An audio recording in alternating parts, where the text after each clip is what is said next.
how we ended up with books, not papyri, not well, I'm old enough. We didn't have electronic books really when I was in library school, but the various different formats. And I certainly find with anything like Snyder's writing that exactly, what you're saying, you have to be able to flip back 2 pages to say, "Wait a minute, what did he say about that?" Or, "Wait a minute, what was the definition of this term that he's using?" And that's almost impossible to do with either a scroll and the old, papyrus scroll or whatever, or very difficult. And it's very difficult to do with an audiobook, trying to rewind it to the point that you remember. You don't have anything to hang on to as to where you're going. So just shows that I think the book format is going to be around for a long time yet, even though we have other options. There's something that there's some the book format is unique in giving us good access to the information that's in the pages. That's a very good point. And so one of the things that bugs me that I think is worthy of note is that the books that I get off Amazon that are paperbacks, they could be acid free, but they're generally not acid free, which means that in my lifetime, many of my books that I bought when I was younger are crumbling apart. And so, if you're going to buy a book and you think it's a real keeper, then go ahead, get the hard copy, because that's typically on acid-free paper. And I've been thinking about, like, I went on strike, or I'm sorry, Amazon strike. I just said I'm not going to spend any more money until you guys decide to start paying state taxes or collecting state taxes. And they eventually did, but it took a year and a half. I'm sure other people were doing the same thing. It wasn't just me again. But same kind of way, I want Amazon to step up, and particularly, there are some books that are super classics, right? They're absolutely classic books. They know that they're going to be applicable and desired, 50 years hence. There ought to be more clarity about what kind of paper some of these things are on. So I don't know, just a stray thought there from a book lover. Yeah, that's also a good point. I find that most of the academic presses are on pretty decent paper at this point, but it is true. I've had some books. I unfortunately, as I may have mentioned you, when we downsized, I had to get rid of a lot of books because we're just moving into a place that we couldn't fit everything. And my philosophy now is only to buy things that I'm going to go back to and refer to many times. That certainly is Gates of Europe. That certainly is anything by Timothy Snyder. You're going to love Gates of Europe, by the way, James. I'm a little envious of someone who hasn't read it yet because they can discover it for the first time. It's a great book. But anyway, yeah, it's a very good point. Books that are going to endure. My Ukrainian English dictionary, which actually turns out to be highly Russified, so it's probably just as well it's on crap paper, but it's on crap paper and it's falling apart already, and I've only had it like a year and a half. But yeah, maybe the Russification of Ukraine will crumble away as the book does. So that might be, sort of like uh, the important. No, not what is it? The Oscar Wilde Picture of Dorian Gray. This is the dictionary of Russification. Maybe it will collapse, and so will the Russification. That's a striking image. Yeah, the portrait of Dorian Gray. Yes, the portrait of Vladimir Putin. Yeah, because on the inside he's a rotten soul. So yeah. Anyway, is there anything else we need to say before our 3 minutes are up and we have to Uh, talk about the book? No, no. Let's give us lots of money, guys. Give us lots of money. It's all going to for Ukraine advocacy, and every cent goes to something that will help Ukraine. Some of it, a small amount goes to internal stuff to keep the lights on at Maria Report. Large amounts of it go to our fundraisers, and it's all. You want to help Ukraine. This is a great place to. And listen, guys. It's what is it? It's December 17th. Got to unload some of that money before the IRS gets their hands on it. So, we're very happy to help. Just, consider us in your year-end giving. I know I've not in the past ever been in the position to have to worry about about giving away enough for my tax bracket, but I think some of our listeners do, and some of them were smart enough to get mortgages and things like that that I don't have living in the city. Anyway, give us some money. 2 minutes to 0 hour. I think, James, I think maybe we can just get started, unless you think we really ought to wait for the 2 minutes to go by. I could tell jokes for 2 minutes, but then no, that'd be a really bad idea. So, but I see we've got a hand right now, so let's do that. And hey, Tony. Yeah, I'm just going to step down. I just thought I'd say goodbye, and plus, just a bit of a notification to anyone who sees videos or pictures from the front lines, or where they need a tow vehicle or wounded soldiers on being put on a farm cart. That's one that exists out there. I need to get that. And anything else, like when Beck gets on, any sort of like post like that, if you can retweet and tag me in it, so we can tag those tweets to, for example, just now they were showing 3 bogged vehicles, Ukrainian bogged vehicles, and we just sold 2 tow trucks last week, heavy haulage recovery trucks. So just to shame these defense departments around the world with them getting rid of their surplus.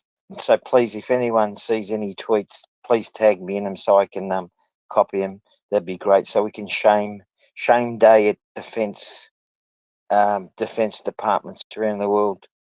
And thank you all. Yes, thank you, Tony. Yes, it's a very good point. This reminds me of one other thing I wanted to mention very briefly, James.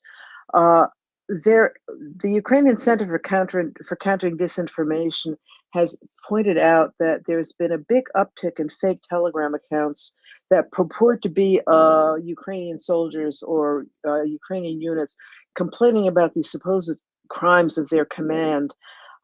This is it's a bunch of BS. It's a bunch of Russian trolls and bots and trolls.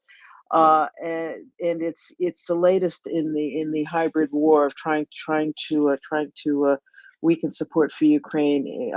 So just be aware of that. We're going to see reports. Ukraine warns us of these things ahead of time, as they know they're coming.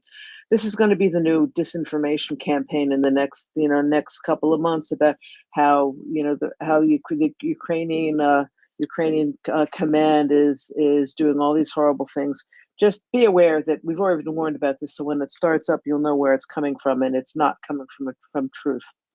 Anyway, Lexicon. Okay, James, I guess we can start now because Lexicon is here. Over to you, Lexicon. Well, good evening. Yeah, I just wanted to say hello and sign in for the book club. And yeah, you can start. And I gotta say, chapter 3 is a big one. And even though chapter 4 is super exciting because it's my Dan, man alive, I don't know how are we gonna swallow in one gulp chapter 3? Anyway, I'm keen. I'm sure you're keen. So just raring to go. Love to see you guys. Like-minded fellows. Wonderful to be with you. Thanks, Lexicon. James, you often have a paragraph or something you want to read to start with. Do you have something today? I do, and maybe Lexicon would like to read the first couple paragraphs and the quote at the top and the chapter title. But before that, I just wanted to do a kind of quick review of the book, because I think it, in really quick review of some of the key things. And just remember that this is the road to on freedom, and that road, this is a spoiler alert, I guess, but that road is the road from the politics of inevitability to the politics of eternity. And again, that politics of inevitability is the kind of idea that, oh, it'll all work out. Don't you worry your pretty little head about that. It'll all work out. And then you don't do anything. And yeah, things that you don't want to happen may happen that way. And then the other, the politics of eternity is that idea that it's not going to get any better than this, folks. It's perfect now. And if we could only get rid of our enemies who are in the way, it'd be just like the good old days. It'd be those, sweet days that we remember when we were young, and don't you wish you could go back then?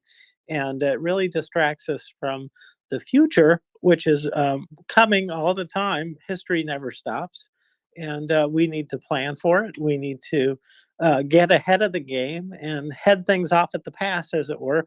And the only way we do that is when we are, in a stable place, and we can plan for the future and expect that our governments can help us with that. So that was just some conceptual things about the book.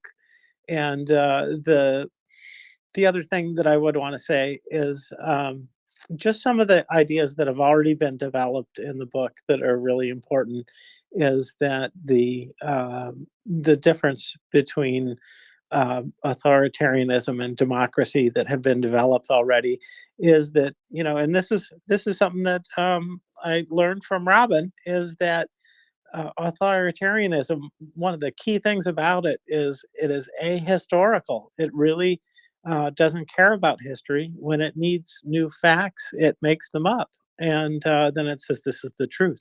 And we heard that the other day from Putin, talking about how few casualties there are in the war. And he reported in, I think, the Kherson region, it was something like 16 soldiers from Russia were killed. And it's like, well, whatever, but that's not true. But that's how that works. So that was one of the things versus democracy, where history is used to improve things. And history is our record of what did happen. We examine that, and then we can look forward and plan for better days. And just another thing is this idea that succession lets us plan ahead. And so we have elections, and it's stable. We don't have to worry about it usually. And except that people can also abandon democracy through our succession process by picking the wrong people. And then that's versus sort of the redeemer cycle of whoever it is that's running the fascist country. They're going to fix everything. They alone can do it, this kind of thing. And that really doesn't work out so well. So anyways, those are just some of the key things that I wanted to say about the book and some of the major themes that are developed in it. And then, yeah, I'd like to read the first couple paragraphs, but only unless, if you guys want to, then I'm willing not to. But that opening quote's so beautiful, and the first couple paragraphs are great. Go for it. Okay, here I go. Chapter 3, Integration or Empire, 2013. Europe, however serious its numerous shortcomings and misdemeanors, has nevertheless acquired an awesomely precious, indeed priceless dowry of skills and know-how, which it can still share with the rest of the planet that needs them now more than ever for its survival. Zygmunt Bauman, 2013. Lovely quote, I think. I don't know who he is. Do you guys know who he is? I meant to look it up, but I didn't. Lexicon, do you? No, I'm seeing now. Never heard of this character. Name starting with Zigger, pretty prestigious sounding, but no, sorry. I'll tell you what, Oh, James. that's okay. Why don't you read the first couple of paragraphs, and I will very quickly do a Google search and see if I can come up with something. This is live radio here, folks. yeah, it's fun too. So, okay, here we go. And just in case you're wondering, this is on page 67 of the book that I'm using anyways. Okay, a state with the principle of succession exists in time. A state that arranges its foreign relations exists in space. For Europeans of the 20th century, the central question was thus: after empire, what?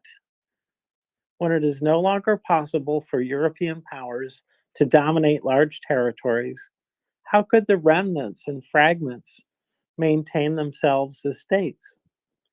For a few decades, from the 1950s through the 2000s, the answer seemed self-evident.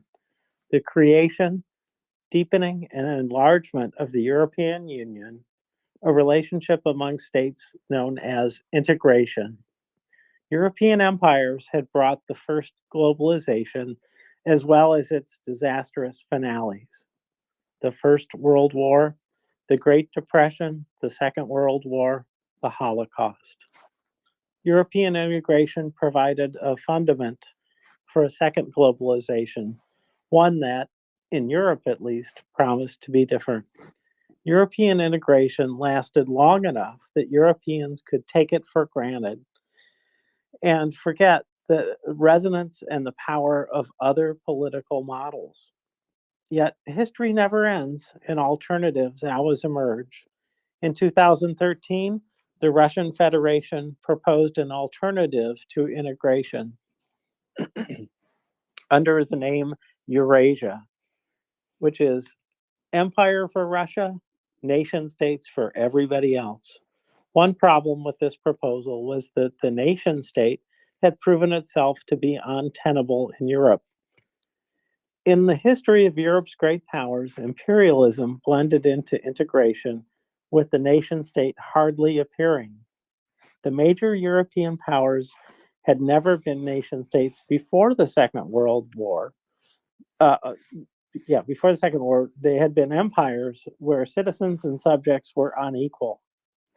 Afterwards, as they lost their empire, they had joined a process of European integration in which sovereignty was shared. The East European nation states that had been founded as such had collapsed in the 30s and 40s. In 2013, there was every reason to suspect that, absent a larger European system, European states would dissolve. One form of disintegration one form of disintegration, that of the European Union would very likely lead to another, the disintegration of the states of Europe. Yeah, this was something that I was fascinated by, because if you had asked me, I would have said all of those countries were nation states until the EU. And Snyder makes it very clear that that was in fact not the case. That these are all colonial powers up until the point where they lost wars, and we'll be going into whether or not they learned the right lesson from that. That when they became part of the EU. Anyway, it was something that really stopped me in my tracks. But he is absolutely right about it. If we go into what he's been talking about. I agree. And I think it is, when you read a history of this period in time, quite often it is presented as this kind of, it's done. Here it is. It's been this way. And you really have to think about it for a little bit to know that, that France isn't the France it was. Germany's not the Germany it was, and so on. They were parts empire, and they became nation states. And I don't want to get too far ahead here, but we'll get there sooner or later. It's important to know that that it is sort of deceptive to think about things. It's always been this way, right? And when in fact it's not. And I don't know when we're going to get into this idea that the states of Europe sort of really took to the idea that they made the right decisions and they chose democracy. And there's some fallacies in that. No, let's not do the cliff notes, James. This, as you know, as Lexicon said, this chapter is there's so much in it. Let's just start at the beginning, and we're going to see how far we get. I'm not committed to completing this chapter today if we don't get to it. If we do, that's great, but it really is, there's a lot in here. So to start with, the central question that Snyder presents us with was the question for Europe in the 20th century, which was after empire, what is going to be, how to maintain what was left as states. The what seemed self-evident for most of the century was that the integration into the EU was what would what would save the states from disintegration. And by 2013, many people had taken this for granted, and as James alluded to, and had misunderstood how Europe came to be the EU. We'll get to that in a little while. Okay. Oh, and interesting. Okay, so after World War II, the Western European states went from empire to integration with no nation-state step in between. Eastern European countries, and I didn't realize this either. I mean, my education on Eastern Europe was really non-existent. But once he said this, I looked and it was true. Eastern European countries founded as nation states mostly collapsed in the 30s and 40s. And as after the war and going now into the future, the Russian Federation has developed the Eurasian Union, as a competing idea. And as James said, empire for Russia, and then the disintegration of the EU into nation states for everyone else, which implies an Ilyin, Putin's main philosopher. Ilyin assumed that as these nations collapses, they would collapse into fascism. What happened in Western Europe, and why it was different than Eastern Europe, really was the United States subsidized economic cooperation, which led to supporting the political center, because markets require a stable social basis. So the United States, as a mercantile power, as an interest in the market economy, actually contributed a lot to the stability of Western Europe in an attempt to make sure that we had stable markets to trade with. Just sort of interesting. It mightn't have been an altruistic reason, but it was definitely had a positive outcome. And as the markets require a stable social basis, and supporting the center gave us that. Yeah, Lexicon. Well, yeah, it's so interesting. As we get into the chapter, I just kind of wanted to pause a minute on its foundations, because this is such an amazing discussion. Snyder in this chapter is discussing both all his BS philosophy, an ideology of Russia, or excuse for a philosophy, and his own theory of history, which is so marvelous, because what he's saying is you've got to have an empirical evidence base. An interesting thing in America, for example, these days, evidence. And he argues for the effort to dig into what actually happened, produce the evidence, as opposed to coming up with your BS philosophies of eternity or inevitability. But I just wanted to say that also Snyder's got his place in history, and he's just deepening it. But his view of the nation state is really very different from what a lot of us got schooled in. And so interesting to me, my old professor is now like in her century. She's an elderly lady, Carrie Levitt, and she's the daughter of this Carrie Polanyi Levitt, of Carl Polanyi, who wrote The Great Transition. So you might be familiar with that book. It was a very important book in Europe in the interwar period. Anyway, so she has been schooled in this era of the nation state that I think I also felt familiar with. And both Stalin, but also Woodrow Wilson, had this big idea of the nation state. And I understood that it emerged after World War I, not II. And Carrie's had a stroke, and I've been visiting her in hospital. And so I have been trying. She's an amazing lady, physically really encumbered, but mentally top notch. And so I, from the beginning, from early on, started to talk to her about Ukraine, because she's just so sharp and she wants to have conversations. And she said, well, Ukraine, what is it? When did Ukraine emerge as a nation? And so since the time, and that's some months ago, that she asked me that question, I just feel alert to it all the time as I learn stuff from Snyder and other people, trying to help her without going through the whole centuries. But when did Ukraine sort of show up as a nation state? Those struggles of other peoples than just Ukraine, I mean, are legion. So Ukraine sent delegations to the Paris conference of the peace conference in 1919, and they just were not heard.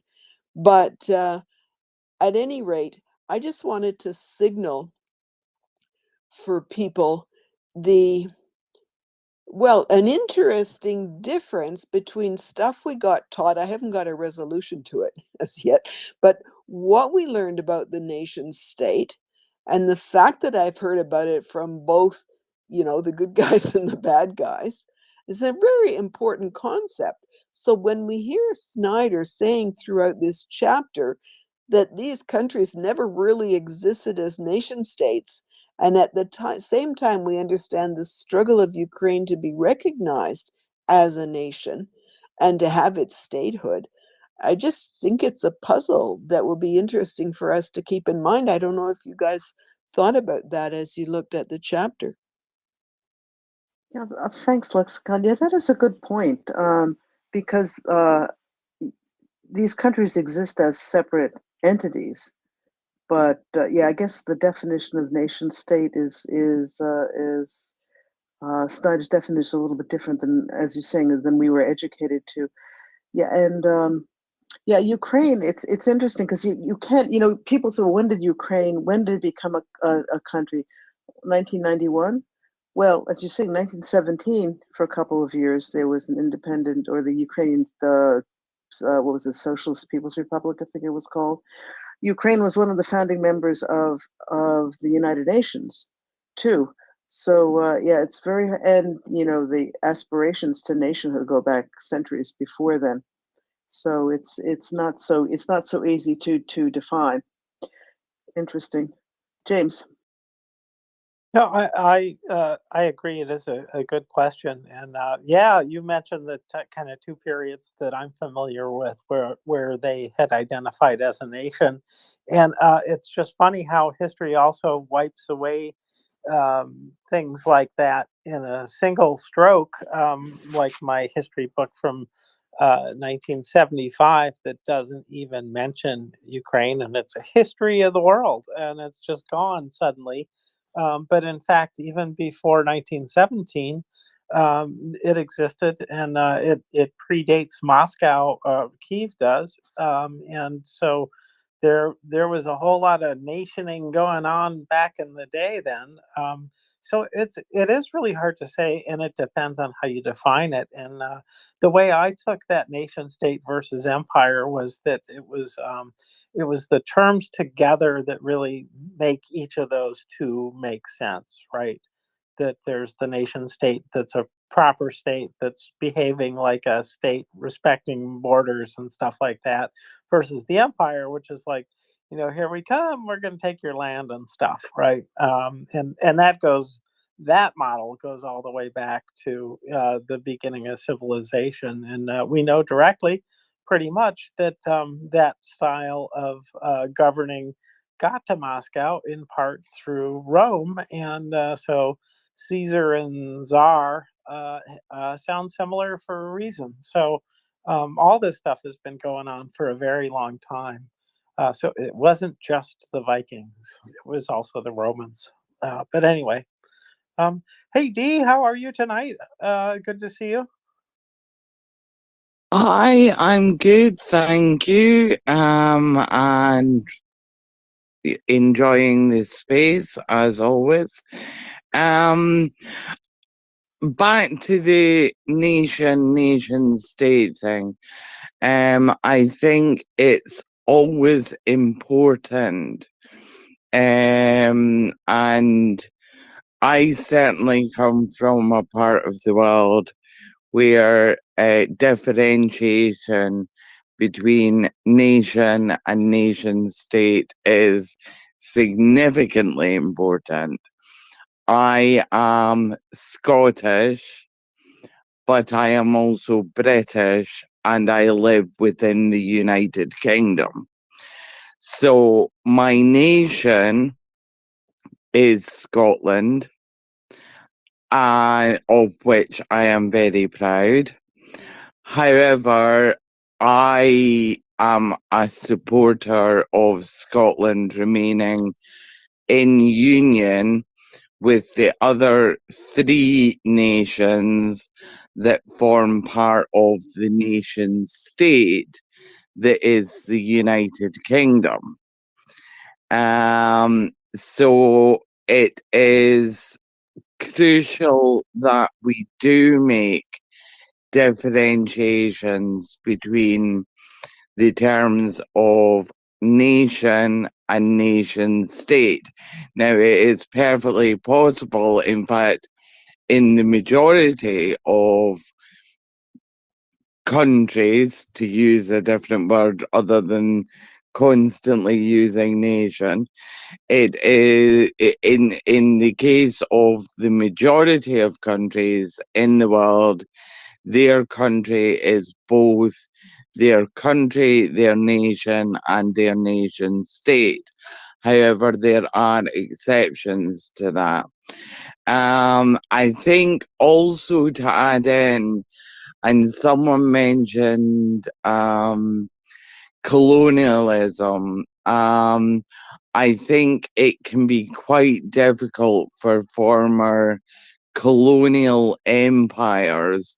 Naturally, you will be aware that the United Kingdom, or at least Britain and the United Kingdom of Northern Ireland, to place it properly in its full context, maintains the Commonwealth. Now, there have been votes throughout the years, Australia, etc. Do we want to stay part of the Commonwealth? Thus far, they have decided to largely do so. Is that an empire? No, it's not. Does it have any political influence on the countries that remain within the Commonwealth? Perhaps yes. You could also look at the example of France, where you can look at areas of Northern Africa where they were formerly that was part of France's former empire. And there are many citizens within those countries who still have right to dual passport. So it's an extremely it's like it's a whole minefield when you're discussing sorry, I've taken my medication tonight.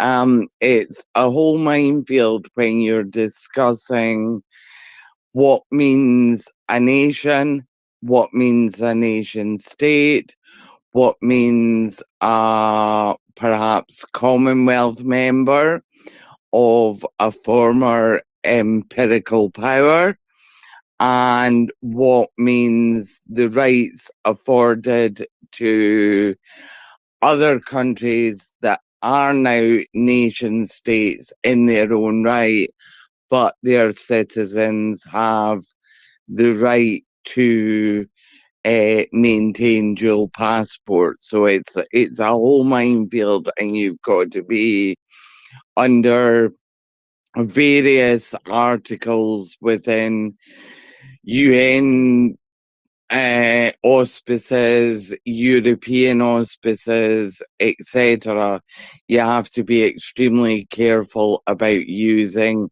the correct terms because they can become a bit of a muddle otherwise, which is probably all I wanted to say. You know, Thank you. Go ahead. well, I think we're both going to say the same thing. Thank you, Dee. You know, I hadn't really thought about this, and it surprises me now that you mentioned it. Snyder didn't bring it up, but the British Commonwealth is really another example of it isn't as integrated as the EU is, but it is another example of you know of an intergovernmental international um, union that I think certainly brings benefits to, especially some of the smaller countries within the British Commonwealth. It's very interesting, and I love your distinction with Scotland being in the UK, with country, nation, and state.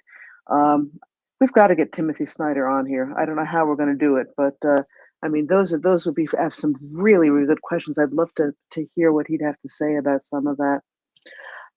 Yeah, Hmm. I would just like to add, Dee, that that I believe you're right about the importance of the definitions, but for us tonight, we're gonna wing it here. We're gonna have to because nobody gave us the dictionary with all the different terms in it, so we will wing it as best we can, and go from there. So, but thank you very much. Good contribution. Yeah. So, let's see.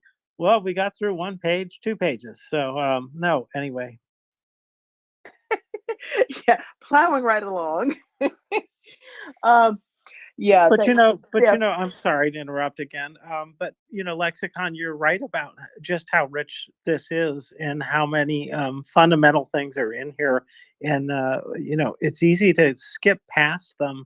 And in fact, there are parts of this where I said, I'm not even gonna read all this stuff about what is that called? The Isborsk Club. I'm like, oh my God, this stuff's so crazy. I'm not reading any of that. So that's how some of my decisions about what to skip or reach, but we'll get there.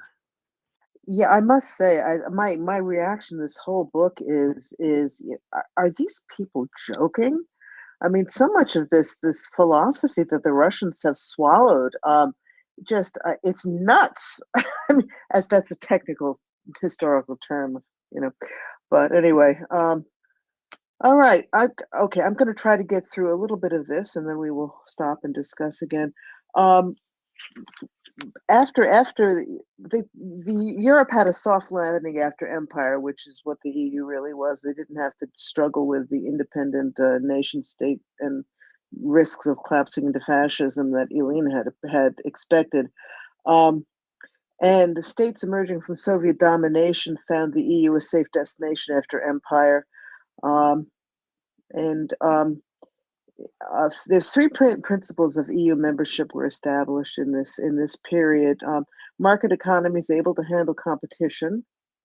Um, Note with these, Russia could not have met these. Democracy and human rights, and administrative capacity to implement European laws and regulations. These three, I'm going to really keep in mind as Ukraine's step toward joining the EU take place, because we've seen these being examined. All three of these. I'm just going to repeat them again. Market economy is able to handle competition. The second is democracy and human rights. And the third is administrative capacity to implement European laws and regulations. Now, as of 2013, which is the date that Snyder picks for this chapter, and this is the reason, the EU had not extended into territory that had originally been within the borders of the Soviet Union. But in 2013, Ukraine was in the process of negotiating an association agreement with the EU. And then to quote Snyder, it's on page 73 for those of you who would like to look. So Ukraine was the axis between the new Europe of integration and the old Europe of empire. Russians who wished to restore empire in the name of Eurasia would begin with Ukraine. Um, and this is part of why this became such a big thing for Russia. First of all, they needed Ukraine and its intellectual capacity and its natural resources if they wanted this Eurasian union to work. But also, they needed very much to subjugate Ukraine to the glory of Russia, Greater Russia, in order for their whole philosophical underpinnings to remain valid. Um, so this is why this became such an issue for them. Yeah, James. Oh no, you go ahead, finish your point. I got one after that though. No, no, that was my point. Oh, okay. Well, I just want to go back a little bit and just talk about this great conflict between the forms of government and what will endure on the earth, and that Ilian. I'm still calling him Ilian instead of Eileen or whatever.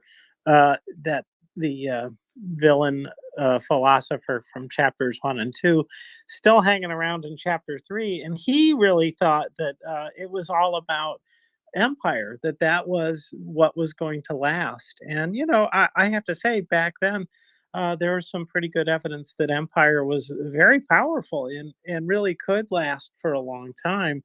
And one of the things that they point out, that I've heard of George Kennan a lot in my reading, but I never heard this about him, that I'll just read it. George Kennan, an American diplomat who would become his country's outstanding strategic thinker, proposed in 1938 that the United States should, quote, go along the road which leads through constitutional change to the authoritarian state, close quote. And using the slogan "America First," which Charles Lindbergh made famous back then in sympathy with the Nazis. So, this idea about inevitability, the inevitability that the United States would grow into a more perfect democratic union, was one that was really pretty dicey back then. And so it's another case where we see that, people really do matter in history. And I just shudder to think what it would have been like without Roosevelt. Yeah, that certainly is true. Yeah, we think. I mean, here's our own politics of inevitability. In the United States, and I think this happened in Europe too, to some extent. Um, we sort of went to sleep at the switch a little bit. We assumed everything was great and it was going to stay that way. And in Europe, they've had some close brushes with problems we certainly have had in this country too. President Reagan, many years ago, said something, can't quote it exactly, but basically that we assume democracy will last forever, but it's really only one generation away from extinction. That we have to preserve it and pass it on to the next generation. And I think that certainly is the case with any democratic system. It is just all too easy to let the worst impulses of human nature devolve into fascism and authoritarianism. It's a constant danger that we have to be on the lookout for.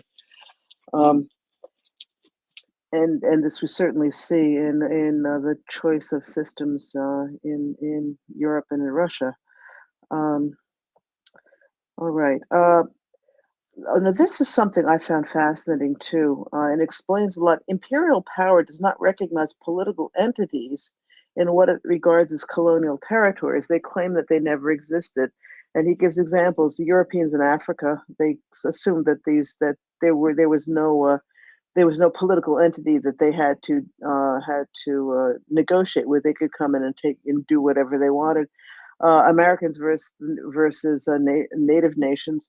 Germans invading Poland argued the Polish state didn't exist, and the Soviets invading from the opposite direction agreed.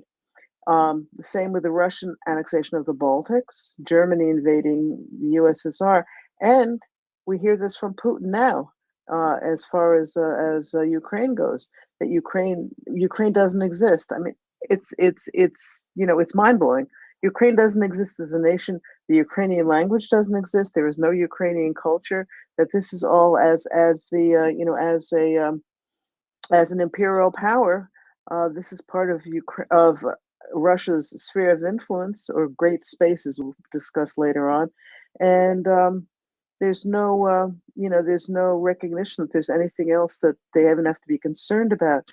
In contradistinction to that, the EU is based on the recognition of sovereignty as a condition of the entire enterprise. That borders are fixed. That equality is the major principle that the EU is striving for. And as I said, so the borders are fixed, and this also shows. Look at the difference in attitude to Ukraine that we have with Poland on one side and with Russia on the other. Both Poland and Russia at various times had large swaths of Ukraine under as parts of their sphere of influence. Lvov was a Polish city for a long time. A lot of Western Ukraine. But the Poles, as we know, the President Duda made it very clear in the beginning of the war when Russia was trying to get Poland on their side by basically saying, "Hey, let's carve up Ukraine together. You can have the West, and we'll take the East." President Duda made it very clear that the borders were set and that there was going to be no further discussion about any kind of movement of the borders between Poland and Ukraine. And this shows the difference between the EU mindset and the imperial mindset. And good for him. I have a lot of admiration for President Duda. Okay. Anyway, back to you for a minute, James. I'm trying to figure out where we're going. Sure thing. That post-war period, post-World War II, that is. I know that there was the Marshall Plan, from the United States, and it was a huge thing. I would say much, much larger than what people are signing up to do in Ukraine after the war, or even now, beginning now to restore Ukraine back to its full state. But what is so different between Ukraine now and Europe then was that the devastation was across many nations, and the uh, the functioning structures of government that were needed in those countries didn't didn't exist, and so they were building from scratch. What we built, for a couple hundred years, we had that habit of it, and that Ukraine has had now. They've had democracy for how many generations? Well, how many decades? Quite a few here already. And before that, they've had a long-standing idea of their nationhood, right? They had the culture going back centuries, and remember from Plohe that is one of the things that was sort of negotiable between Russia and Ukraine, was that yes, you're a part of us, you are a part of Russia, but yes, you can have your holidays, yes, you can have your heroes, yes, you can act like you're, one of many people. But then, I also recall that one of the functionaries of Russia also said, basically, it's like, everybody's borders, they're solid, they're not going anywhere as long as you stay with us. But if you think about leaving, well, then it's negotiable, right? And so what a difference! And it's amazing that Ukraine is where it is, because it is this single nation state. It has its borders defined in international law. It's got, this occupying force, but on the other side of the line, sure, there's devastation there too, but there's also still a thriving democracy, even though they're not doing presidential elections because it's wartime, right? And we don't have to talk about that again. They've got a constitution that carries them forward, that lays out all these things. And so it just goes to show how powerful participatory government is, and why that is so much better than a top down structure, because that participatory kind of government means that people have their own agency, and collectively, as a nation, the more people exercise that agency, the more gets done in people's backyards for their own benefit, in their front yards for their neighbors. They're paying for streets, they're paying for this and that, and in an authoritarian system, the few are making it out great, and everybody else, they get really bad plumbing. They get bad roads. They get no roads in many cases, and they get used in foreign wars without any choice at all. So, what a stark contrast. So that's where we were getting to, and again about the colonialism. You just have to remember too, colonialism sounds like this very old practice, right? But when I was a kid in the 60s, this was going on. And so, is Africa angry? Hell yeah. Why wouldn't they be, right? About some of the behaviors that went on. And, so neo colonialism, or whatever you want to call it, is still can still be a thing, and we're seeing that with Russia. And even though they can deny it so successfully, I'm probably going into too much detail here, but so yeah, just get out the crook, pull me off stage.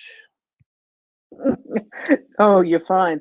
No, the colonialism issue is definitely alive and well still. We've covered it over with a bit of a genteel, window dressing, but it still is an issue. Yeah, and D, what do you have for us? I like your window dressing analogy there, because yes, I do rather think we have drawn the net curtains over, and many countries, many nation states, not least my own, have been responsible for drawing the net curtains over certain aspects of their colonial past. What I was interested in was what James was saying about constitutions and land boundaries. And I think it's really important that we remember that there are very few, and again, I'm proving the exception to the rule, because the United Kingdom, would you believe it? And I don't know to what extent you understand the way the United Kingdom works.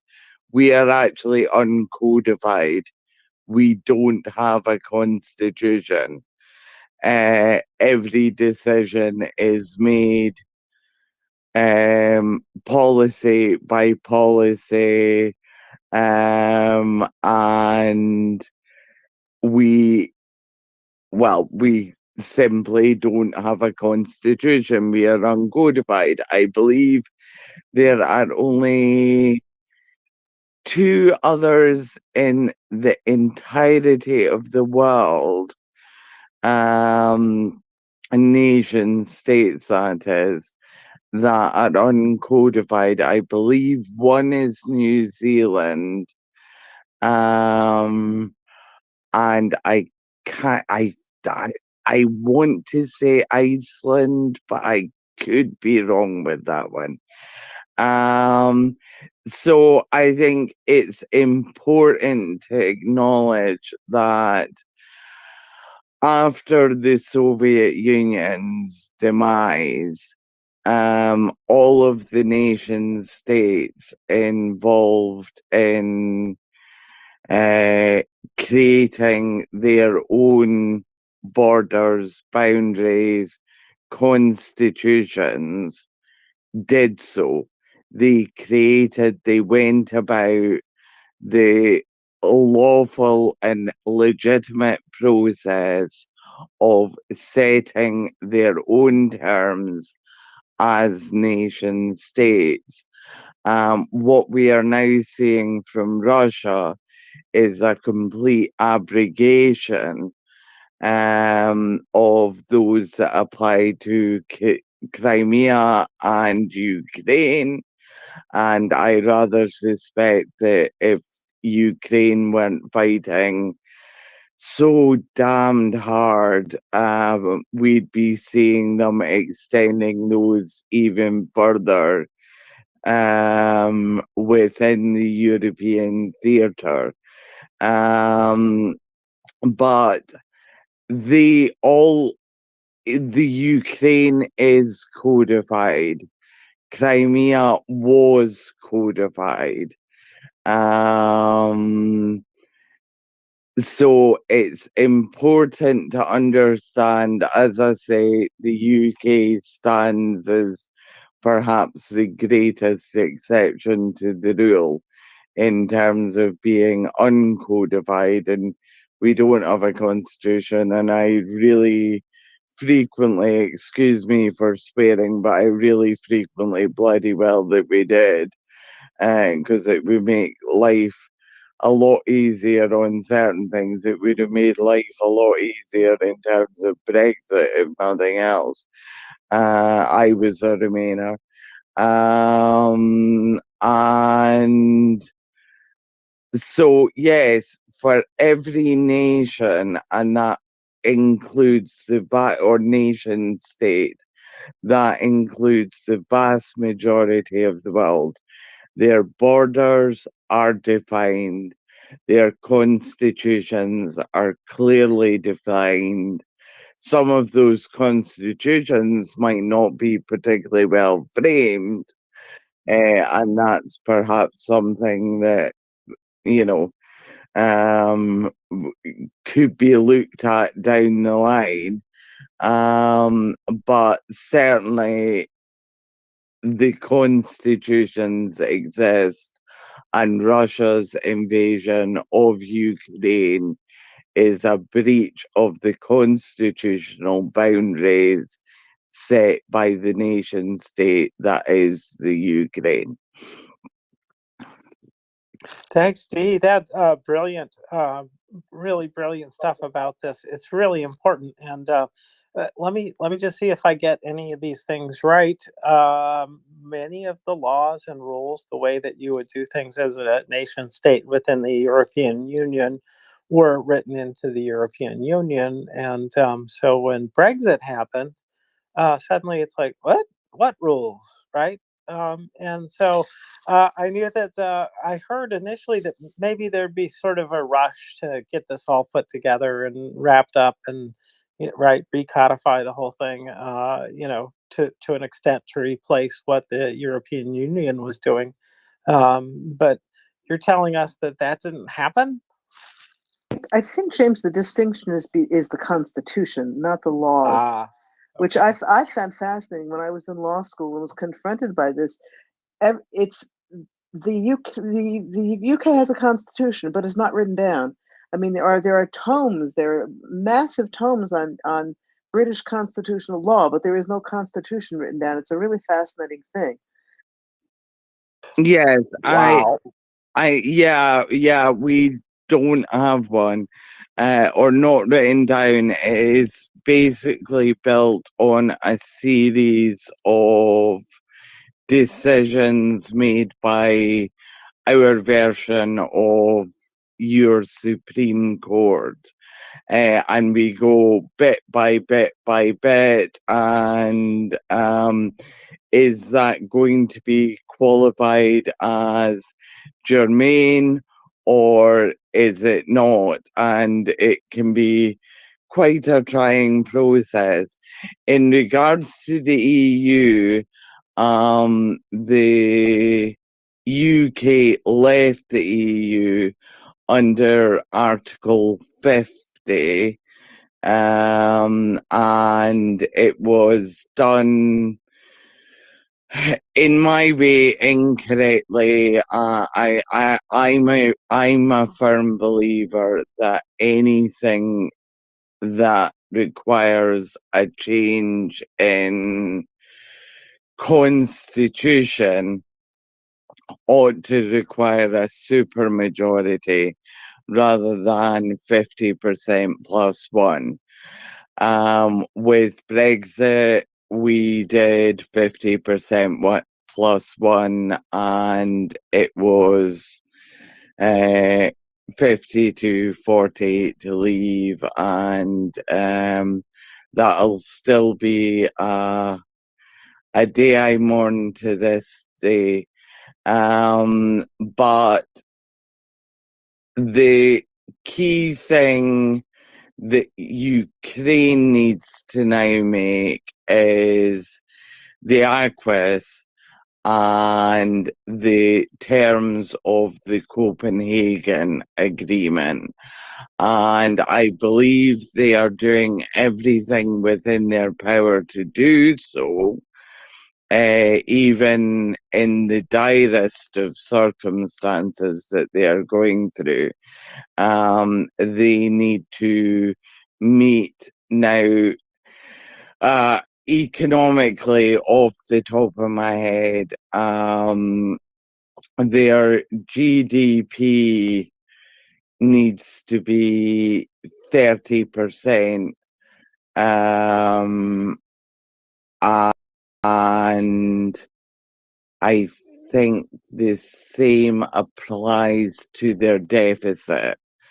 Now that's pretty tough figures to reach. Scotland couldn't do it at the moment. If we were to leave the United Kingdom, we would be unable to meet the criteria of the Copenhagen Agreement. So it's a tough ask for Ukraine, but I am certainly getting the impression that they are doing all they can towards the route to accession.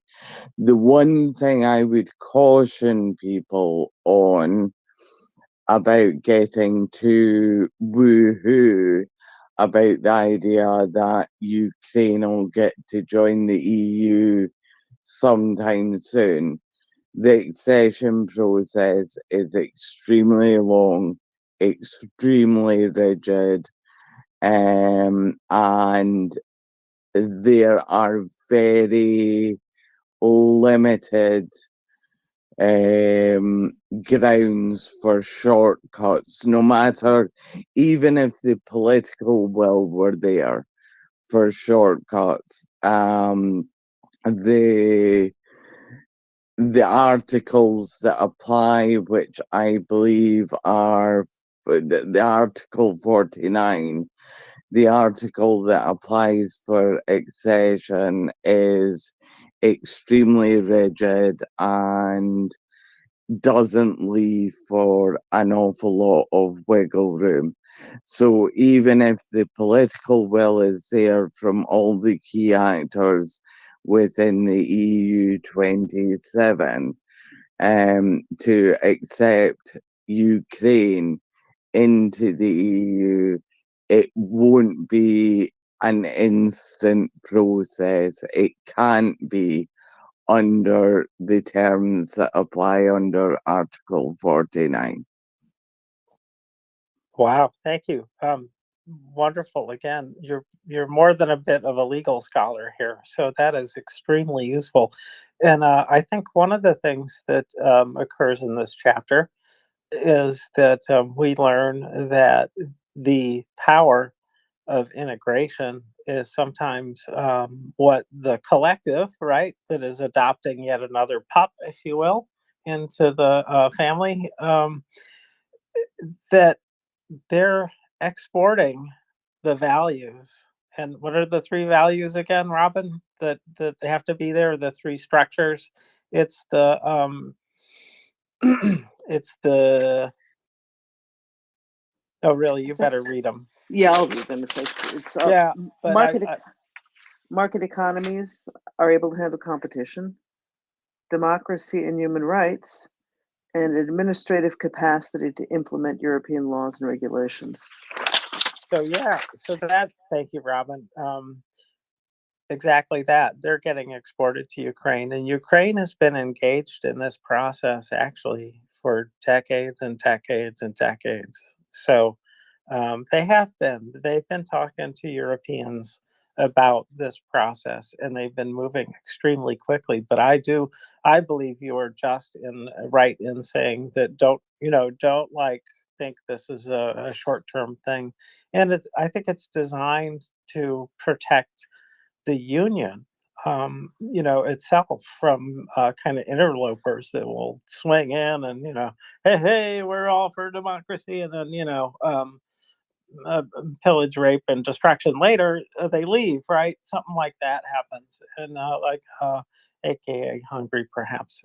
So, just a thought about that, and then I'd like to compare the American structure of, well, not the codification, but about the boundaries and the severability, which Brexit. And should it be, by the way, do you prefer Brejoin for the reunification of the UK, Um, or do you like Brentrance?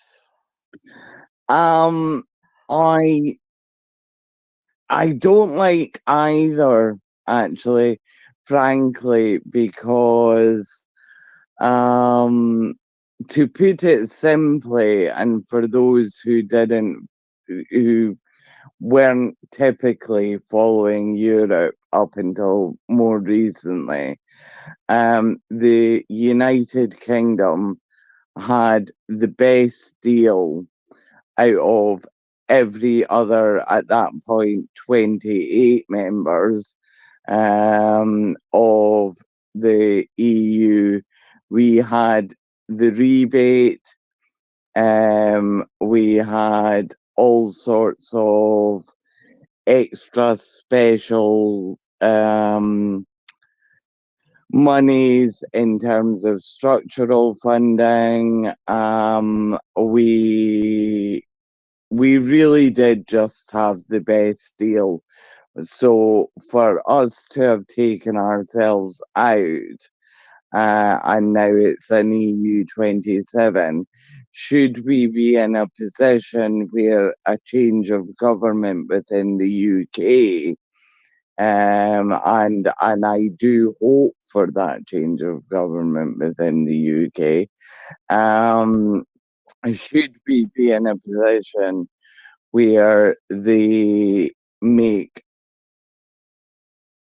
attempts to re-enter, there will be no firm return to the terms that we had before, and that is going to be difficult to negotiate, because we won't get all of the goodies that we got before.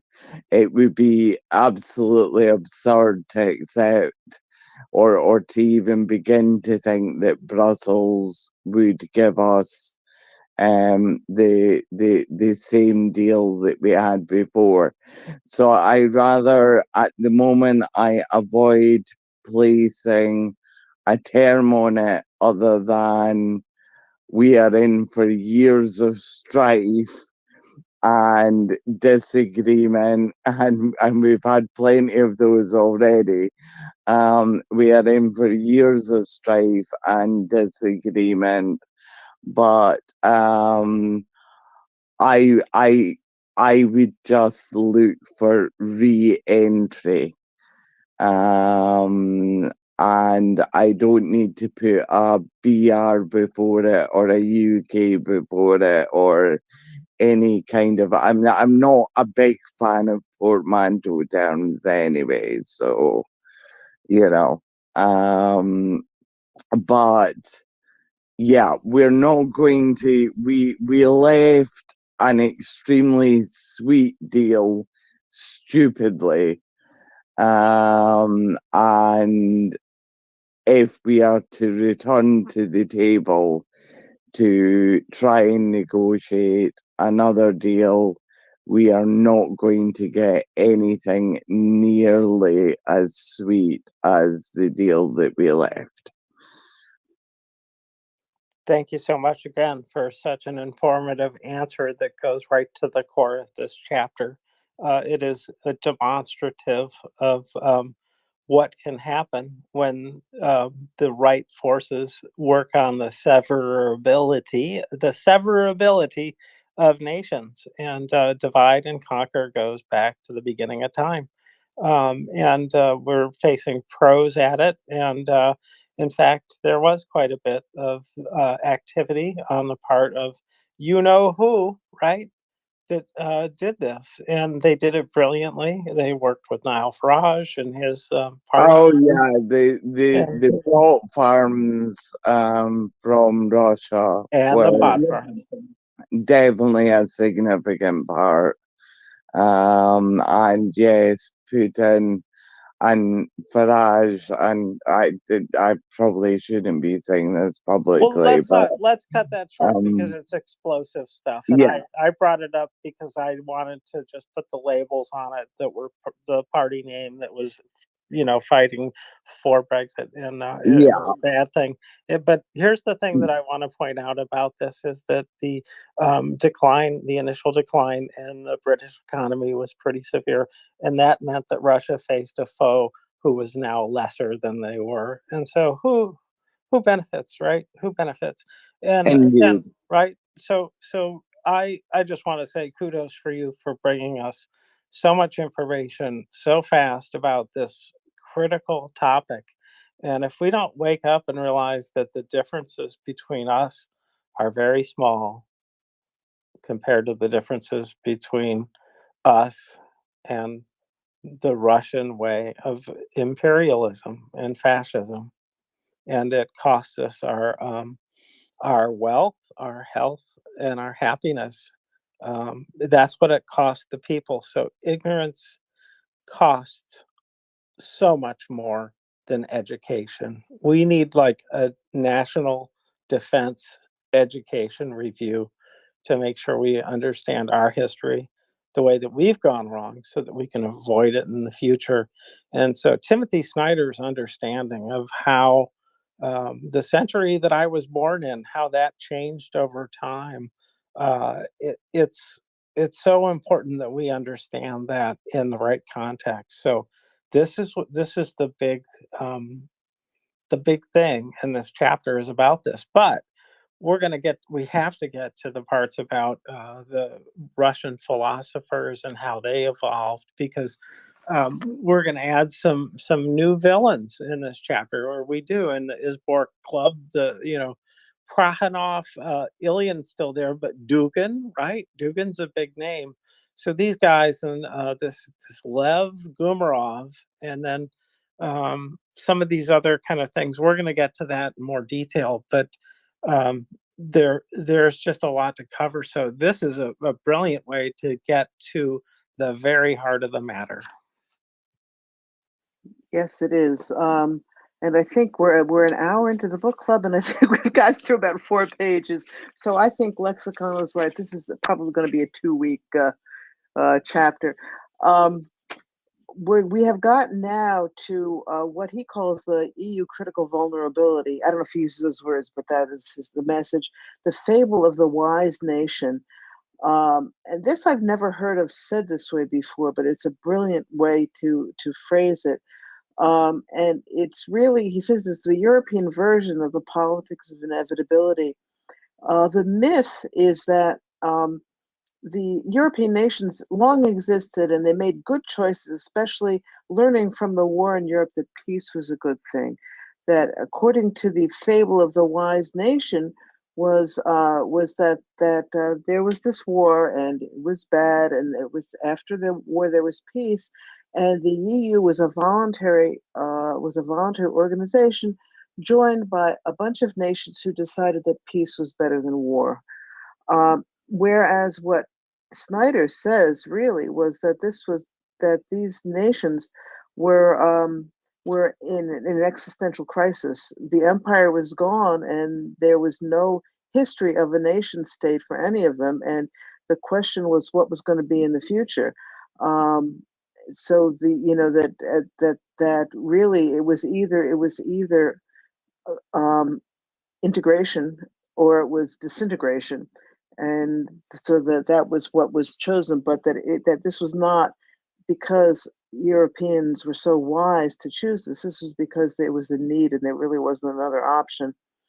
Um, and he says, as a result of that, that after the defeat of the empires, of their various empires, integration into the EU, among other things, allowed them to look away from the defeat and from the atrocities that each of the countries had committed in their own ways in their colonial past.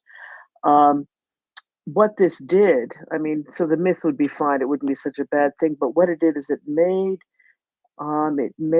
Europeans very vulnerable to, in the 2010s, when nationalists and fascist opponents of the EU started talking about returning, the myth of the politics of eternity, about returning to an imaginary national past that was so much better than the reality of the integration into the European Union at that time. And Brexit certainly was an example of that. Also, it goes to show again that both the politics of eternity and the politics of inevitability are major liabilities, because it makes history irrelevant. It makes learning from the past not a thing, because it's all sort of preordained.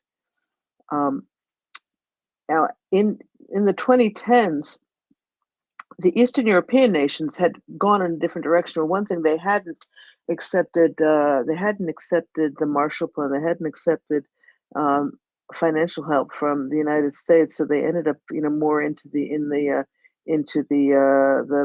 sphere of influence of the Soviet Union, or well, in that case, of Russia. At this point, the Soviet Union was gone by then.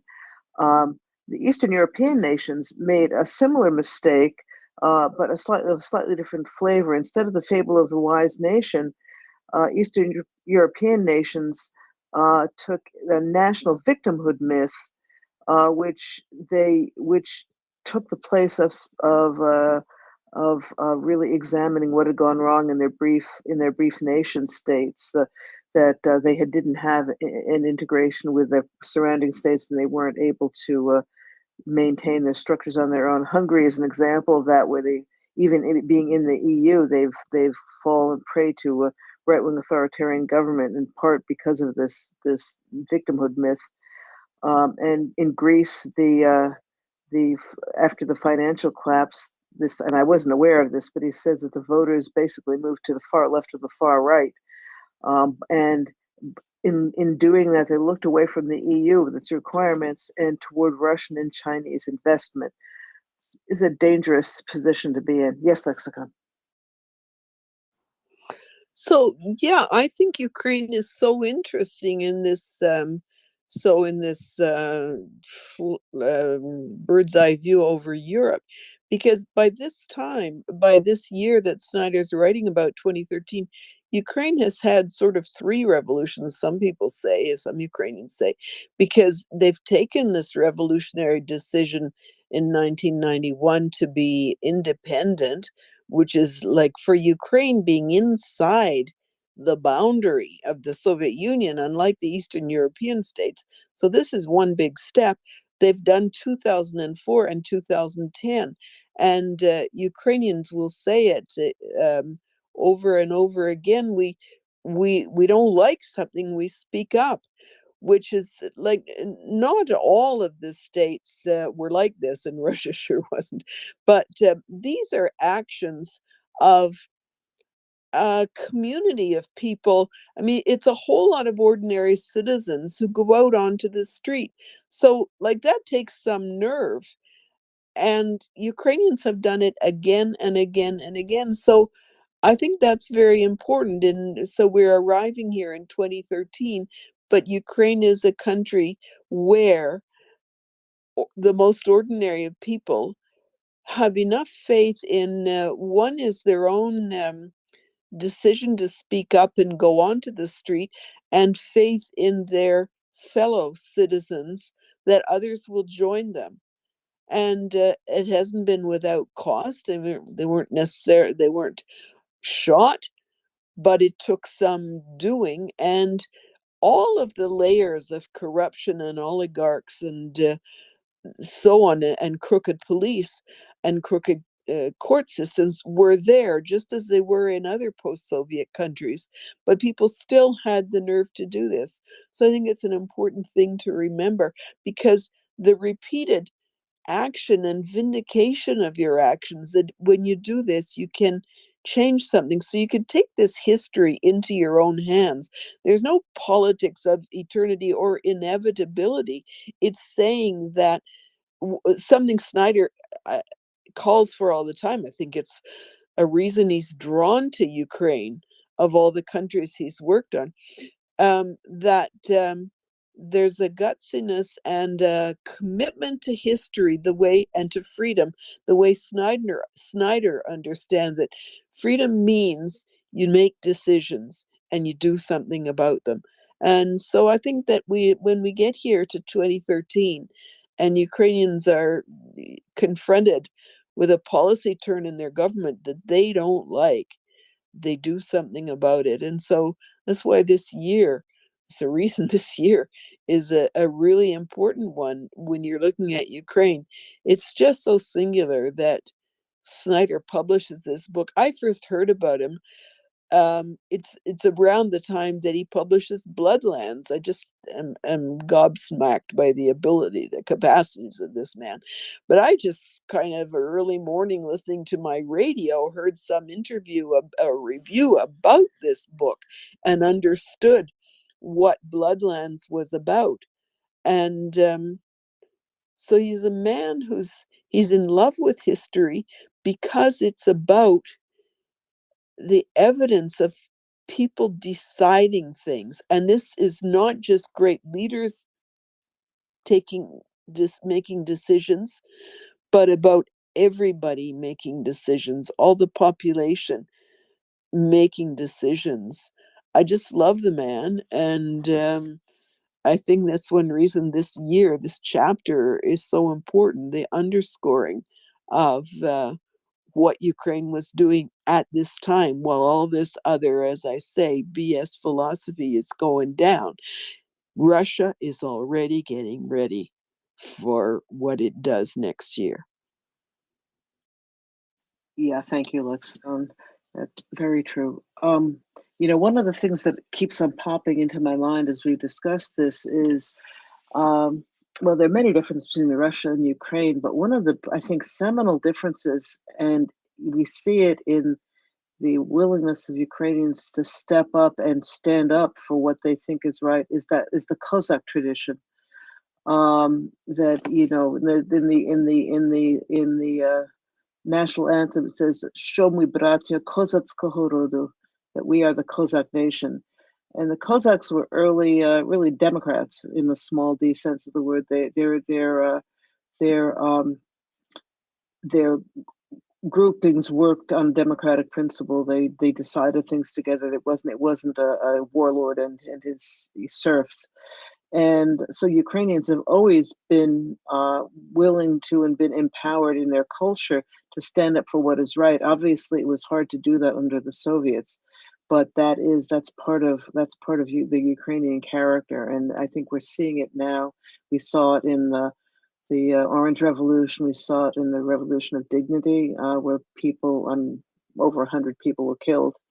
And people, I have a friend who was on the Maidan every night for months, and they just didn't give up, and that's why Yanukovych was finally thrown out. And in 2014 is when we see really that Ukraine was not going to go back. The Ukrainians have such a strong commitment to being part of the EU, to being a modern democratic country with respect for human rights, with a functioning, strong civil culture, integrated community. That this is. And a lot of this comes, like I said, from the Cossack background. That's something Plochy emphasizes a lot more than Snyder does. But yeah, anyway, okay, James, over to you for a minute and then we'll go on. Okay. Yeah. Ukraine really has been faced with kind of existential crises now for going on decades, as I've read, and so um, I think that they do have a kind of a national defense education. I think that's where I get the idea from. Really, is that they are preparing their kids to be um, children of democracies, and I think that that constant staring in the face of this really makes them realize what Snyder so successfully points out, and that is that tomorrow depends on what we do today, and that can't be taken away by anybody. We may not affect the change that we want, but we can always try to. And so, to me, those are really powerful ideas. That activation of people in a common and good cause is really powerful, and building community, that primary prevention kind of thing is, making sure that we're glued together different ways, but still can be different enough, right? There's got to be that powerful stuff for preventing the very worst things that we do in humanity to each other. So um, it's literally life and death, um, and everything in between. It's all about this is sort of our core issue for our time. But I think I made that point. What I want to make about the book, though, is that the oh, let's see. Well, there's here. Let me just run through a couple things because I think this is important. This is sort of out of place, but I think it's good to introduce different bits at different times because it blends together if you hear it over time, even if it's out of place a little bit. Gumarov, this guy, relatively newer philosopher, actually born into the Soviet Union. Mom and dad were kind of big shots somewhat. Mom was a poet who wrote a book called Russian Soil, and the words were something like it thirsts for blood, the Russian soil, right? So, and I may have gotten the poem name wrong, but and her son Lev Garov, she writes something about him, and it goes like my son, my horror, right? Because the kid's, well, he's a difficult child, I would say at the very least. He comes up with these many ideas, some of which he just says, um, Hitler looks pretty good. I'm going to take his ideas and I'm going to put our face on it, right? That's sort of what he does with some of this stuff.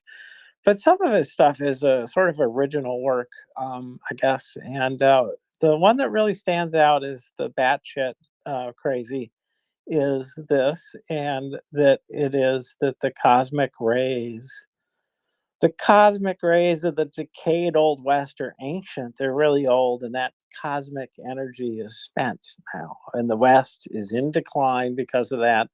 And the cosmic rays from like whenever it was 1092 or something like that. I don't know what the date was exactly, but it doesn't matter when it's batshit crazy, does it really? Uh, those cosmic rays hit the Soviet, us, and it's our destiny from these cosmic rays. And it's like, and what does that really get you? What is he talking about? Is that really crazy? It's like it's more really like about aliens, like advanced aliens that can fly through space and stuff like that, more powerful, more knowledgeable than humans, and that's what actually we are. We're the great people.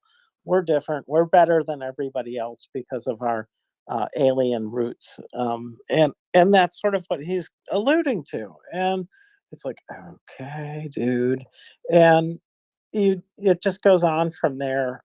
But he's still in line with Ilian in terms of the goodness of the death of the other, whoever the other is, and he's still on board about well, basically that whole agenda that goes with it, and that boundarylessness of Russia, and this wonderful word Prozavol, which we'll get into again, I'm sure, but just that it's Oh boy, now that I've said the word, I'm not thinking of it. But it means like you know what? I have to look it up. Passionarism. Oh, not Never that. That's right. heard it. That's right. That's a different one. No, I'm going for Prosival, which is I have to find the page. You guys take it on while I go look at the page. Memory Okay, failed you'll do me that. there. I'll That's, find it. this stuff is really dense. It's such. I want to back up a little bit while you're looking for that and just talk about why all of this was necessary. It's Putin Russia has a real problem under Putin.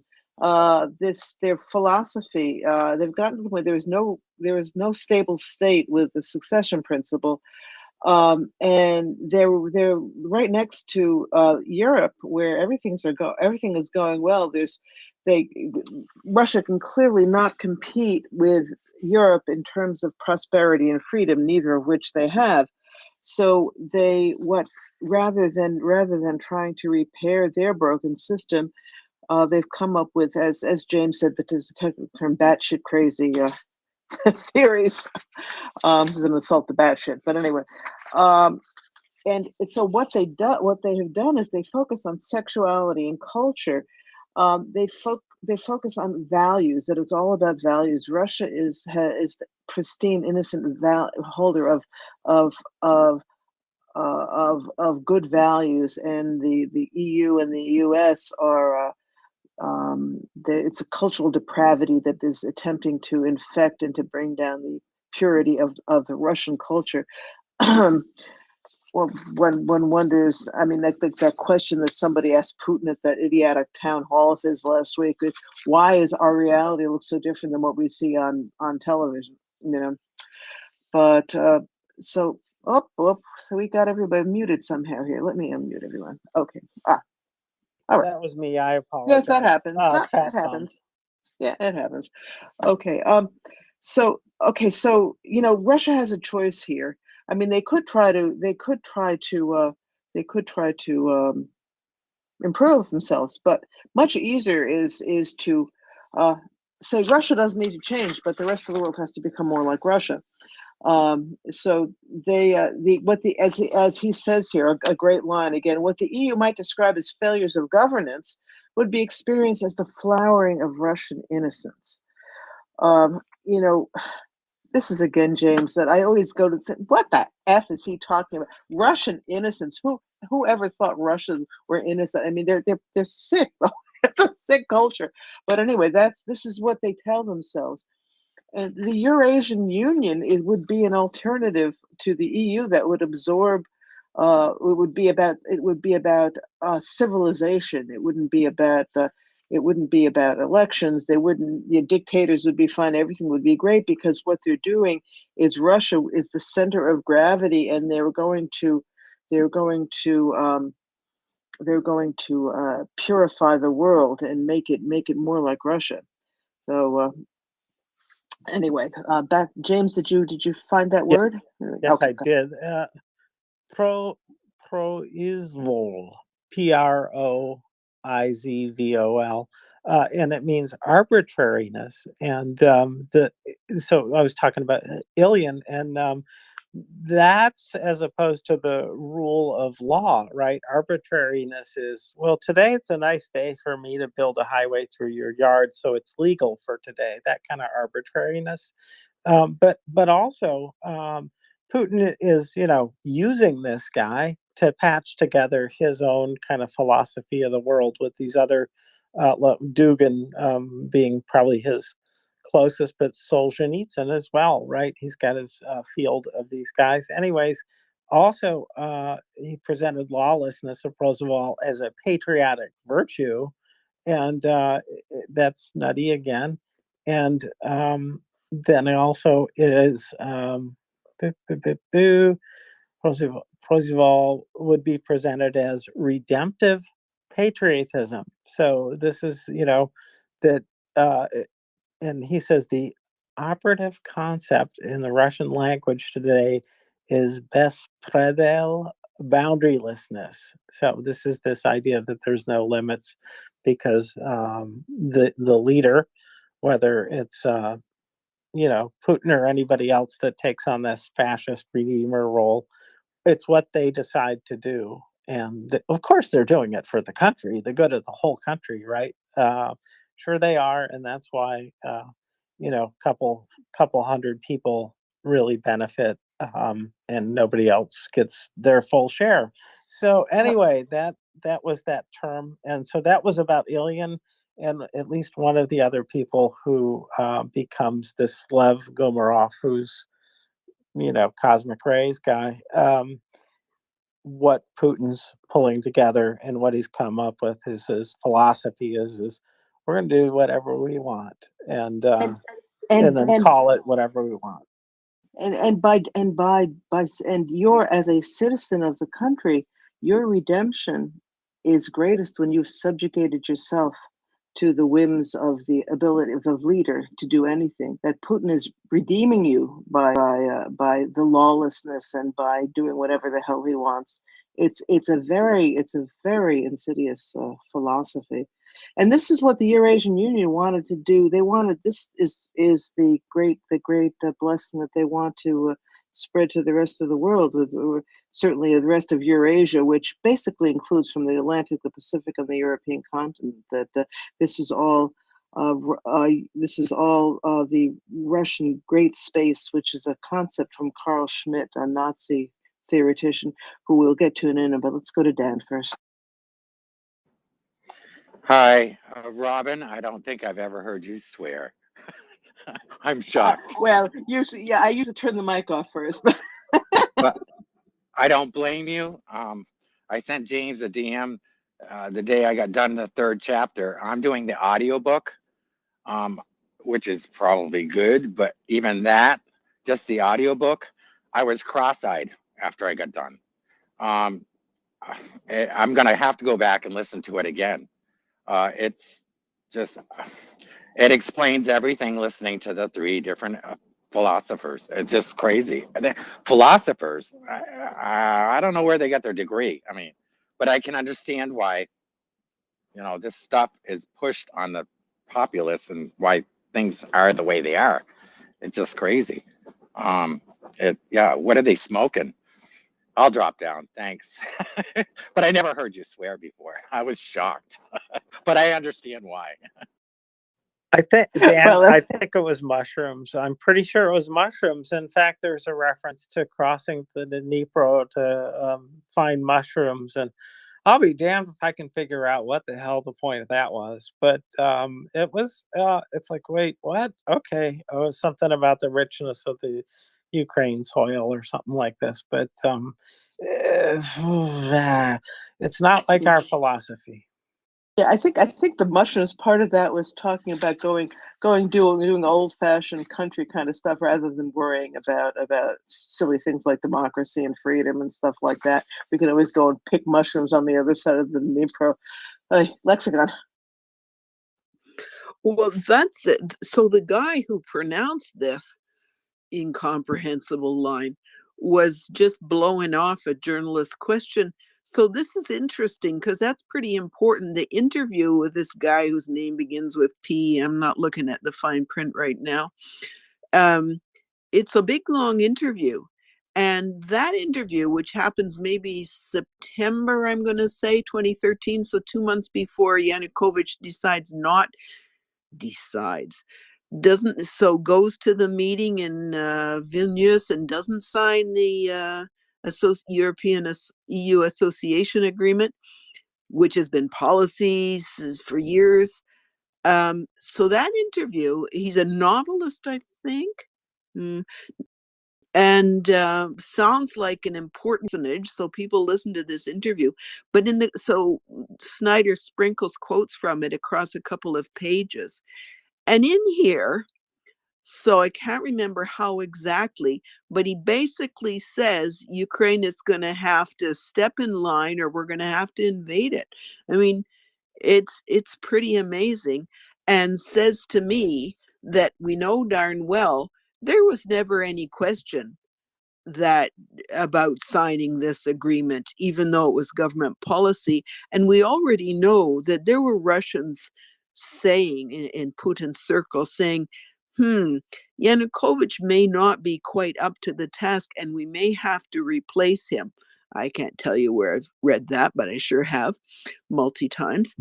So this is an interesting interview, and if you've got it better in hand than I do, by all means. But anyway, I would say he's somebody close to the circles around Putin, and he kind of knows what's up. And as I keep saying, Putin has this plan for Ukraine years since, and Ukraine's going to play it their way, or they're going to rue any other decision. So I think it's an interesting interview, and I just can imagine what importance that guy perhaps had on the scene in Ukraine. I would think lots of Ukrainians heard that interview, saw it on TV. He must have been some kind of a big shot in the cultural sphere, and that interview was speaking loud and clear. And I think a word to the wise, I think a lot of people in Ukraine, among the many things they heard this kind of shit. And so when Yanukovych, when the news came that he didn't sign this, there were a lot of people ready to be really angry, and again, ready to step up about it. Yeah, I think that just reinforces that they have been at this accession process for a long time. They've tried and tried. So yeah, and this is this total possession of the Ukraine is what they're after, and it is part of a long-standing plan. I'm quite sure of that. And they have other plans, and they're very good at this stuff. And so I just want to tie this back to Gumlov, because I think this is an important part of the plan. And I skipped it, but he liked Hitler for the point that he hated Hitler's enemies, the Jews, and he thought that the final solution was the solution. And and in this world today, there are two kinds of groups that hate Jews primarily, and one of them comes out of Muslims. Not all Muslims. I want to be that really clear on that, and not all Christians, right? But there are some Christians who blame things on the Jews, and what ties this together, though, I think that's really important is whiteness, and there are a lot of forces of racial tension and racial division that are there that the plans of Russia play on, and so those are real breaking points, I believe, in our various nations. Those are things that run deep within our cultures, and those splits, I mean, and they're not wide open or anything. I'm not saying there's war going on now, but there is a lot of this, and in some cases the resentments in the United States go back to 1856, if not a little bit further. So Gumlov hated the Jews. He blamed the Jews. He had a lot of strange stories about the Jews, and they all worked together. As Russia's stuff, it doesn't all have to meet up at the end. It doesn't all have to fit together. It just, each rabbit hole is its own. But it's a comprehensive plan for how to, divide and conquer. And they're doing that right now. Exactly. And you brought up something that it's true. It's they talk about adhering to facts and factuality as being some kind of alien structure being foisted on the Russian people, which makes it great because you don't have to, you don't have to have any logic in the stuff that you're spewing. It can be completely inconsistent, and that's fine because demanding facts is obviously shows that you're from the morally destitute West.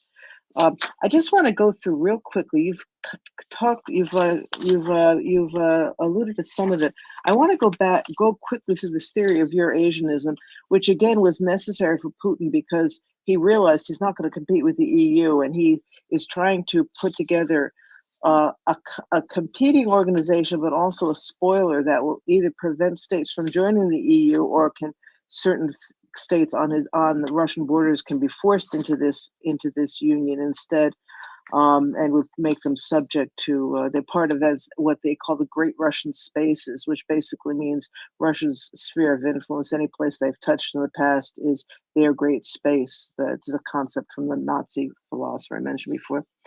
Anyway, the theory of Eurasianism, this developed. It developed in the 20s as a response to a disagreement between two schools of philosophy in Russia. The Westernizers, who said that Russian backwardness needed reform or revolution to push Russia into the modern European future, and the other school of thought, the Slavophiles, who said progress was illusory and that Russia had a particular genius, a depth of spirit unknown in the West. And they focused on the Mongols, that Moscow was founded free from European corruptions, and by corruption they mean classical Greece and Rome, the Renaissance, the Reformation, the Enlightenment. All of that is European corruption, which I found rather fascinating. Interesting too, the original Slavophiles did not buy into one of Putin's main excuses for why Ukraine doesn't really exist, and that is that when Volodymyr, or what was it, Vladimir, and what was the Voldemar was his Norwegian name, when he converted to Christianity as the ruler of Kievan Rus, which was in Kiev, which was early Ukraine, that this was the beginning of all things Russian, and this is the reason that Ukraine is part of Russia. It makes no sense, but none of this makes sense. That's the wonderful thing about this philosophy.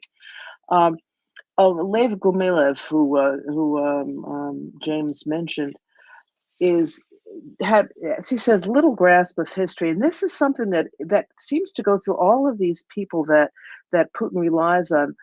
Ilyin was many things, but he was not a historian, and he just, again, makes things up to fit his theories.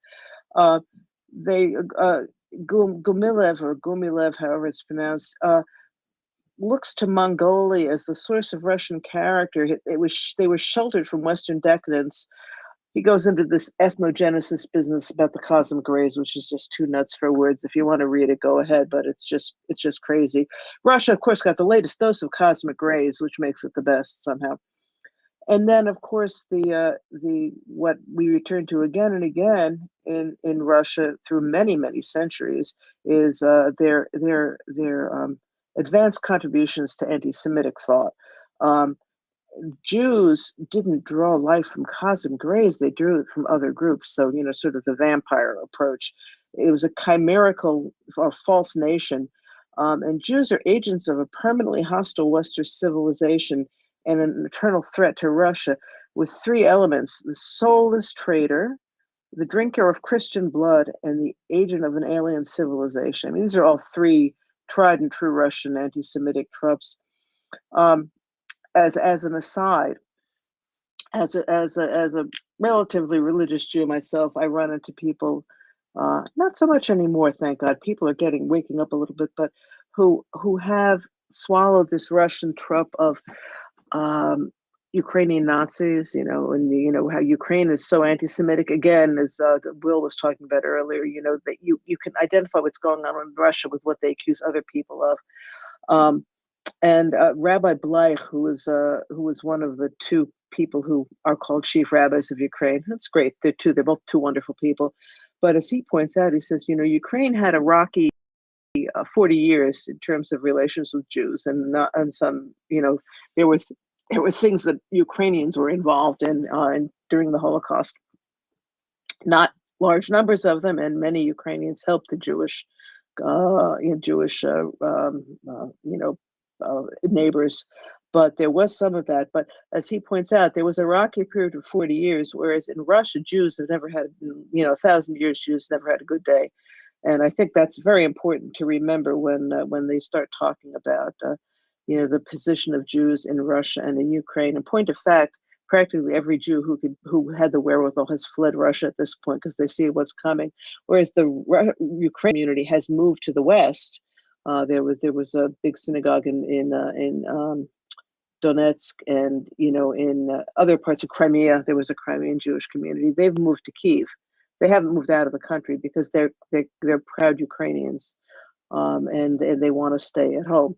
Anyway, just that's a little aside, but it's always something that bothers me because Ukraine is one of the least anti-Semitic countries in Europe at this point. Just to look at the statistics, a Jew is in much more danger in Germany and France than they are in Ukraine. I mean, from Ukrainians, more danger because Russia dropping bombs on everybody. But anyway, so next on the Maniac Hit Parade is, as James mentioned, for Alexander Dugin. Alexander Dugin is fascinating because I actually read some of his stuff, and I remember saying, this is really amazing because I had worked about 20 years ago. I worked at a place called the YIVO Institute for Jewish Research, and because I spoke German, I cataloged a bunch of Nazi, pseudoscientific works. And when I started reading Dugin, I said, this is crazy. This sounds just like these Nazis, except instead of German, they say Russian. Instead of Jew, they say Ukrainian. Well, lo and behold, as Snyder says, basically, Alexander Dugin just repackaged Nazism and used the Eurasian vocabulary to make it sound Russian. But the point was the same thing, to bring fascism to Russia, as James mentioned before. One of the elements of critical elements of fascism is you always have to have a permanent enemy that you're fighting against. The Russians managed to have Jews and Ukrainians. They've got a bonus of enemies. Oh, and NATO too. So they really have a lot to keep their populace wound up about and not noticing how miserable their lives are. Oh, I'm ranting a little bit, but hell with it. I'm going to rant. Anyway, James, do you have anything to add before I continue my rant? No, I loved it. Wow, what good points where to start. No, you know what? I'm going to let it go. You keep going. Okay, rant back on. Okay, so anyway, and part of Dugin's, Dugin has his, instead of the stars that Gumilev was talking about in these cosmic rays, Dugin has, you need a leader who's comes from fiction, a burst of erotic mysticism. Again, I'm feeling a little nauseous. Other than that, he has, basically standard fascist views. Russia must be ruled by a man of destiny, which is Putin. God. A man on a horse, yes, with please, his shirt Jim. off. Barf. It's really okay. We're not going to get through the chapter, so I'm gonna do little asides here for a minute. One of the things that I find fascinating is you have two leaders of these countries.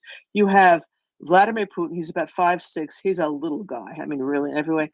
You have Volodymyr Zelensky, who's about 5'6", and who is a great man.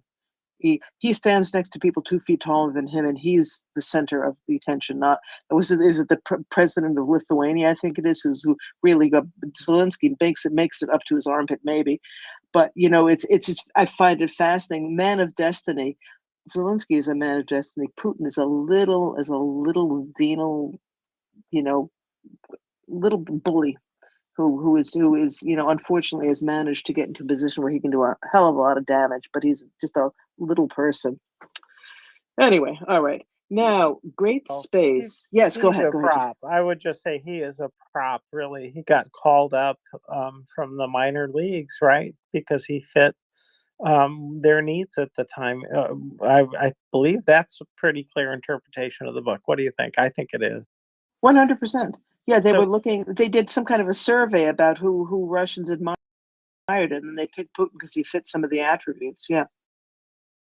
So he's just a prop, and he's really played it, and it's been so harmful to have him there at the center making these decisions. And so well, I want to get on with it because I want to get a little bit more accomplished because this is a huge chapter. But we actually have covered a lot of the philosophy parts. There's a lot more of that, but some of the action parts where we describe what actually happens, the Russian actions that they take to, divide and conquer, and some of the things that the European Union and the states and, Trump and other people are some of the other characters, non-philosophers, are very important to connect the dots on as well. So there's a lot to do. So please go back to you. And Okay, yeah, it's true. The end of the chapter where we get into Brexit and some other things are we have 12 minutes left. I'm afraid, James, we're gonna have to put some of that off to next week because I don't want to rush through it. But I do. Let's get a little bit farther. Could I go back to Ukraine? I mean, enough of this philosophy. Basically, it's nuts, and we know that already. But independent Ukraine is a barrier to Russia's Eurasian destiny. He calls it the existence of Ukraine an enormous danger for all of Eurasia, um, partly because their empire includes the Russian Great Space, which is Ukraine, and also, as was pointed out before, Ukraine was a functioning liberal democracy, right on the with a ethnically related populace that was, had chosen all the right things, and because it was a clear affront to Russia's path, because you could see how different things could have been. Okay, we talk about in 2012, Putin gave a speech, which was sort of laying the seeds for what was going to go on in the future with Eurasia. At this point was when he really flipped to enmity to the West, which based on the West and the West challenging Russian virtues, which I thought so interesting too, James. I didn't realize this until I read this again. All of this was going on. This flip to this business of the West being a threat to everything Russian. This came about at the same time when the Obama administration was attempting that reset, which I found fascinating. I don't think they're related. I think it was just amazingly bad timing, but it was an interesting little historical tidbit at any rate. well, but it turned into a big thing because it became the basis of a lot of the source material for divisionist propaganda to divide people by race, making fun of the monkey in the White House kind of thing that Putin was putting out, right? He was. Uh, you know, um, oh, just some of the terminology is just even disgusting, and I don't want to say it. But I think the other thing that happened here was misogyny is another crack in our society. And it's easy to get despising women because, like men, they're so despicable. But, with misogyny came Hillary Clinton, or the other way around, which is a huge point of attack, right? And whose fault is it after all?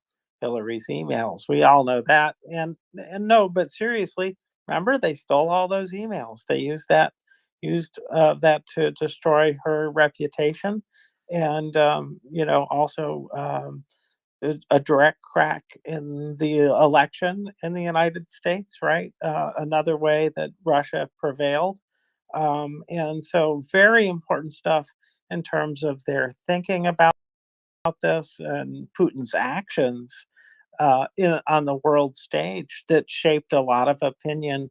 And using these reprehensible ideas. And for my part, I think that men and women, in terms of leadership roles, I have worked for more women than men, and I have to say that they're, in my experience, um, quite often the better leader. I've also worked for some women who are not great leaders. So it isn't a matter of gender at all, right? Ability isn't about gender. So, but Putin, they, Russia, are quite willing to use any of those splits any way they can to divide and conquer. Yeah, exactly right. And as Snyder says too, it's a thought out policy of using drastic, racist and anti-Semitic images and misogynist images, because it short circuits logical thought, and that's the point of this whole exercise. Is to get people to not think clearly, because if you're thinking clearly, the fact is that that the EU has it all over Russia: higher standard of living, freedom of movement, freedom generally. So rather than trying to do the hard work of making Russia more like a European country, which at one point there was a brief flirtation with, it's a whole lot easier to say Russia is perfect. They have a Russian Redeemer, and there's this redemptive project that's going to go on. And that anybody who challenges that, it's Western decadence, and factuality is the enemy. And people buy this. I mean, it fascinates me how easily the Russian nation seems to buy into this stuff. But I guess they never really have had a liberal tradition, which Ukraine has had and the West has had. Yeah, Lexica. Well, yeah, people buy this or buy into it. You just wonder how. But I think reading this book, we see that for quite a long time, you look at the years that Snyder refers to, and then what we know about the way the education curriculum is being constantly refilled with this stuff and the latest, best version. I think Putin said the other day that education and the church and education are the two most important weapons or arms or something. Anyway, puts enormous importance on the field of education. And until I read this, I mean, I've seen other stuff about these three big philosophers, so-called, of Putin's. Until I read this book, though, I hadn't seen how long and thorough was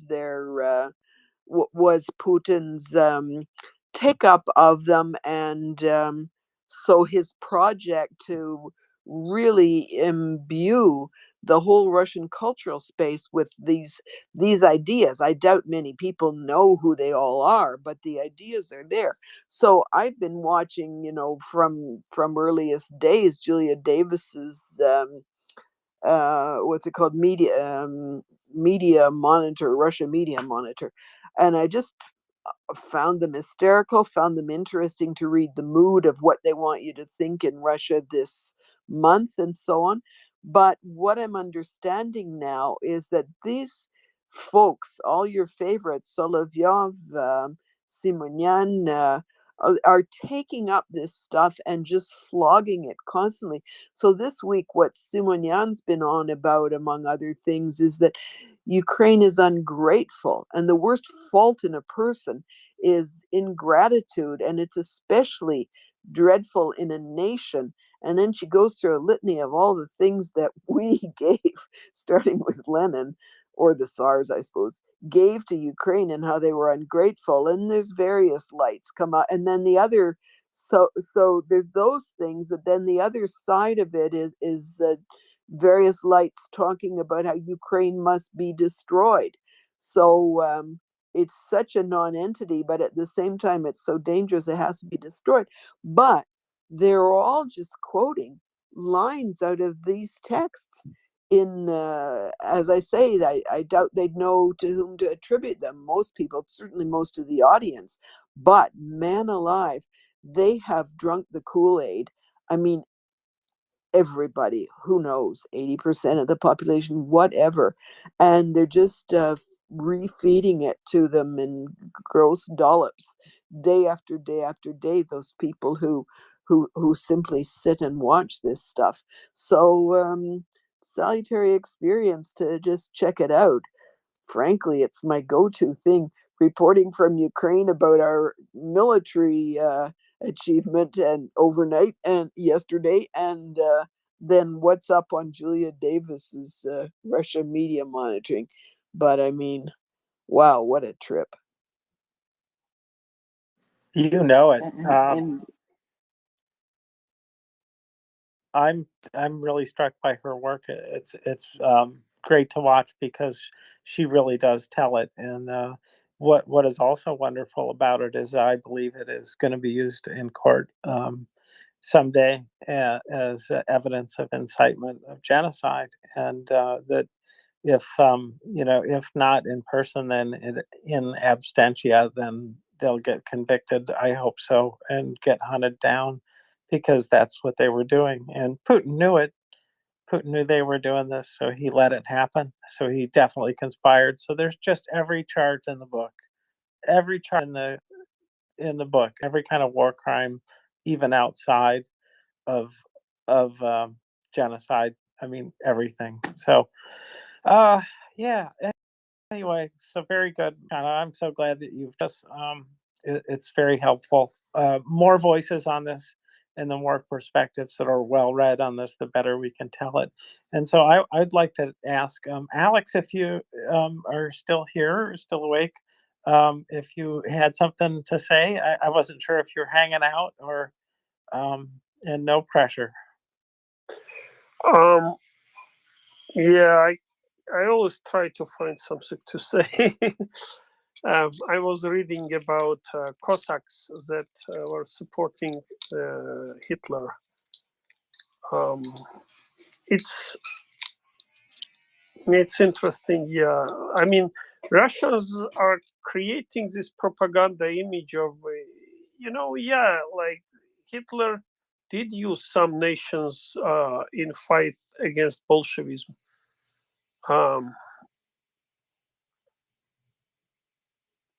But the biggest group was ethnic Russians, like, because it was the biggest.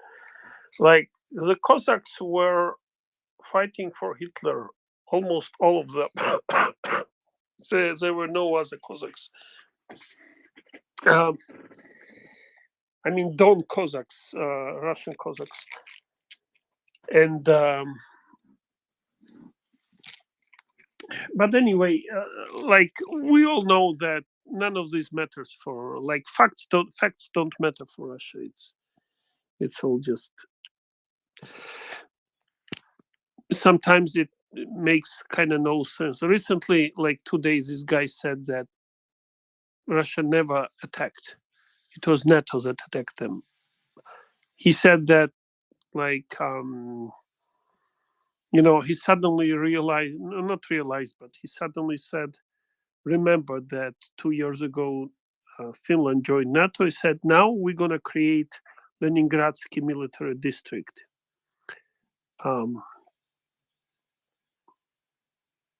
As if it wasn't already created, like 300 years ago. It's funny, like, how this guy, he lies. Actually, this could be interesting statistically, like how many of his words are lies versus truth. I think it will be like Joseph Goebbels would really praise him for these abilities. I can think of somebody else that would be in the running, though. Pathological liar. I'm sorry, what did you say? Oh, I said I can think of somebody else who would be in the running for, like, greatest liar or most lies or whatever. I can think of other people, but Putin's up there in terms of his lie percentage. Yeah, and with Putin, it's also it's built into the system. Lies are good. It's really on steroids, sort of. Yeah, I think that he enjoys his lies. Some of them he lies actually with some sense of humor, and like he even lies and he understands this is obviously a lie, But it doesn't matter anymore because, like, come on, everybody understands that he's lying. None of it matters. It's like the other day, in Russian word yaitsa can be translated both like eggs and balls. So, and he decided to say, I asked Minister of Agriculture, how are your balls?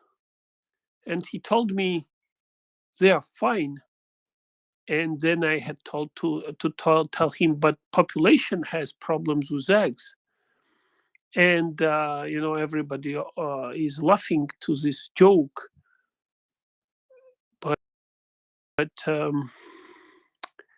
But the truth is, anyway. But this is interesting. Actually, I found a much funnier joke that even hens refuse to lay eggs. Like bring us our males from the front line. That's kind of the chicken going on strike. We need roosters. Bring them back.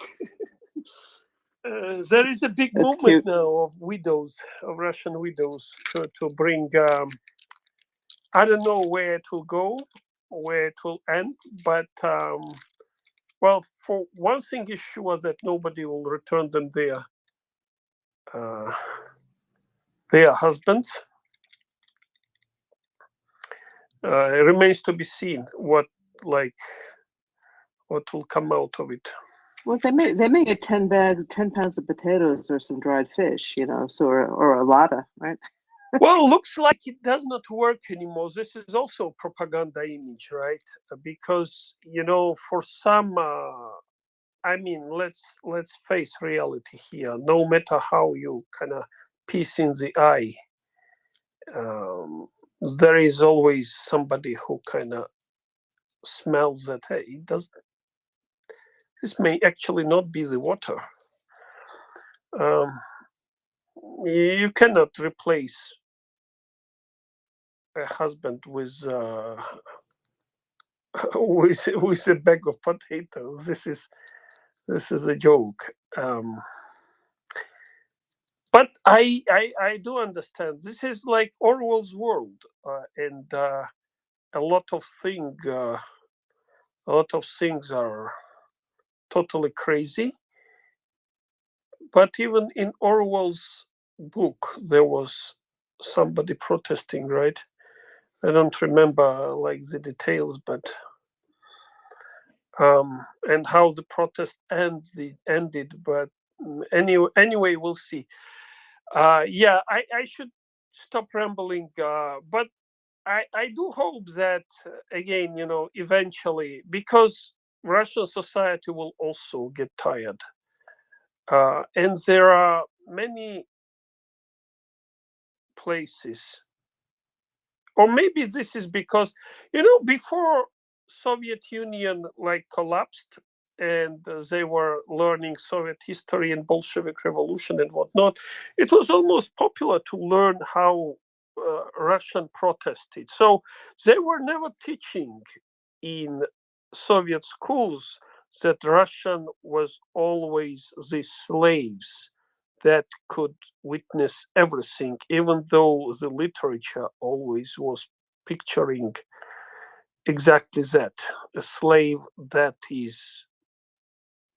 can withstand almost any humiliation, not almost, really any. But propaganda was trying to show that there was actually development of Russian protest, and there was genesis of Russian protest, and that Bolshevik Revolution was not just a coincidence, but a historical evolution and almost scientific evolution. I think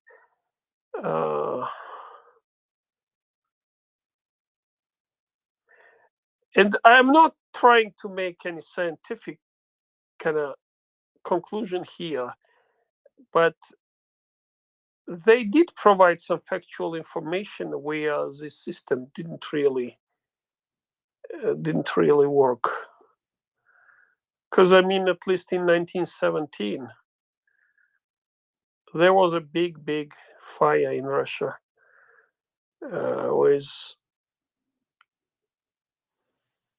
which was a revolution.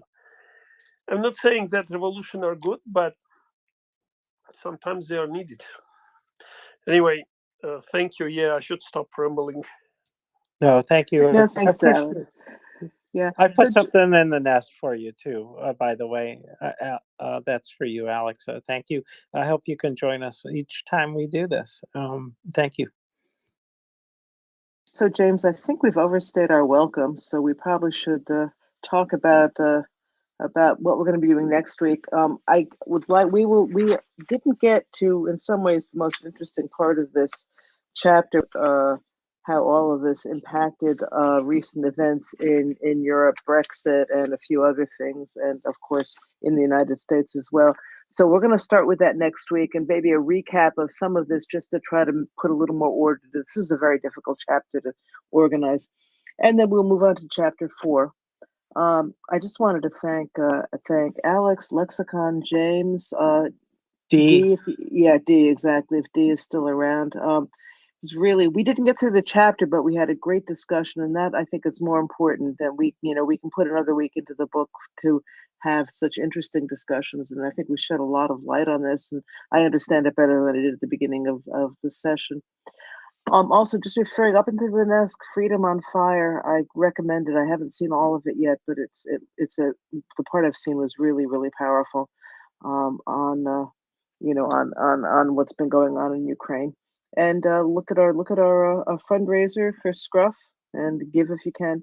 And with that, James, would you like to drop down first, and we'll get Prince Heather up here? I will be happy to drop down. This has been. The other day, I was very tired at the end of my session. This was invigorating, and I thank you for that. This was really, I felt like I was making connections in my head as we spoke, and I just wondered how we can help the world take advantage of what Europe has learned, in fact, about how to do things, and I appreciate it. So with that, I'm out of here. You guys have a good one, and take care, and glory to the heroes. Slava Ukraini, Heroyam Slava. Thank you, James. Have a good evening.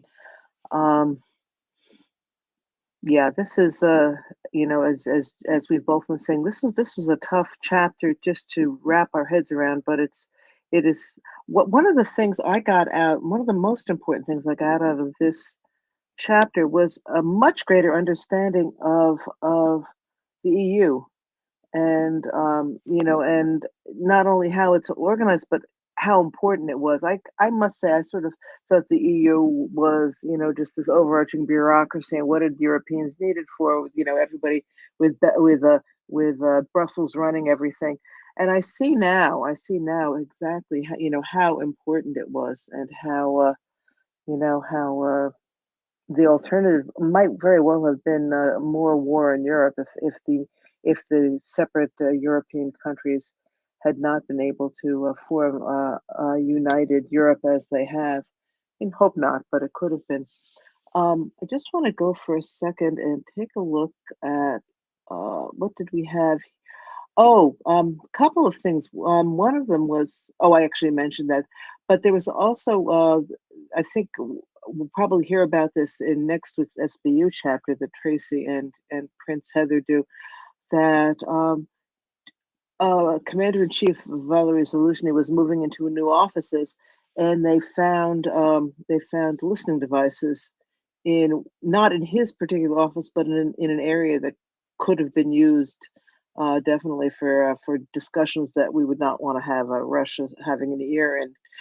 It does point out the fact that there still is, Ukraine still has a big problem with internal either sleeper agents, or unfortunately even some Ukrainians who are traitors. And it's every time we hear one of these reports, it's one less plot that's able to continue. So it does show Ukraine is really being on top of this as they can. But it's it's a continued problem. Also, as I'd mentioned earlier, there's another thing that is getting more and more troublesome is the number of false false accounts that purport to be of Ukrainian units or Ukrainian soldiers complaining about corruption in the Ukrainian military, about crimes committed by higher ups in the Ukrainian military. This is part of a disinformation campaign. It's the Russians. They go every month or so they come up with something else, and seems to be their latest attempt to weaken Ukraine. I think most this stuff is often so ham-fisted that it just makes them look foolish, but it's something to be aware of, as we are probably going to be seeing in the next few weeks discussions about criminals in the Ukrainian military, and just know that it's very likely to be coming from these fake Russian accounts. And with that, NAFO Dave, you're here. Welcome. Hello. Kind of a surprise. Usually it's Prince coming up first. But I see Nancy made an executive decision. yes, but here I am. So wherever I go, there I am. Good thing to be. I see we also suddenly have a bunch of hands. So let's take For Every Child, and then I think For Every Child, I will hear what you have to say, and then I'm going to drop down and make room for Prince. But I haven't spoken to For Every Child in a few days, so I want to speak to her first. How you doing?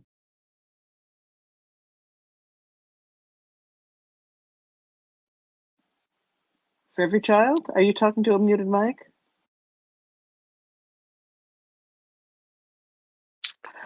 Doesn't show muted here. Oh, interesting. I don't hear her though. You know what? I think, given that, I think that's telling me I've outstayed my welcome. I don't want Prince coming up behind me with a hook to drag me out of the seat. So I'm going to say good night. It's nice to at least be ships passing in the night, NAFO Dave. And thank you again, everybody who came up. We had a great session, and looking forward to next week. And hi, and Prince, I'll wave to you as I'm going down the rope as you're climbing up into the balcony. Thanks everyone again. Have a good evening, everyone. Slava Ukraini. Heroam Slava. So so For Every Child, are you speaking? Not hearing anything. If you are, I guess. Oh, there she dropped. So, and Karen, how are things? Things going in Alaska? Well, it's a lot of snow, typical Alaska in the wintertime. We're a lot warmer here in Anchorage, though, than many places stateside, so there's that. I just wanted to interject a quick news flash that has nothing to do with Ukraine, but it is concerning. And then I'll go back to strictly Ukraine. But not long ago, this is a developing story. A vehicle crashed into a parked Secret Service SUV that was shielding President Biden's motorcade in Wilmington, Delaware. And it was happened about 200 feet from where Biden was standing. And this is a developing story, but just thought I'd throw that out. So, people who do thoughts and prayers can do thoughts and prayers. And that's all I'll say. Okay. Yeah. Thank you. It's developing. Could be. People have accidents like that. That whole Canadian border thing that got blown up and turned out it was just an out of control car. Anyway, thank you. So. Yeah. Alex, it's been a while since I saw you. How are you doing? I'm okay, thank you. I started new job and need to try to learn as fast as I can, obviously, because it's new. None of new jobs typically, at least in my case, looks exactly like previous ones. So there is a lot of learning, but that makes the process more interesting. So. But I was trying to follow Ukraine, like reading. I was very disappointed with this. What's happening now in with the Senate Commission? I did have a feeling that was going into the right direction, and here we are, like a very small group trying to manipulate big Congress. But hopefully they will find a solution, and hopefully soon, because honestly this is not usual time for this type of political games. I wanted to talk about something else, but somehow there was a comment about how Russia is doing misinformation about Ukrainian soldiers and whatnot. And I swear, like it was yesterday or today, maybe even today, but this weekend, I was actually like found one of that stories, and I started trying to listen. Of course, they were trying to translating it, putting some words, but then I looked at picture, and there was something fishy. Well, first of all, I've never seen a lot of Ukrainians in one place. Like never for video, like never freaking ever. This is not Ukrainian. Second, when Ukrainians are military, they always wear their uniform with insignia. And third and fourth, and then I realized, hey, I'm really looking at Russians who are, gathering together, lamenting, like in big groups, and lamenting how their commanders, left them out there in the cold and dark and don't provide munitions and whatnot. They were just projecting, they were taking the videos that Russian soldiers put about themselves and for Russian audience, and they kind of try to show it as if it's Ukrainians, doing this. And it was like when I realized, how, but it, even myself for a few seconds, I was like, what the hell is going on? Until I realized it. So yeah, this Russian propaganda can be sneaky. Beware out there. Yeah, their ability to project knows no bounds. Really, it's kind of funny that you can almost predict based on what they're saying is happening with Ukrainians that's exactly what's happening to them. It kind of follows. There's some other groups that tend to do exactly the same thing. So. But there are some, like, they are also following some patterns that kind of make no freaking sense. Which is like, I don't know, it's someday somebody would say, well, this is outright stupid. Like, Putin says something, 2-3 days ago, you'll see a barrage of people referring to each other, repeating exactly same narrative. And like, this is insane. You are revealing your assets. What the hell are you doing? But like, this is, and sometimes, like I said, Putin is making fun of everything, beginning from Russia. He is revealing his assets like crazy, like there is no tomorrow. He, like, remember when he distributed 9 rings of Sauron to like former CIS members or something? Well, he behaves exact same way. He demands his assets, his spies, to reveal themselves. They have to wear this ring, so that everybody can tell, oh, this is agent of Sauron. This is like, this is insane. But like he said, and then 2 days later there was this article in New York Times. And then when I pointed this out, like people started checking, and there were dozens, hundreds of articles referring to each other from names you can hear, repeating same narrative but under different, slightly different tweak. And this is insane.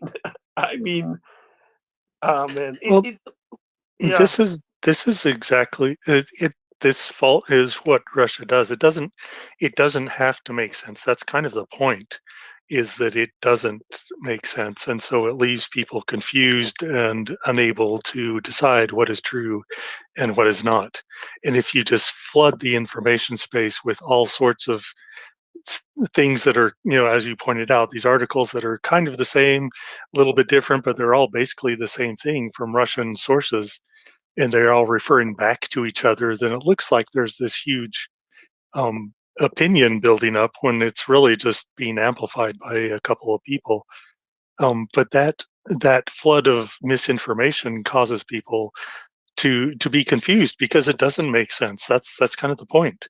It doesn't make sense, and so you're just like, I don't believe anything anymore. So, you know, then their objective has achieved. They don't want people to necessarily believe them. They just want people to not believe their opposition. So now they're changing their narrative that they were attacked. It's not that they attacked Ukraine, but they were attacked, not by Ukraine, but by NATO. And you would hear this narrative from many, many places that we provoked them, they had no choice, and all kind of bullshit like that.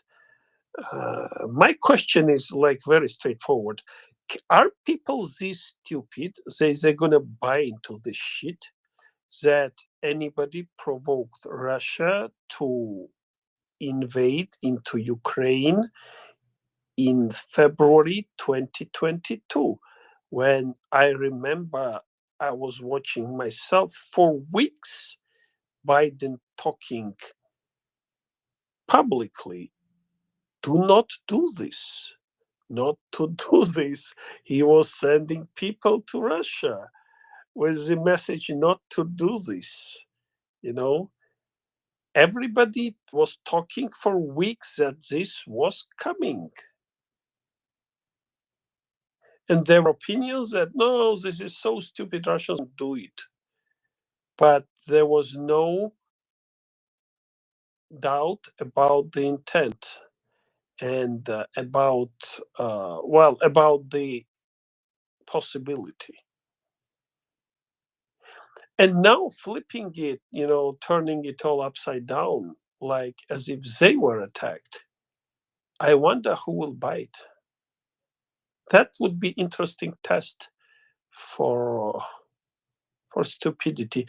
Maybe because I am like so used to this kind of stuff for like now almost 30 years. Before Putin also, but after Putin especially. That I am like I got some immunity. But I mean, come on, there are thinking people, there are smart people out there. And typically they are like majority of people who are making decisions are kind of smart. At least they know what they're doing. Well, in many places and in many positions. But let's see. Well, one thing to keep in mind as a caveat that I've seen play true over and over is that you never want to put a man's ability to think critically up against his income source, such that if somebody's income depends on them being stupid, they'll almost always play the stupid one to get the income, which is, as I'm afraid, that's a lot of Russian money is flowing into these places. Yeah, but here you are trying to say that they are spies. I call them just spies. Like, why not call a spade a spade?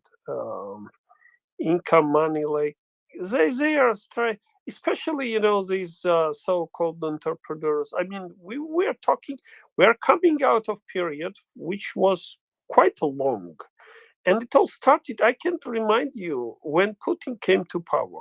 He was organizing big, like there was an event in St. Petersburg. There were hundreds of people from Hollywood, popular actors, Hollywood, meeting with people, and Putin was entertaining them by playing piano for them. And I was wondering then why he's doing this circus, because clearly Hollywood would not change what they stand for, whatever it is, just for Putin. And now I realized, well, it wasn't for Hollywood. It was for somebody else, because once he associate himself for this crowd, it's much easier to get into connection. So that when he was preparing, and I have no doubt that he was preparing for this from day one. Yeah, this has been Putin does. I will give him that he has a long strategy.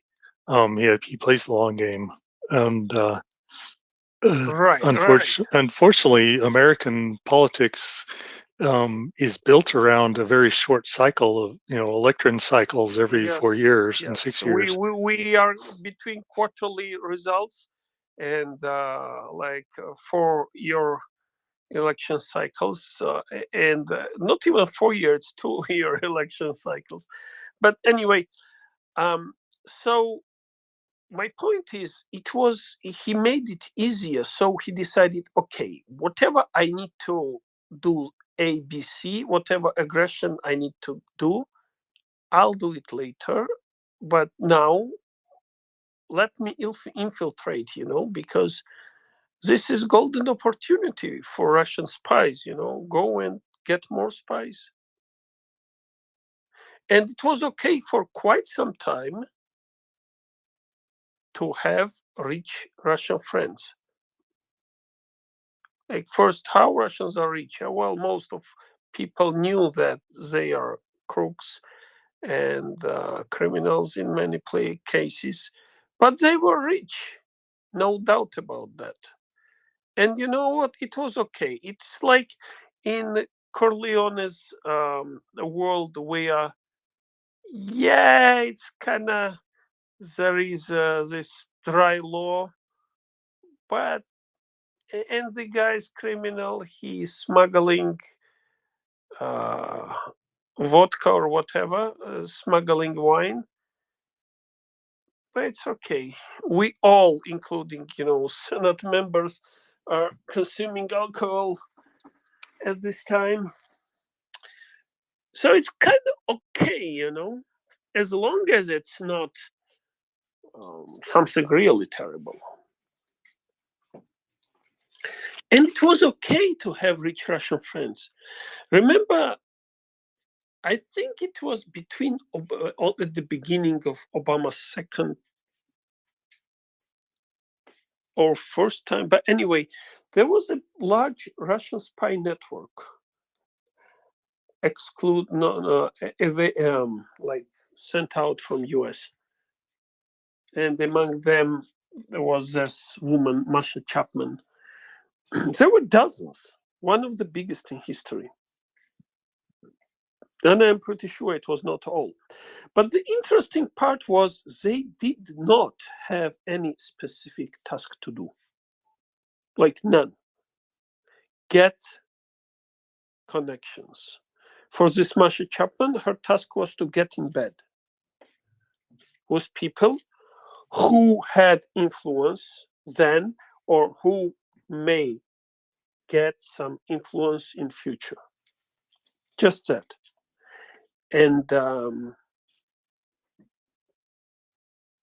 like there was, well, almost the press at least showed it. There is no harm. Well, guess what?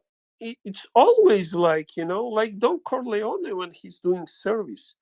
He's not just doing it for charity. He says, well, one day you'll have to pay back. Well, guess what? When will this day come for Mother Russia? That day is now. Now. Like, what can be more important for Putin than his lifelong project?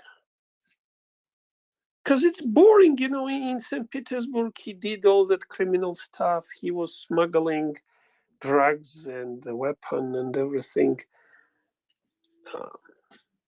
He has all the billions. So what? It was all became boring. And he had all these resources, like how to even use, like the scope of project was small enough. So he wanted something big, and he decided, hey, why I should not become Peter the Great? Yeah, why not? And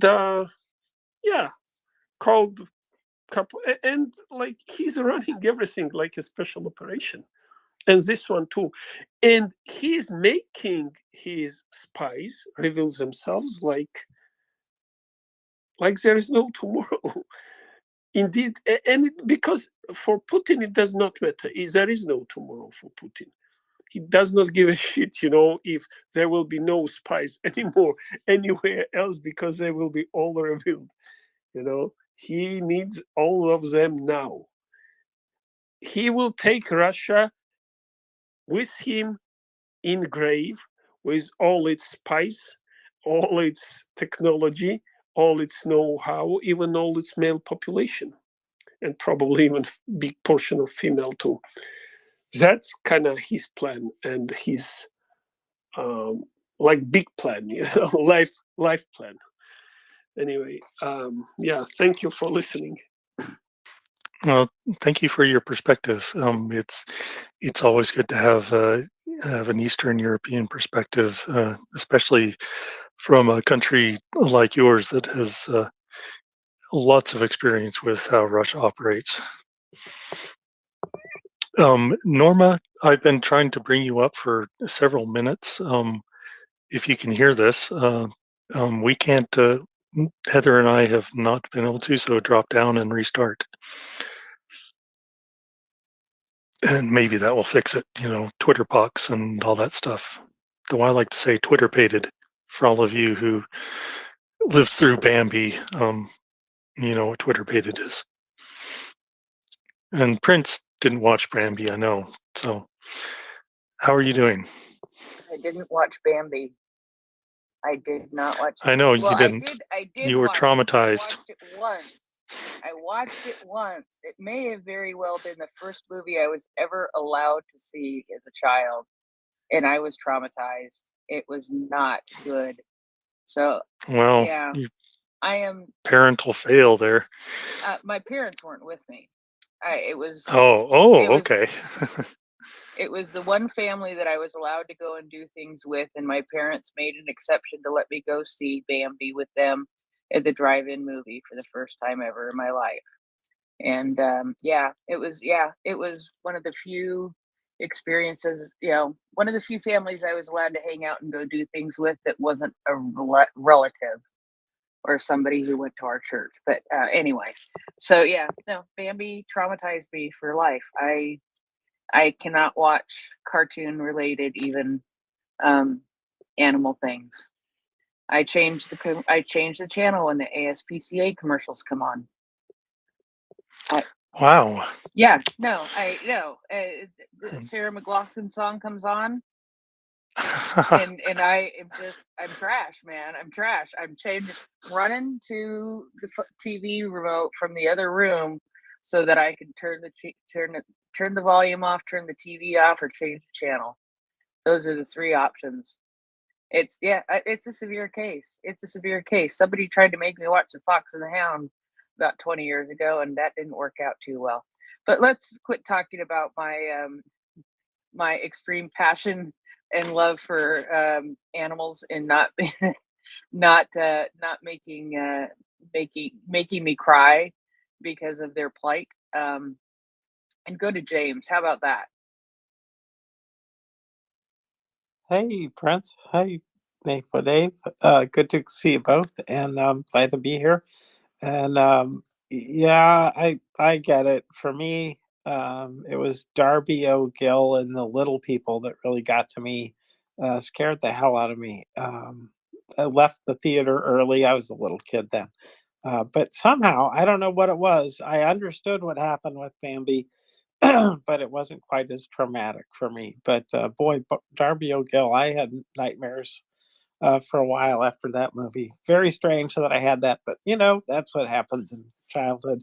What I wanted to come up and say was, Alex, I appreciated what you said, and it just made me think of Martina, no, Butina, I mean, Miss Butina, who took up the cause of the Second Amendment and came and visited the United States and slept with everybody that she could. So, for the very point of gathering compromat, I suppose you could say, and or at least leverage. You might not call it compromat. Maybe it doesn't matter who you sleep with, but if everybody feels that way, it's not really compromat, but it still may be influence. And so, yeah, pretty common tactic. And you're right, the chips are all being called in now. I mean, I'm I'm a 55-year-old male, and I would have serious questions if a mid-20s female suddenly took a unique interest in me. Um, I can't see how these. I mean, I'm pretty young for a lawman, for somebody. Most of the people, especially senators, are much older than me. Um, but yet these, you know, uh, uh, these younger Russian influencers are able to just slip in there and they don't even bat an eye. It's crazy. I just think of also about Borat and Giuliani and his. Oh yeah, yeah, I'd Oh, love that. evil, evil, evil. Oh, bad, bad, bad.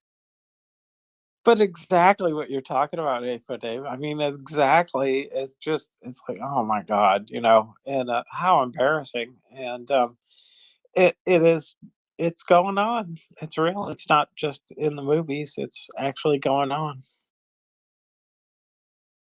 No, Actually, it's sorry, um, sorry, I, if I may say something about this Maria Chapman. This is a real person. It's so I read a little bit. I tried to follow a little bit her story.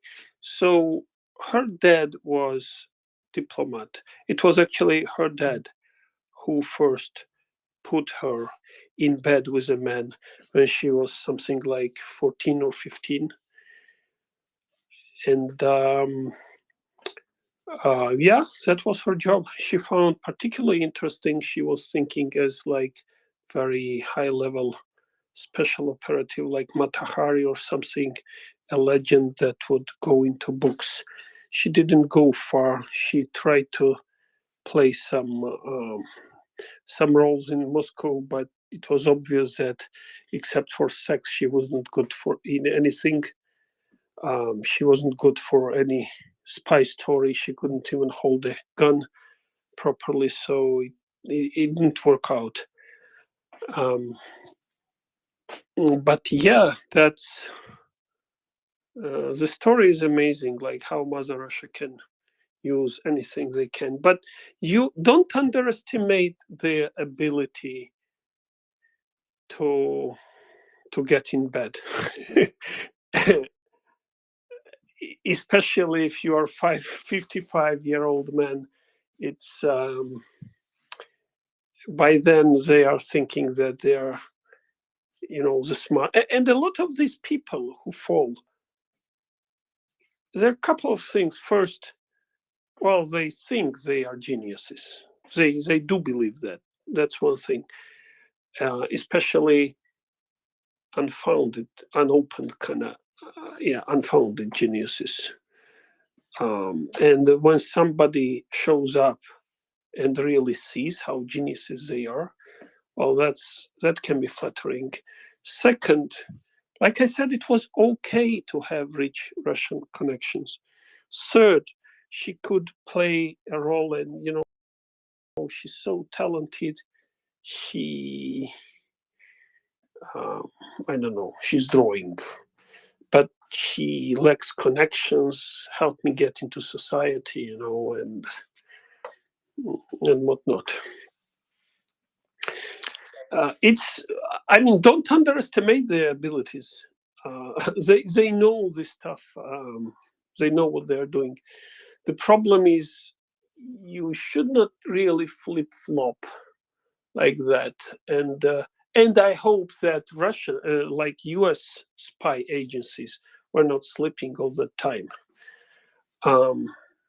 Well, that's really hope. I have no evidence anyway, but yeah, whatever. But it's a problematic when you it will take time before we can flush out all these agents, and at least to return to a time when there was Cold War and we knew communists were enemies. Thank you. I'm not really surprised, of course, because even a brief perusal of history shows that this tactic has worked for as long as people have had interactions. Basically, have been trying to collect intel on other groups. It's one of the mainstays. You send in a young, attractive female, and she can get all sorts of information. Because older men are continually prideful and stupid. Anyway, Prince, sorry I cut you off. Well, I see. I'm gonna change it. I'm gonna change the title here in a second. But James has his hand up, and then I have a question, and we'll see where that ends up taking us. Thank you. Yeah, Alex, I just wanted to point you in the direction of first a great account, Spies and Vespers, all things spies. He's very knowledgeable. He's on a couple books in authoring things, and this one I wouldn't dare buy this, right? But it's called Honey Trapped, and it is about the topic. And so his knowledge comes out on the pages, I guess. I don't know. I'm not going to read it because it's that kind of book, but you can see from the cover kind of suggestively what that is about. And so fascinating. And his account really, if you are interested in the spy game, he's very knowledgeable, and so he's got lots of tidbits about that and our recent history that are very, very interesting. So there you go. And the idea of a honey trap, or in IT we call it a honeypot, where you set up in a purposefully easily infiltrated system to kind of attract hackers, because they can get into that one, and then they can get in and they waste their time muddling around and fiddling, and then sometimes eventually they'll figure out it's a honeypot, and so they give up. But that also gives you a way of tracing them and tracking them and being able to find out where the hacker is located and that kind of things. Yeah, the whole idea of temptation, something that is irresistible, I guess to older males, young females, or young males, depending on how you go, can be irresistible, just like a wide open, unfirewalled system is irresistible to a hacker.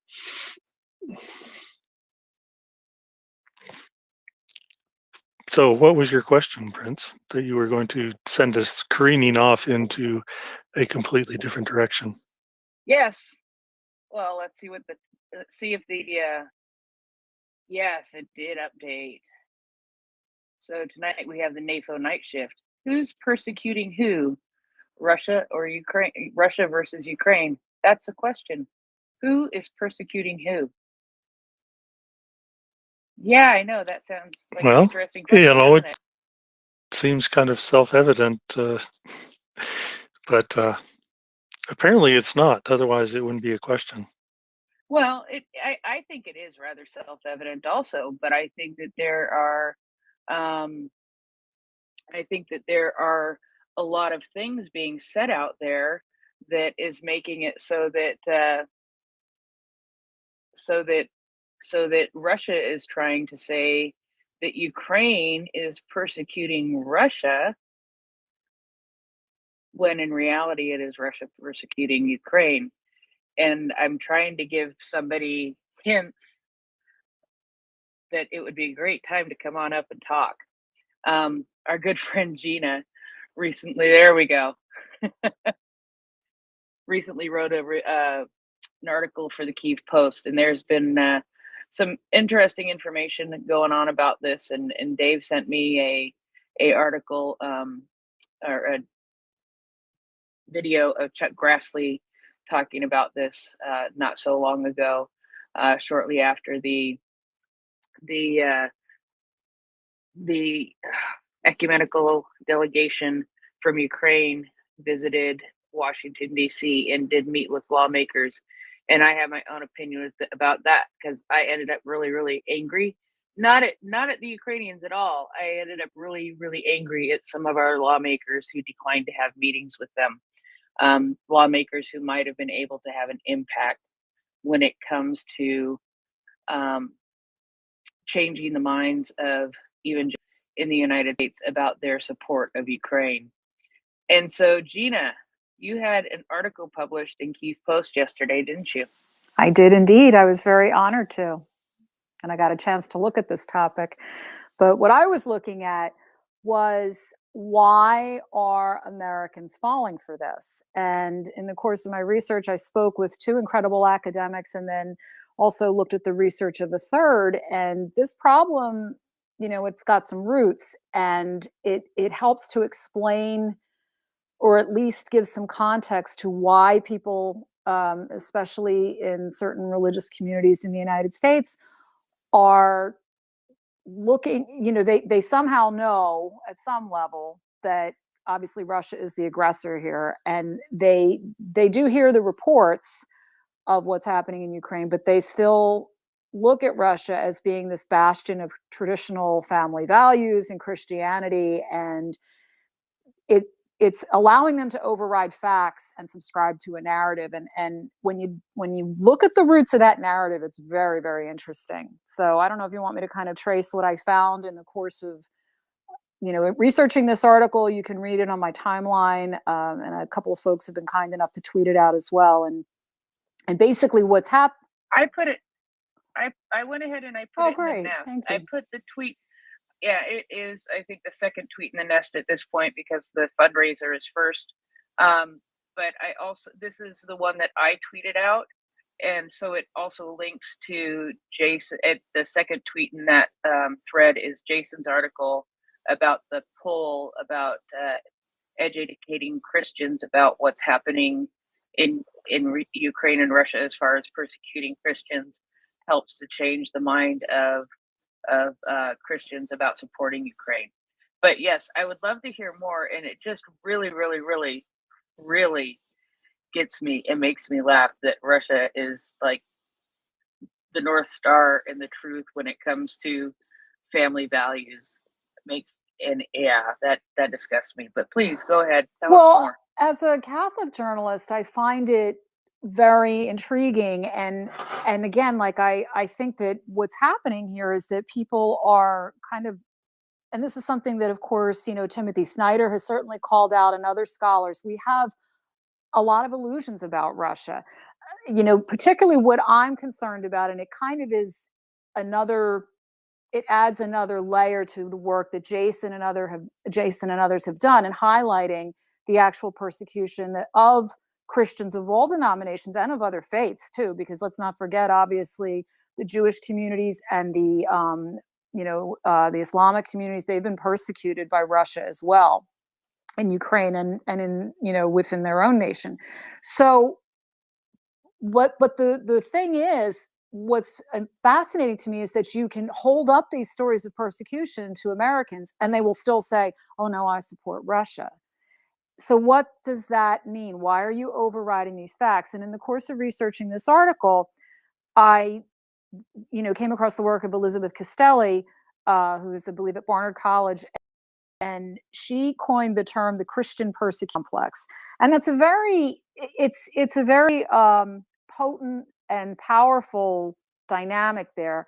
For those who aren't familiar with Jesus Christ, who is, as Christians believe, and myself included, the Son of God, who came, and this is why we celebrate Christmas, who, approximately 2,000 years ago, and he was an historical figure. So even if people don't believe in him as a religious figure, or rather as a god, he is a historical figure. We do have historical evidence attesting to him from a number of sources.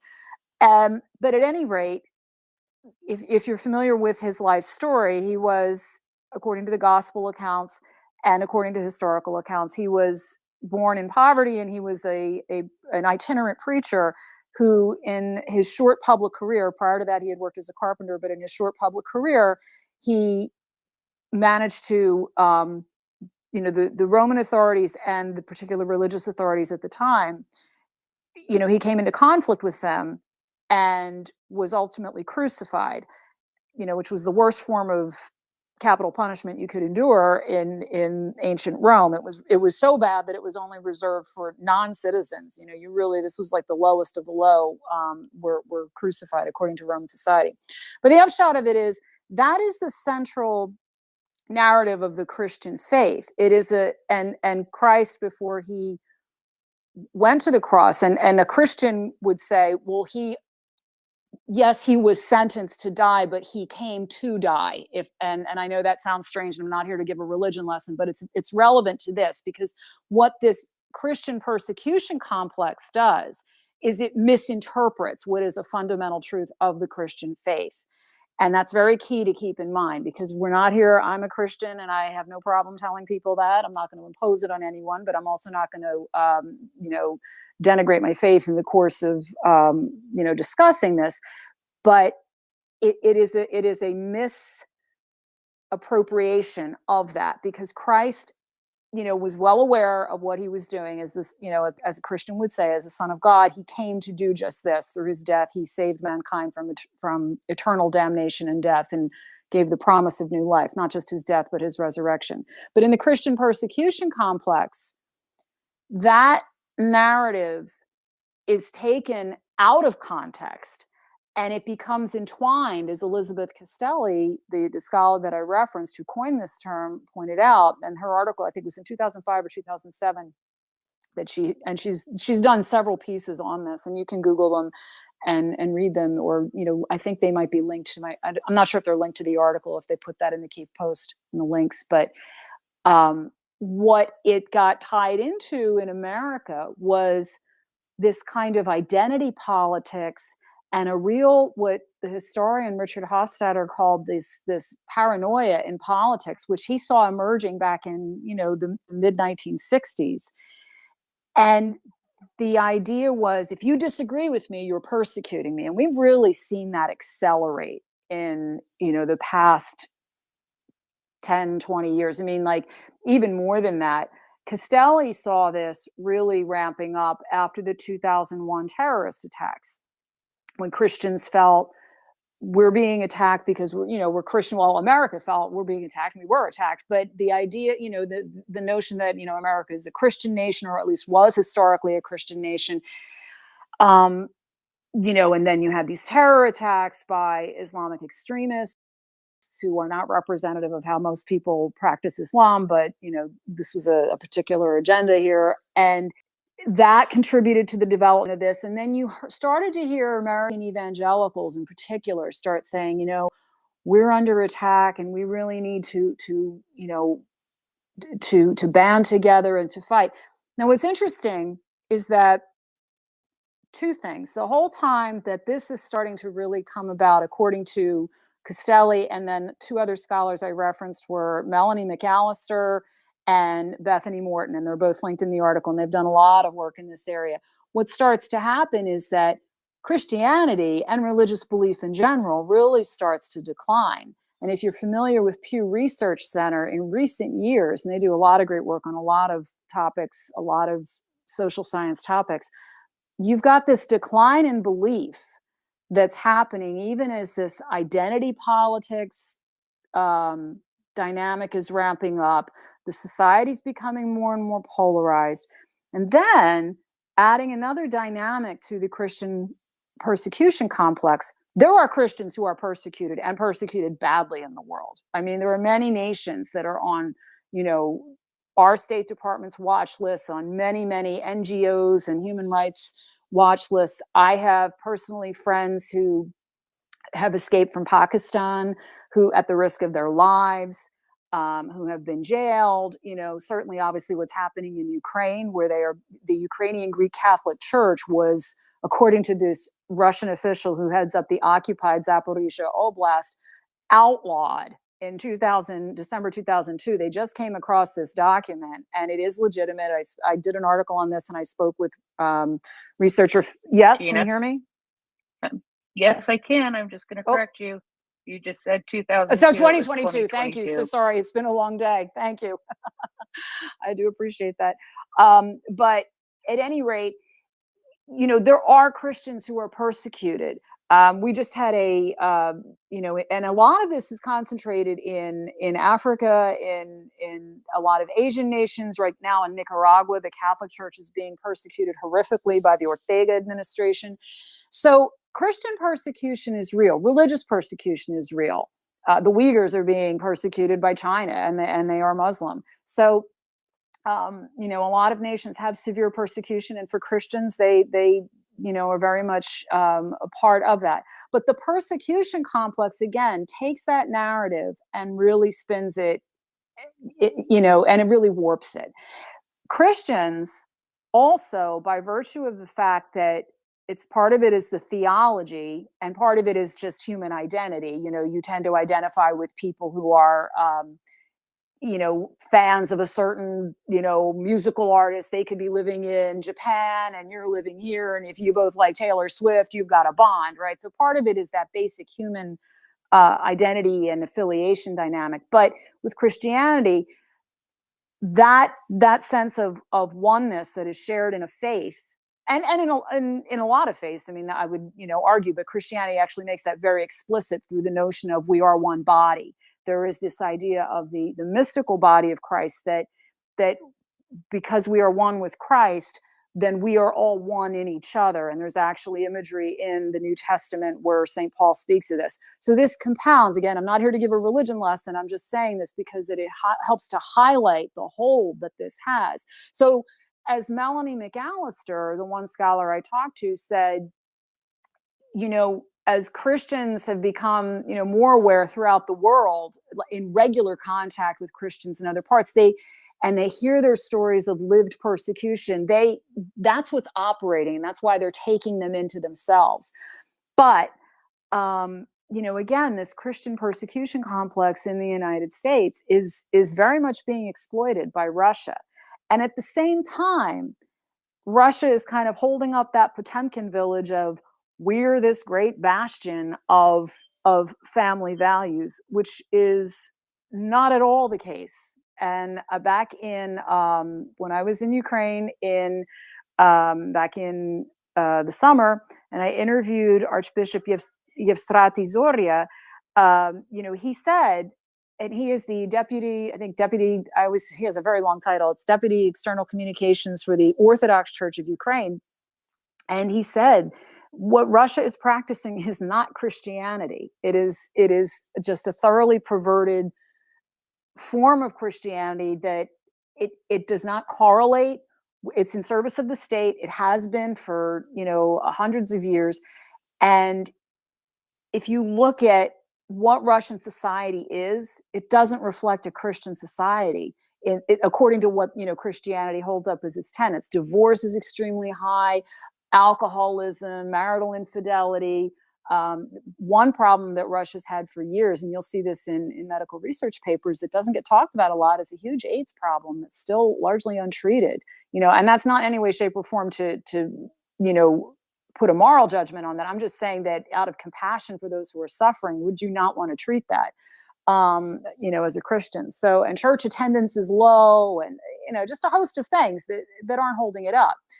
But, again, I think that we need to look at those roots of this Christian persecution narrative, because it certainly precedes even the first part of the invasion in 2014 in Ukraine. This has been building on roots that have been taking hold well over the last, 30, 40 years.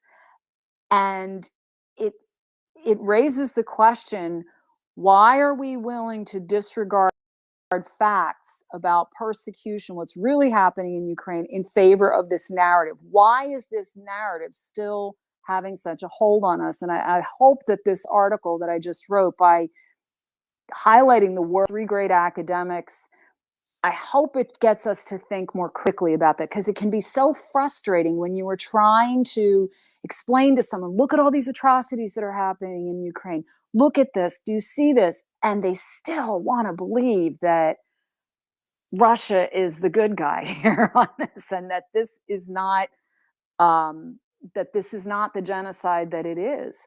So whenever we're willing to disregard facts for the wrong course of action, then we have to ask ourselves, why does that narrative prove satisfying to us? What needs are we trying to get answered, or what delusions do we find more comfortable to live with than reality?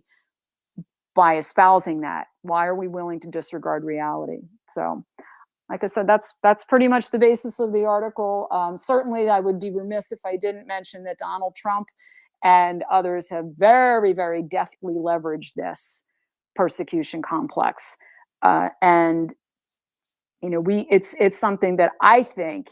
I guess 2 other quick points that I'd make that got brought up. I personally, as a Christian in particular, I am very frightened of a Christian nationalism that is developing here, and that has developed. I remember I recently interviewed a priest in East Texas. He's actually from Ireland, and he was telling me that, in the areas where he serves, he said, I'm seeing this Christian nationalism that's really, pretty frightening.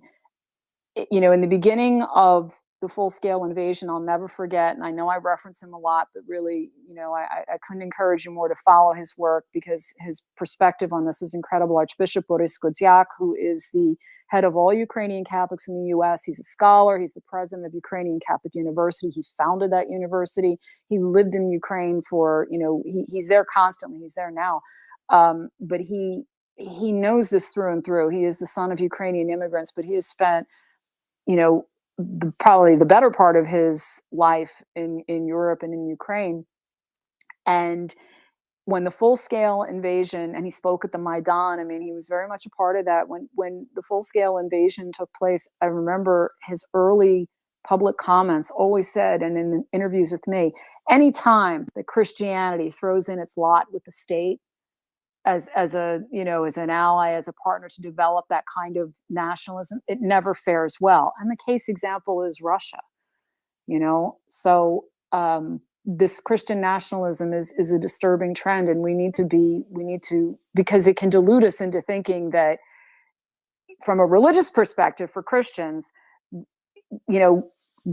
having a government, a theocracy here is not the end goal. That is not the end goal. That is not what Christianity is meant to do. That is not, a Christian would say, this life is passing, that there will come a time when, you know, we will have a new heavens and a new earth. And that doesn't mean you're going to vote it into office. Okay. So again, not trying to give a theology lesson here, but just trying to give some context, because I do understand that, you know, I don't want to take for granted that people are Christian or, you know, would necessarily know those things. We can't assume that anymore, obviously, especially because we are a post-Christian nation in many, many ways. You know, we are not, most of us are not, you know, studying this or necessarily practicing a faith. None of the demographics are showing that this is an active part of people's lives as much as it was, you know, 30, 40, 50, and certainly 100 years ago. So the other trend that was interesting that Bethany Morton pointed out, and I have seen this too, among Catholics, is that there is among the Christians, among some Christians, and there are actually hard right, you know, Protestant believers who have done this. They've converted to Russian Orthodoxy, and in Orthodox seminaries, there are small. It's not in the U.S. There, I mean, there are small cells of people, she said, that actually do have this Christian nationalist perspective. I will say too, as a Catholic, I have noticed, if you're familiar with the Roman Catholic Church, which is the Catholic Church is actually 23. I always get this number wrong, and that's embarrassing because I'm a Catholic journalist. It's 23 churches, Eastern Catholic churches, plus the Roman Catholic Church, and then together that makes up the Universal Catholic Church. So the Eastern Catholic churches are churches such as the Ukrainian Greek Catholic Church or the Syro-Malabar Church. And they basically kept their Eastern Catholic traditions and then went into communion with Rome. But among Catholics, the Roman Catholics in particular, there's a segment that calls themselves informally, because this is not a recognized term, traditional Catholics. And these are the folks, and again, I'm not trying to, if anyone here is a traditional Catholic or favors the Mass in Latin, that's you know, I get it. But there is a presence on social media in particular, and in a lot of in-person gatherings, of people that, broadly speaking, would favor, rather than Mass in English, which was something that was changed at the Second Vatican Council in the 1960s, Mass in the language of your country, the vernacular. The sense that council got it wrong, that the Mass should still be in Latin, that Pope Francis isn't, in the extreme cases, Pope Francis isn't necessarily the Pope, and the church has gotten too liberal.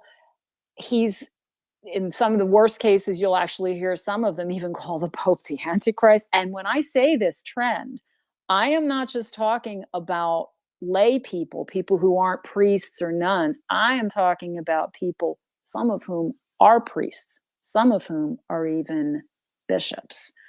And it's a very polarized time, unfortunately, also in many faith communities, and not just Catholicism, but this polarization is showing itself. Political polarization, social, cultural polarization is showing itself as well in the church in the United States. This trend is extremely disturbing to me as a Catholic, but I can also, and I'm not telling a tale that no one knows here. If you follow Jason J. Smart on Twitter or X, you'll notice he has often asked Kevin Roberts, who is the head of the Heritage Foundation, who is a Catholic, and by, you know, his own bio, apparently a pretty devout one. He used to be the president of Wyoming Catholic College, who has very much expressed a lot of, I don't want to say anti-Ukrainian sentiment, but very opposed to supporting Ukraine, and hasn't been really clear on why. It seems to be this flip from what the Heritage Foundation used to do. Now, this is someone who, again, is a publicly professed Catholic, doesn't hide that at all. In fact, his career would, and his bios and his affiliations, you know, it's very much a part. And I don't know a whole lot. I'm hoping to interview him at some point and find out, you know, if he can explain why this trend. But I do see with this Christian persecution complex, with the trends that these academics that I cite in this article have highlighted, with what we saw with Trump, what we are unfortunately still seeing with those who support Trump, and with the, various, name the influencer, who is pushing an anti-Ukrainian narrative, who is Christian. You can see this. I think that this is something that we really need to understand, counter, question, and realize that that not, unfortunately, necessarily highlighting the atrocities in the data is going to be sufficient for us to counteract this narrative in people, because it's very deeply held, and we really need to understand why people are buying into it. So I kind of went on there at length, but if you have any questions, or if anything was unclear, thank you for correcting me on the date, Prince, because it's been a long day. If there's anything else I can add, that would, let me know. I'm just going to give you a little bit of backup here and let you know a couple of, just let the audience know a couple of things. The links in this article are very, very strong. It links to your Kiev Post article with Jason about about, now I can't speak, the Union of the Orthodox Journalists. So it links to that article. Then it links to your article regarding the Ukrainian Greek Catholic priests whose fate is still unknown after a year. It also links to your article about Russia banning the Ukrainian Greek Catholic Church. It links to the 2018 book of Melanie McAllister. It links to a paper by Richard Hofstadter, and it also gives a link to the bio of Bethany Morton. And there are a couple of other ones that I didn't note, but those are all linked in the article. So if people want to do a deeper dive on some of these things, I think that would be fabulous, because it really is a very, very interesting, they're all very interesting things when you start digging into them. And the only other comment I'm going to put off for right now, but I wanted to give Dave an opportunity to say something, because he's Dave, and then we'll go to Thomas and For Every Child. Well, necessarily, I hopefully I'm not just speaking just because I am a person here, but I have some knowledge on the subject. Well, that's why I went to you, Dave.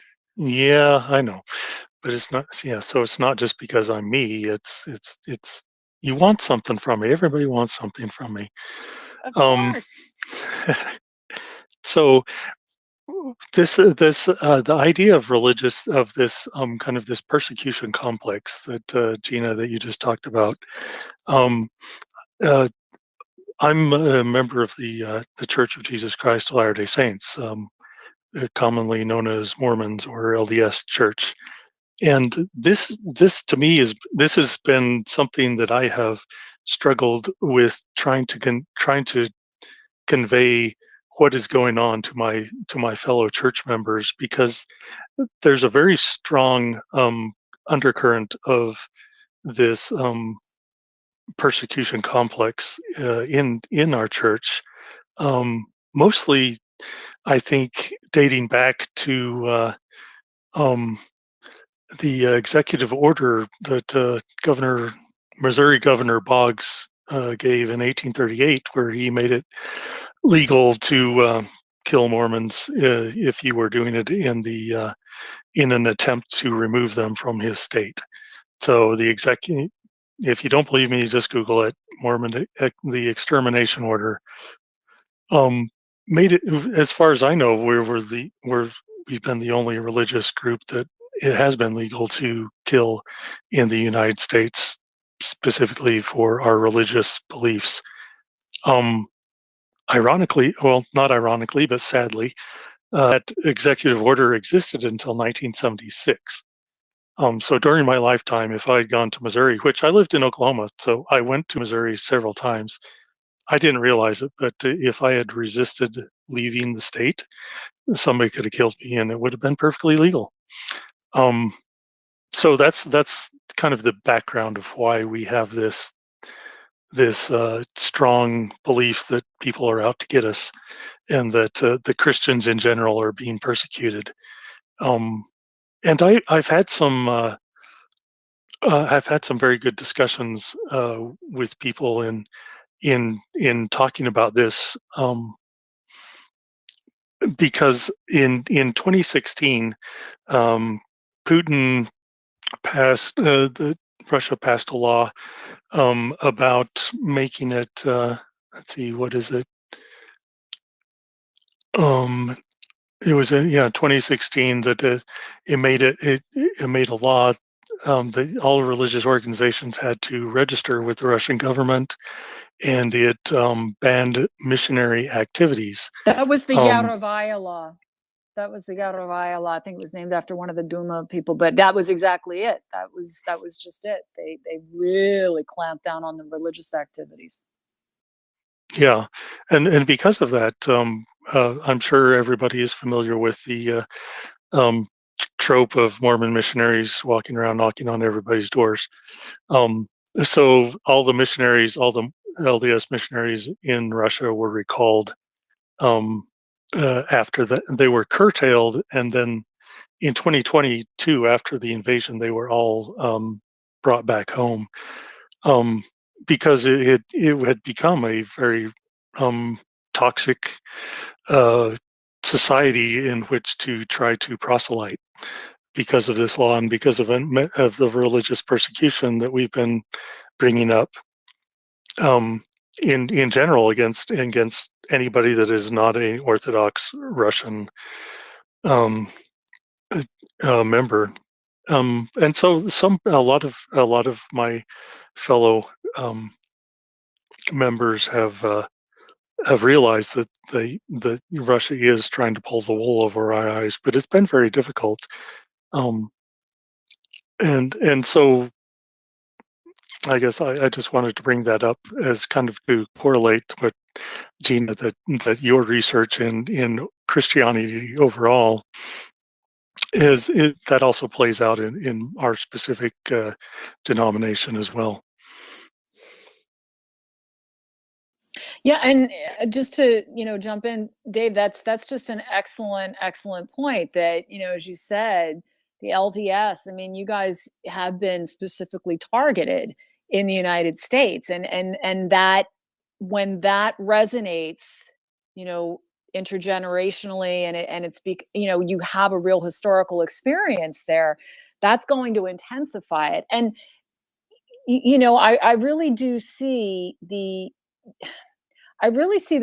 irony, part of the irony that I see among the folks who are claiming persecution for, even if they're nominal Christians. So I'm not necessarily talking about LDS. I'm talking about for example, Christians that I know, that just anecdotally I have seen, who they're not necessarily in church on a Sunday on a regular basis, but they will be the first to tell you, we're being persecuted because an agenda is being forced on us. And it's like, look, I'm not saying that there isn't a clash between, your, Christian values and many of the things that are, we're moving into a post-Christian society. And even Pope Francis has admitted that, in many areas of the world. And he actually is asking Catholics to be realistic about that and to understand that and to stop assuming that they are the ascendant in the culture anymore. It's not the case. I mean, you'd be really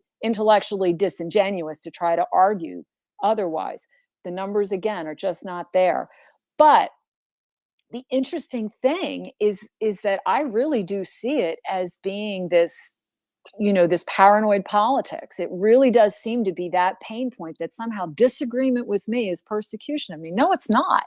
I mean, someone can tell me I don't at all believe in anything you're saying. You're not persecuting me by telling me that. You're persecuting me when you take away my property, when you take me to jail, when you start mutilating me and shutting down my services. None of that is happening to a lot of the Christians here. I mean, if someone knows of it, please do let me know, because I don't think you can compare what's happening here to what's happening, for example, in Pakistan, where one of the priests in my parish, his whole family had to flee the country because they were being targeted by extremists and summarily jailed. Or like other people in my parish, which happens to be very diverse, we had people, a strong Haitian community, some of whom had been persecuted down in Haiti, or the Nicaraguans that I know, where I have actually interviewed people in Philadelphia who have said, you can't use my name with this. I'm like, but you're here.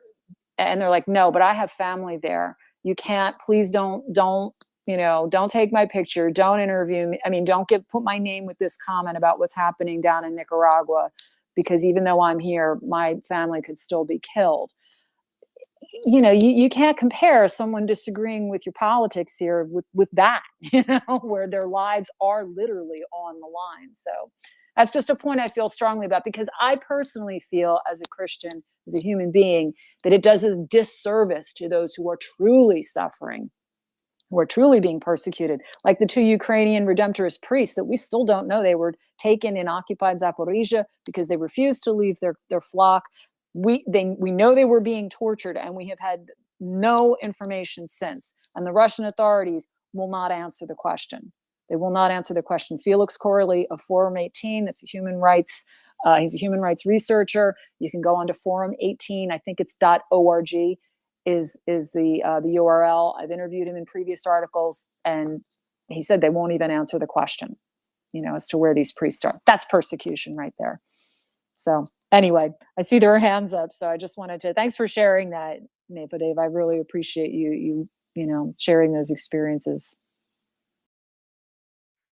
You're welcome. It's a I guess a unique population that we have here. But I'll if anybody has any more questions, we'll get to these hands first, and then go some more. For every child, I think. Well, I'm not sure. Was it Thomas or for every Thomas child? was first. Thomas. Was Okay. first. Yes, good afternoon from Tokyo. And I really appreciate this discussion. It's been something on my mind for a number of years from the angle of Asia. And I'll try to tie it in. I'll try to tie it in at the intersection of the ascendancy of Christian nationalism in the US, the ascendancy of supporting Russia over Ukraine, the ascendancy of the MAGA movement, and the ascendancy of a deepening lack of sensitivity for persecution of Christians outside of the United States. And of course, the corollary is that the strong sense is that persecution is unbearable by Christians in the United States, which is really ridiculous when you do it on a comparative basis. So my perspective is North Korea. It's a place I know a little bit about. I've actually technically stepped in North Korea about 15 times since 1983. I've not been to Pyongyang, but there is an area on the DMZ that you can go to, the joint security area. This is where President Trump crossed the border, by the way. And on a tour, you can step in there. And I've been to Korea probably 50 times on business or study, and I speak Korean. I have an interest in North Korea quite intensely as to what's going on over there. Without a doubt, as has been articulated here, the persecution of Christians in these other countries is something really horrendous that can't even be held in comparison to how good have it in the United States. I think by all measures, and I try to understand some of the persecution in Pakistan and Africa and other nations as well, which I agree with. But in my book, North Korea probably has the severest case of persecution of Christians. For many years in the U.S., within the Catholic and the Protestant communities, there was this international sensitivity of the plight of Christians overseas. You would hear it quite a bit. You would have refugees come and speak to churches stateside. You would have fundraising and assistance and things of this sort. But as that And it's been in the past 8 or 10 years as the MAGA movement has ascended and docked with the Christian nationalist movement and the Christian persecution complex that's also increased. The converse to that is there's been less and less of a sensitivity as to what is going on outside the U.S. borders. And I had a conversation with 2 or 3 MAGA people who are Christian nationalists, and I just kind of questioned, did the Socratic method, and I would say, well, where do you think Christians have it the worst off in the world? And the answer was, oh, U.S. for sure. And it was on the all social issues, the red meat issues, and whatever. But I thought it was very surface. And then I take them through a 4-point argument where I began to show them just how bad it is for Christians in North Korea. Concentration camps developed for them, the church completely outlawed, torture, crucifixions, the whole 9 yards. The Christians have escaped there and given the indication as to what's going on. You can't compare all what's going on with Christians in North Korea to what may be, some books that the Christians would object to in Florida, for example. Just can't even. To make a long story short, what I saw was, and I'm trying to be careful not to be too political on this forum in a domestic U.S. sense, but as the affinity of Donald Trump towards Kim Jong-un and the lack of any criticism about what he's doing there, and accepting his explanation as to what happened to the American who was kidnapped, Warnbor, and his proposal to build golf courses sent through his envoys in Stockholm in the last round of negotiations in 2019 that failed, and the lack of any criticism of the plight of the Christians in North Korea has reverberated within American right-wing Christian nationalist circles, where you have absolutely little concern for anybody in North Korea in that country. It's just the strangest. And then at the same thing, you have the support of the Russian Orthodox Church and a blind eye to the atrocities in Bucha and Irpin and Kramatorsk and all the horrible things the Russians have been doing in Ukraine. So I think what I'm trying to get at is I see an evolution or a devolution of empathy, true empathy towards Christians outside of the U.S. It's definitely an inward turning. It's a really strong or an isolationist movement that has divorced them from the plight of Christians overseas, which is much more worse than in the United States. And then there are political leaders who somehow cozy up to these dictators and talk that way and give them a complete run of the show, reverberates to make them silent, and they're no longer stepping up and challenging those. And I've asked some of these pastors online, that are these MAGA churches, MAGA churches, would you be interested in discussing North Korea? Would you be interested in having some refugees come and address your congregations about it? And I think they could sense that I might have been tying in the Trump aspect to it, and they're silent, or they don't accept it. They don't want to discuss it. So does that ring a bell? What would you think of that phenomena, Gina, or any others who might be listening to that comment? That's just something that I've kind of noticed over the last, like I said, 7 or 8, 9 years. It's been a definite shift domestically in the U.S. Just a comment. Thank you, Thomas. That is an absolutely excellent point. And I leave this 100% in Gina's hands because I know she is most qualified to answer that at this point. Go, Gina. Oh, well, no, I do. I think that is absolutely spot on, Thomas. You've really hit it on the head. It is this inward turning. And I personally, prior to the full-scale invasion of Ukraine, saw this when I covered a lot of immigration issues. I, would cover, especially with the southern border in the United States, and bearing in mind that many of these, probably I would say the majority of those who are coming to the southern border are, if not Catholic, at least Christian, because evangelical Christianity has really risen in, what were traditionally Catholic nations in Central and South America. Regardless, most of those people coming to the border are of one Christian denomination or another. And yet I would hear Catholics violently and virulently challenging, why are these people here? And in their own nations, they, especially Nicaragua, Venezuela, they were being really, and certainly in Cuba, I mean, that they're being persecuted for their faith. They're not able to practice as freely. And Nicaragua, again, has really become, Ortega has just, I mean, he's deported priests. We have a bishop arrested down there who's serving some ridiculous 27-year sentence. We have, Mother Teresa's order, the Missionaries of Charity, kicked out, churches closed. The Catholics believe in the Eucharist, in the real presence of Christ, in the host, in the bread and the wine. That's been desecrated. I mean, it's just beyond the pale. And yet you will still hear Catholics here saying, well, they shouldn't be coming. They shouldn't be coming. They need to be coming legal, or you're not at all. We don't have the resources. This isn't ours. Now, this is not to demonize all Catholics or Christians, because there are many who are down on those borders and working and advocating, obviously. But I think it's curious, and it shows a breakdown. It's like, how are you saying that you care about the Christians in the other countries who are being persecuted, when suddenly, when they show up on your doorstep, you don't want anything to do with them? Or, as you said, Thomas, that they don't even want to hear experiences in their own pulpit, missionary stories that they could share in their congregations, if the country is not, of the liking, or it is something that that there's another concern there that's going to somehow sidestep the concern that, hey, you've got people being persecuted for their faith, specifically their shared Christian faith with you. Don't you want to hear those stories? And I think that inward turning, I mean, that's always where the nationalism comes in, the isolationism. Again, not to get too political, but there's no question that Trump has leveraged that, and the MAGA movement has leveraged that. I've seen this, and in its frightening cases, it's really frightening cases.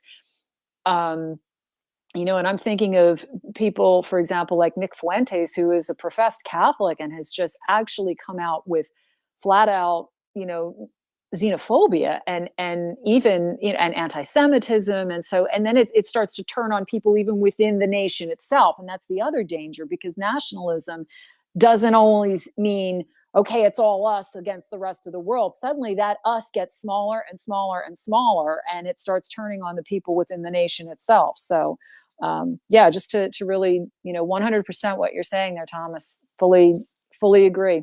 And it's just incredibly disturbing. I think, in a sense, if I could write a book on this, I would entitle it, and it goes a lot of directions, it would be The Death of Empathy. There just seems to be a fundamental death of empathy in the United States, particularly within that movement.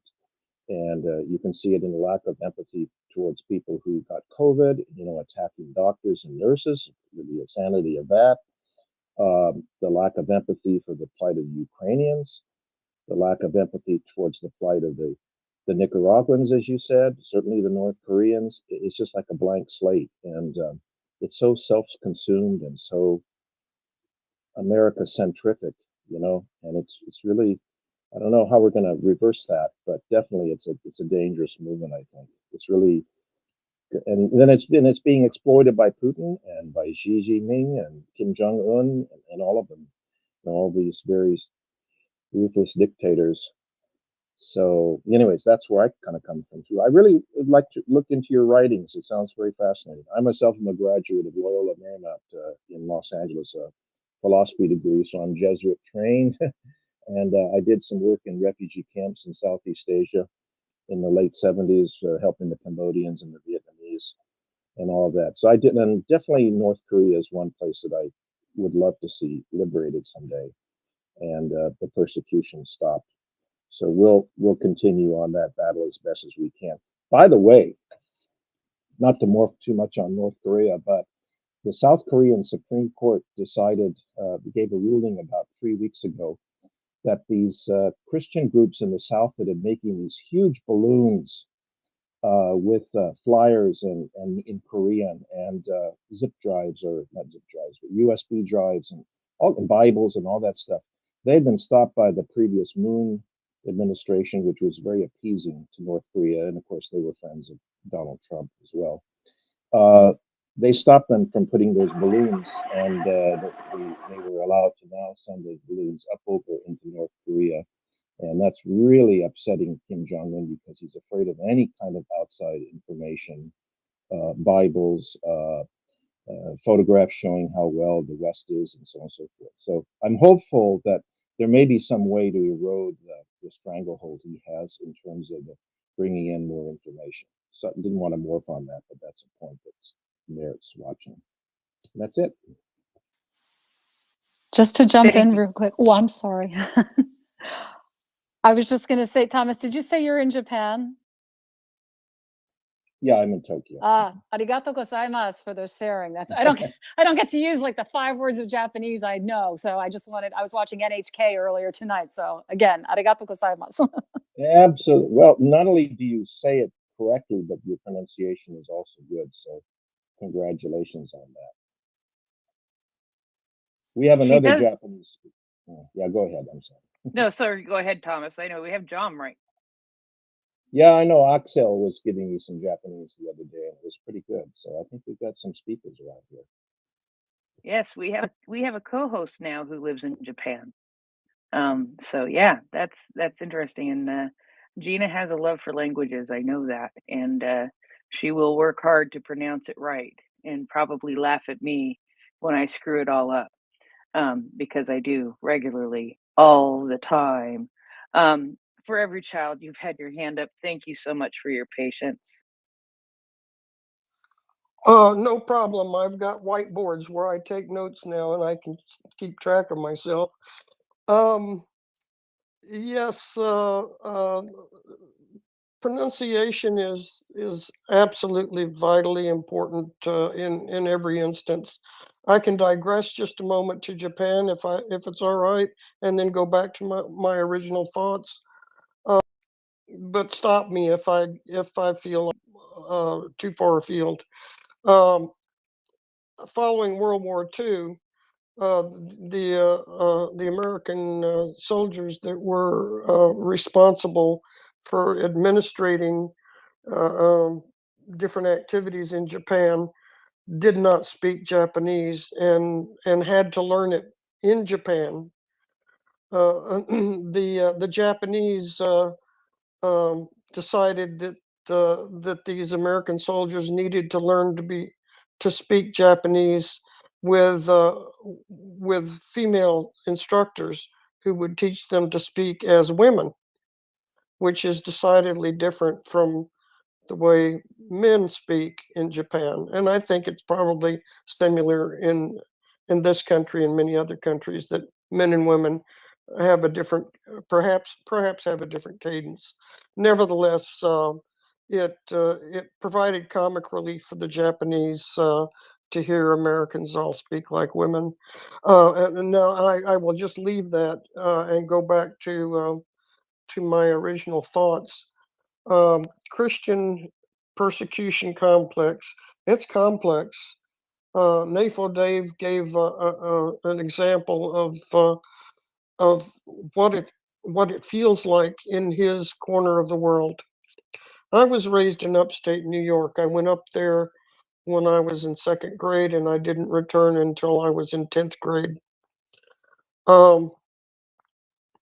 There was a decided difference in the religious atmosphere I felt as soon as I arrived in the South in 1963. Um, I I was somewhat um, perturbed or in a state of wonderment at what I was seeing in the churches in the South. For one thing, I wasn't used to people approaching me and probing me deeply about my religious convictions and how valid they were. That never happened in the North. And then it became really obvious that unless I felt persecuted, I wasn't able to prove my Christianity. Um, that was at that time part of the evidence of your religious validity in the South among my peers. I can't speak these are teenagers. I can't speak for any other age group. It was absolutely mind-boggling to me for persecution to be a key requirement to prove status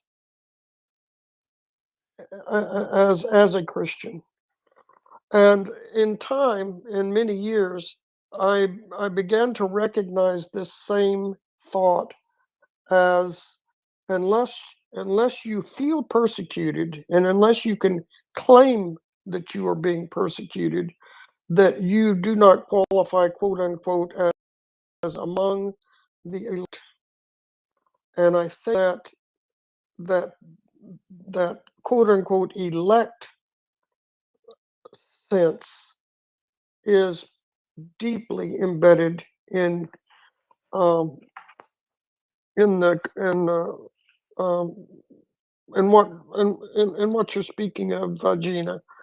And I have felt every time I've heard that religious leaders were rebuffed and not allowed to speak or meet with politicians, that they quote unquote did not qualify as elect and were not going to be given the time of day.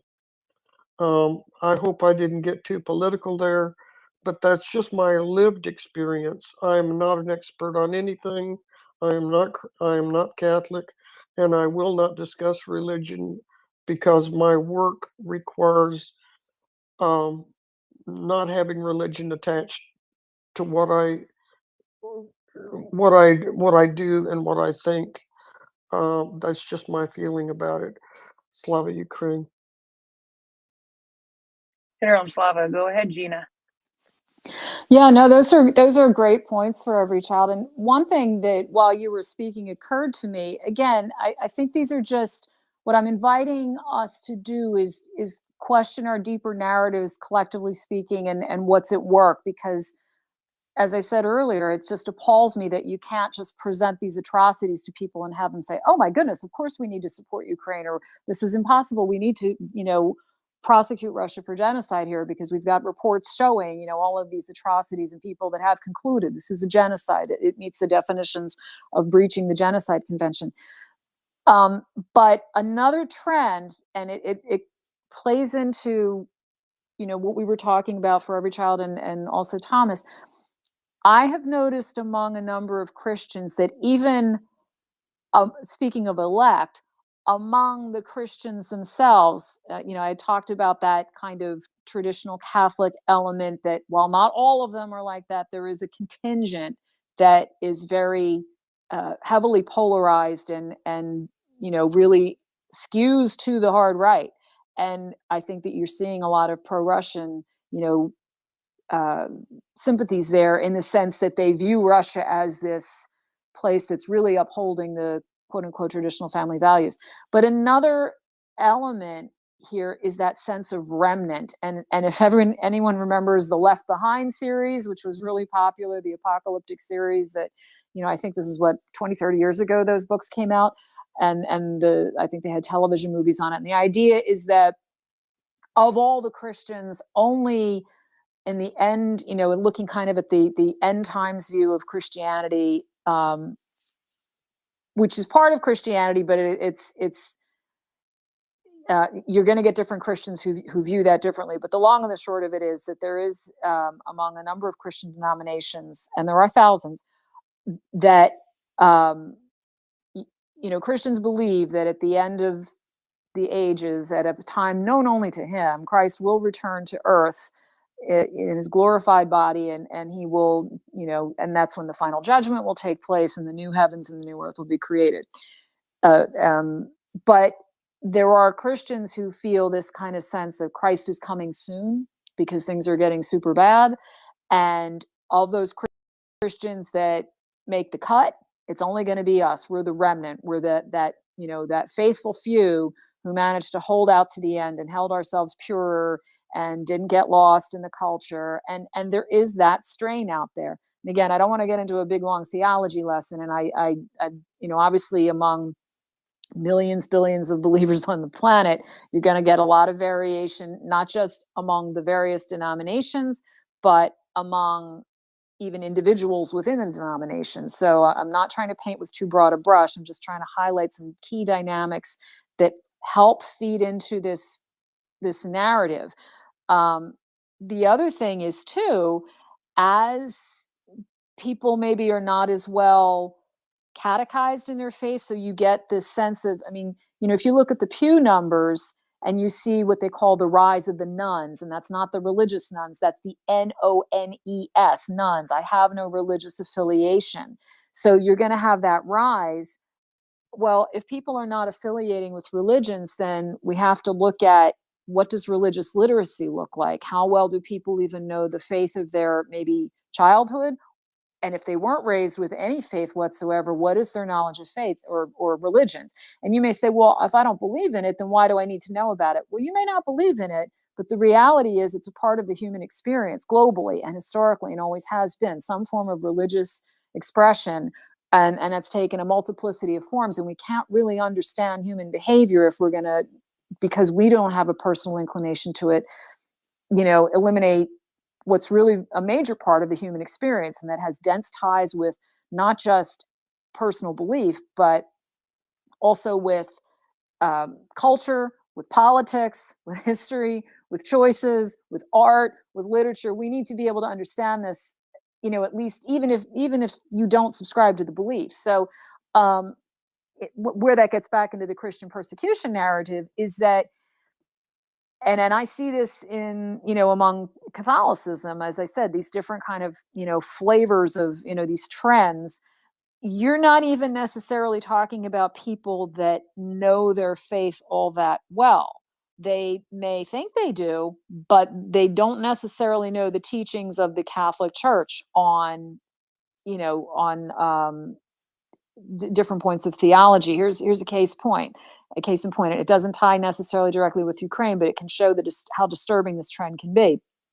Catholicism in the Second Vatican Council very firmly declared, and it has worked hard, I will say that, it has worked hard since that time, since the 1960s, which was just 20 years after the Holocaust, the Shoah, to come to a reckoning with its legacy of what French historian Jules Isaac called the theology of contempt. Jules Isaac was a brilliant French historian who approached the Catholic Church and did succeed in meeting with Pope John Paul XXIII. He documented and showed just how historically Catholic teaching, Christian teaching, had persecuted the Jews, that had demonized them for, quote unquote, killing Christ, for being accursed. And that legacy of anti-Semitism has had a long reckoning, but very favorably since the Second Vatican Council, through the work of tremendous scholars, rabbis, Catholic leaders, priests. There's been a lot of great work done. And I'm on the board of one particular Jewish Catholic Relations Council at St. Joseph's University. And, I know from these scholars how much work has been done. However, and the church teaching is clear. Among the church teaching is you're not to hold the Jews accountable for Christ's death, that, Christ willingly chose to die, and he entered into human history to do that. And yes, religious leaders did consent to his death, but the ultimate consent was given by him to do this. This was a free sacrifice of love to lay down his life for others, as we see Ukrainian soldiers laying down their lives for others every single day. But among Catholics, I have met in this traditional Catholic, kind of community, people who have expressed to me something that is very opposite the church's teaching, where they feel that the Jews are to be still regarded as, quote unquote, perfidious. Again, I think of someone like a Nick Fuentes, who's an influencer who literally is espousing and articulating anti-Semitic views while saying that he is a Catholic. And that alarms me, because a survey that was done by the Institute for Jewish Catholic Relations, along with two other scholars who had done a survey among evangelicals, there were 4 scholars that partnered on this and did a survey of American Catholics and their views of Jews. And it was a well done survey, but what was interesting about it is that the perception is largely favorable. But interestingly, if you look at the numbers, it's not because they know their faith all that well. It's not due to religion. It's more cultural contact than anything else. And the one segment that actually expressed, and it was kind of a puzzling statistic, but right away my mind went there, and they're going to drill down on it a little bit more. The one segment that was saying that they did hold the Jews responsible for Christ's death and everything, it tied in with the same people who said, "Oh, I know the church is teaching on Jews very well." And it was like, how can you say that? And yet you're saying something that's quite different from that. So my point in all of this is to say that when it comes to this Christian persecution complex and this, you know, and how it relates to undermining U.S. aid to Ukraine, we have to bear in mind that not all the Christians we're talking about are necessarily fully trained in their faith. It just shows the level of complexity we're dealing with. There's what people think might be Christianity, what they've kind of pieced together as their version of Christianity. Like, what is their lived experience and what is their real understanding of it? What's the picking and choosing that they're doing among the church to say, "Oh, yes, I'm a Christian." You know, and I think there's a lot more work that needs to be done and that is being done, but we need to do more of that work to get inside people's heads and hearts and say, how are you pulling this together? Where are you coming from? How are you living this out? What is the reason that you're choosing to do these things? Because again, one of the things I have been most appalled with over the past 2 years, when I first started covering this, I thought, all I have to do is tell the atrocities and give as much space to those voices as possible, and people will surely see that we need to do this. And when I met people that actually didn't have the time of day for what I was writing and were trolling me and had nothing to say or gave these very faint-hearted responses of, "Oh, that's too bad. Are you sure?"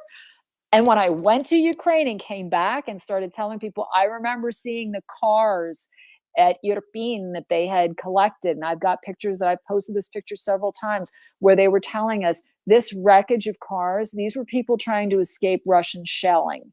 These were burned, and the flesh of these people was melted into the frames and the fabrics of the cars. And I thought, all I have to do is tell those stories, and everyone's just going to stop and give as much aid as possible. And I still had people going, "Oh, you sure? Really? Ukraine, isn't that corrupt?" I literally had that. So that's why we need to really drill down and understand what is happening here, that we're not getting it, because that's a dangerous place for us to be. If we let this genocide go and we fail to act, how many more will have to take place? Where does it end? If we don't end it now, and if not us, who? So, as part of the Sunday night sermon that I'm giving here, I would be remiss if I. If I could add one point, sometimes you have better luck appealing to people when you put it in an animal context as opposed to humans being abused. And this worked in a couple of cases.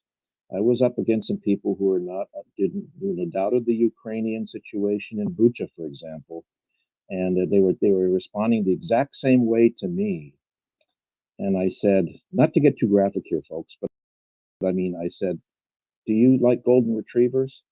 And it was like, why do you ask that question? I said, "Well, I have a point to make." And then I told them the story about how the Russian, I think it was the VDV or the paratroopers, had left Bucha and had taken golden retrievers and cut them up and nailed them up on telephone poles, And I just put in the silence and was like, "Really? Wow." And it's like, yes, they did this to some child's dog, This is the animals that they are. And the silence, I think, spoke volumes. I couldn't get, it's weird that I couldn't get through to them on the human dimension of the people that died there.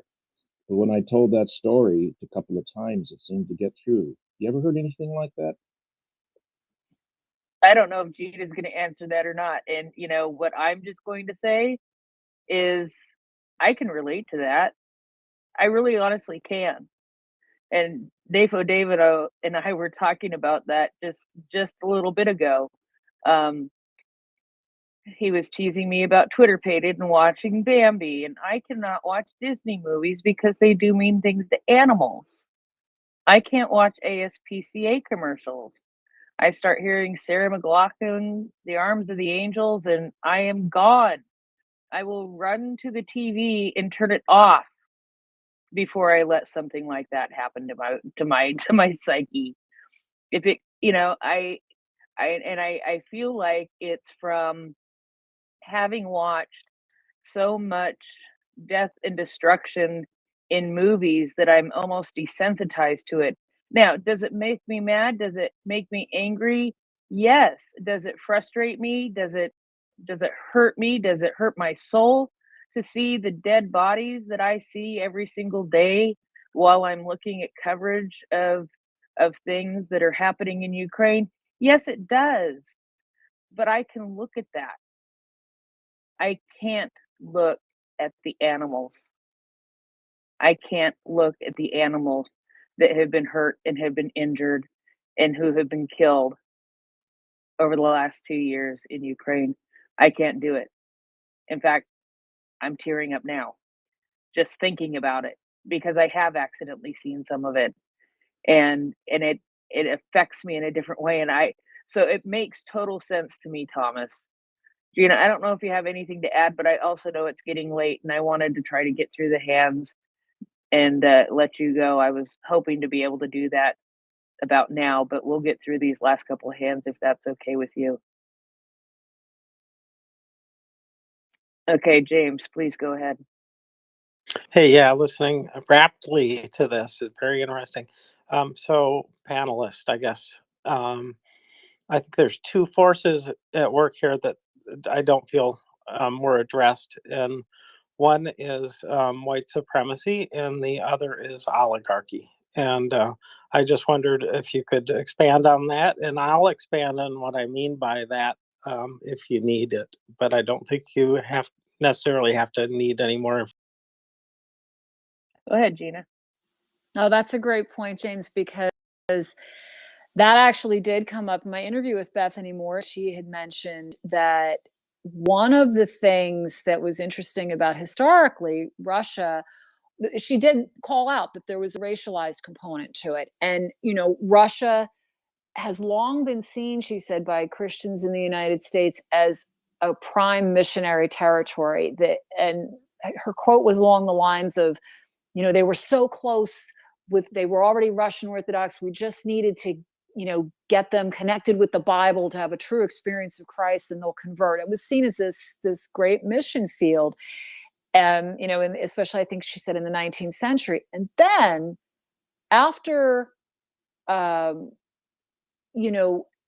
the fall of communism, there was this kind of heady period, as she put it, where Christians were actually being invited to go over, and that here, as the United States was kind of, marginalizing Christianity or kind of moving away from it as anything other than maybe a personal belief, but not as a culturally supported belief anymore, or maybe increasingly more nominally. They were actively being invited to Russia to make religion and to proselytize and to make religion a central part of education, of social outreach, of culture. And she said, that experience was very tantalizing to American Christians, particularly, maybe evangelicals, because it was a chance to finally go over there and live out that missionary spirit, and with people that kind of look like you, if you were white. And yes, there was that, she said there was that definite, racialized component to it. And, sadly, I think that in the nexus of, some of this Christian nationalism, this anti-authoritarianism I'm speaking among the Catholics here, that, this kind of Pope Francis isn't the real Pope, and a lot of these cardinals and bishops don't know what they're doing. So we're kind of going to go off and do our own pure church here. I mean, we're not flat out advocating schism necessarily, but we don't believe he's the Pope, and we're going to kind of do our own thing. And some of that tied in, believe it or not, with, even COVID. I've met people who said, oh, well, we didn't bother. Like, we had to, where I was, our churches were closed for 3 months, and in different countries, I mean, they were closed. I mean, you couldn't go, you weren't allowed in. And it was only gradually that the mass was opened up again to the public. We had to, really work to get back into our churches, because we had to work with the authorities and where I live, with occupation, guidelines and sanitation guidelines. And, there was this big controversy over receiving communion. And so it was very, very difficult, but there were people that flat out, but most of the people I know, as uncomfortable as it was, we didn't know what we were dealing with. We took those precautions, and we wore our masks. We stayed away from our churches. We wore our masks. We did what they told us to do, because we weren't going to go off and run renegade on this. But I have met people who said, oh, we never bothered with that. We had home church. We didn't care about that. And they tended to be more, again, I'm speaking anecdotally. So there's this dense network. I think that's the big takeaway here, is that there's a dense network of, some of it is it's the Christian nationalism. It's this persecution complex that's been emerging over the years that ties in with historical experiences and with some central experiences of Christianity. There's the racial component. It's very, very, it's dense, and it's so much of it. And, certainly that isolationism, what Tom was saying about that, or Tom, I should have said Thomas, you have that up on there. I didn't mean to be overly familiar there, but with the, the decline in empathy, there are some serious forces here that we really need to be able to pull apart, to think about critically and analytically, so that we can understand what's really at work. How long has this been developing? What's being exploited by people who are kind of, if not in a strategic way, at least very good at intuiting what pushes our buttons or what's going to resonate. Be they Russian propagandists, be they politicians. We need to be very self-aware, because if we're not, we're going to be in a very bad position in terms of helping Ukraine, and also helping ourselves and preventing human rights abuses here. Genocide is a process, and we've talked about that before on the Friday Night Genocide conversations. I believe it's Gregory Stanton has the 10 stages of genocide, and you can Google that, or it might be in one of Nancy's mega threads. And some of what we saw, I remember, again, not to get too political here, but to simply state a fact. During the Trump administration, I remember a friend of mine who is a nun, who is now working down on the border. She's in Texas helping migrants. But she had said that she was at a conference, and they were discussing that a lot of the language being used in the policies, especially when you were talking about the family separations and things that were in place at the time, some genocide scholars were saying this is like pre-genocidal. Like, you're getting into these 10 stages. You're starting to see some of these dynamics at work. We're tasked with really preventing genocide. No one wants to go through a genocide and say, oh, we got that right, we called it a genocide. That's a little too late. That's a little too late when human lives have been taken and ruined and maimed. The time to prevent, the best way to fight the fire is to prevent the fire in the first place. So the same thing goes for genocide. To be able to prevent a genocide, we need to be very attentive to those forces at work. When is the anti-Semitism going up? When is the other person being othered? When are the rights being curtailed? Pay attention to that. When is the language degrading? And when are the tropes coming out? Pay attention to that, because that's the way we will stop genocide. So I hope that's helpful. But to your longer point, James, yes, the racial part again, and that's another thing. When you hear this pushback on, whites are being oppressed. Well, what does that mean? What does that mean? They have to wait in line. They have to get coffee second. Right. I mean, I found that in writing this article, I really found the work of Richard Hofstadter so prescient. If you get a chance to read that link, it's really worth it, because he really, how many times have we seen this happen online, that it's this kind of knee-jerk reaction where people say, oh, you disagreed with me, you're persecuting me. And the language just ramps up at a level that you think, what? I expressed a different opinion. I always say, and I think I've mentioned this example a couple of times before. I used to watch a show years ago called Washington Week in Review with Gwen Ifill. I think she has, gone home to heaven since.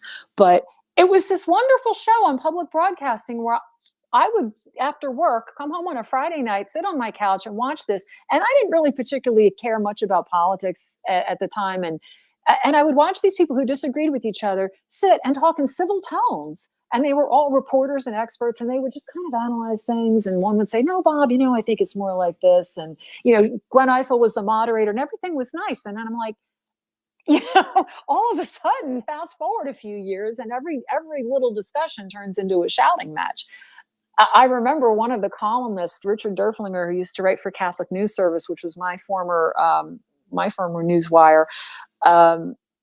He wrote a column. He had been a longtime communicator for the U.S. bishops, I believe, and he had written a column a couple of years back that struck me. And it was something like, the headline was, "I'm talking to you in a normal tone of voice. Why are you shouting at me?" But he was trying to figure out why conversations had gotten so over the edge and why disagreement was automatically perceived as some form of persecution or, just amplified so out of context. So again, I just think that we really, really, really need to be aware of these trends. And I'm looking forward to doing more articles where we can explore this and really dig down. And if you have suggestions or things you're seeing in the field, please don't hesitate to reach out to me because it's helpful to me. Just today, I was at a Ukrainian Catholic liturgy, and a woman came up to me after Mass, and I'd seen her there before. She's a parishioner, and I just hadn't had a chance to talk to her. And her brother lives in Lviv. The family's there. Her cousin is actually, she's here in the United States, and she said,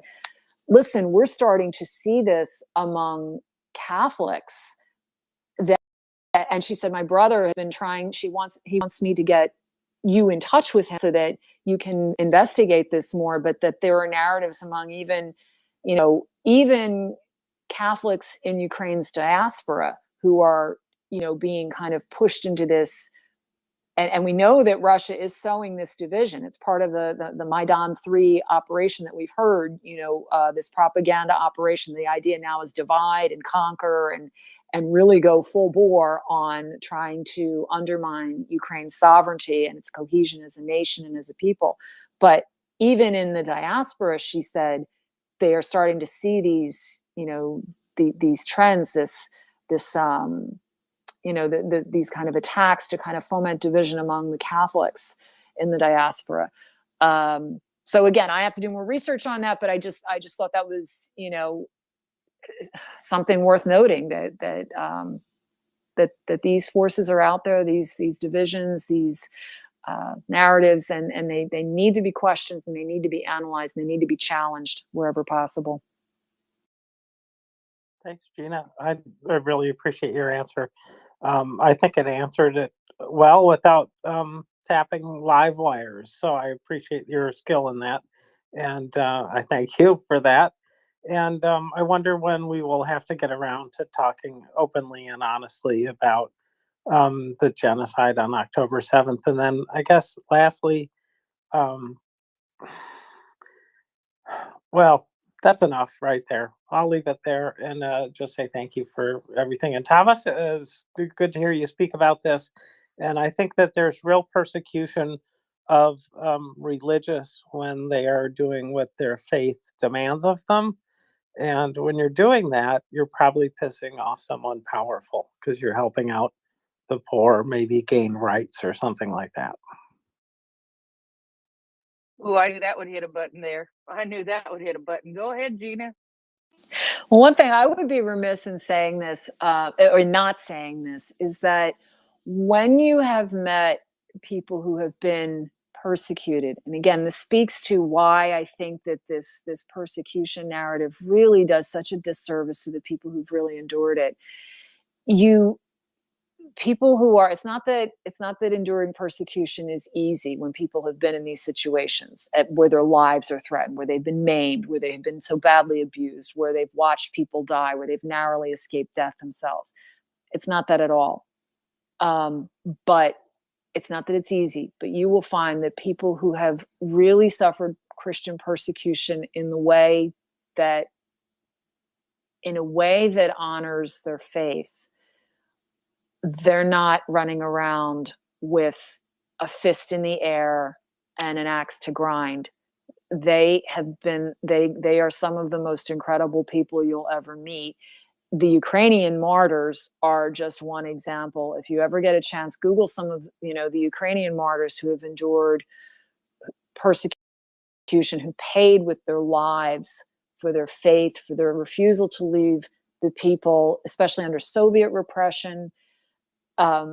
It's really incredible. The Ukrainian Greek Catholic Church was driven completely underground under communism, and their priests were, it was down to some incredibly low number, and now it's come back, and that was through the faith, the courage, and the willingness and the capacity to remain focused on the good, in the triumph of the human spirit and the human heart over incredible evil. And again, a religious person, and they would certainly say it's by God's grace. So when someone is telling you they're, making a big point of saying they're persecuted, it's not that there isn't a time and a place to raise those concerns, but it again, I think it makes those in the United States who want to say that they're being persecuted, it really kind of undercuts it when you really meet people who have endured this, and in a way that honors their faith. One example there, this isn't from Ukraine, but there is a nun, I was just reading her testimony. She was kidnapped in Mali, I believe, and held for 4 years, beaten, and I don't think, I'm not sure if she was sexually assaulted as well by her captors. And she was released. And in a newsletter that I get, she had actually expressed no bitterness, no hatred. And to me, that's mind boggling, because, I tend to be, a lot, I don't know that I would have had that kind of grace. I think it would take a major work of God for me to be able to endure that without, at least making my opinions known to my persecutors. But again, when I have met people or read about people who have genuinely endured Christian persecution in a way that allowed the divine to work through them, you get a very different sense, a very different take than people who are shouting on Twitter that they're persecuted. And I'll leave it at that. Oh, thanks. You are a work of God. I tell her that on a regular basis. Well, we My all cat are. So that's right. And my cat does not share your opinion, but I thank you very much for that. Your cat is a work of God. Yes, they are. My cat and my dog, I do this work to keep them in the style to which they become accustomed. So Well, I hope that you come back on Christmas, and maybe we can sing songs for the troops or something like that. I don't know.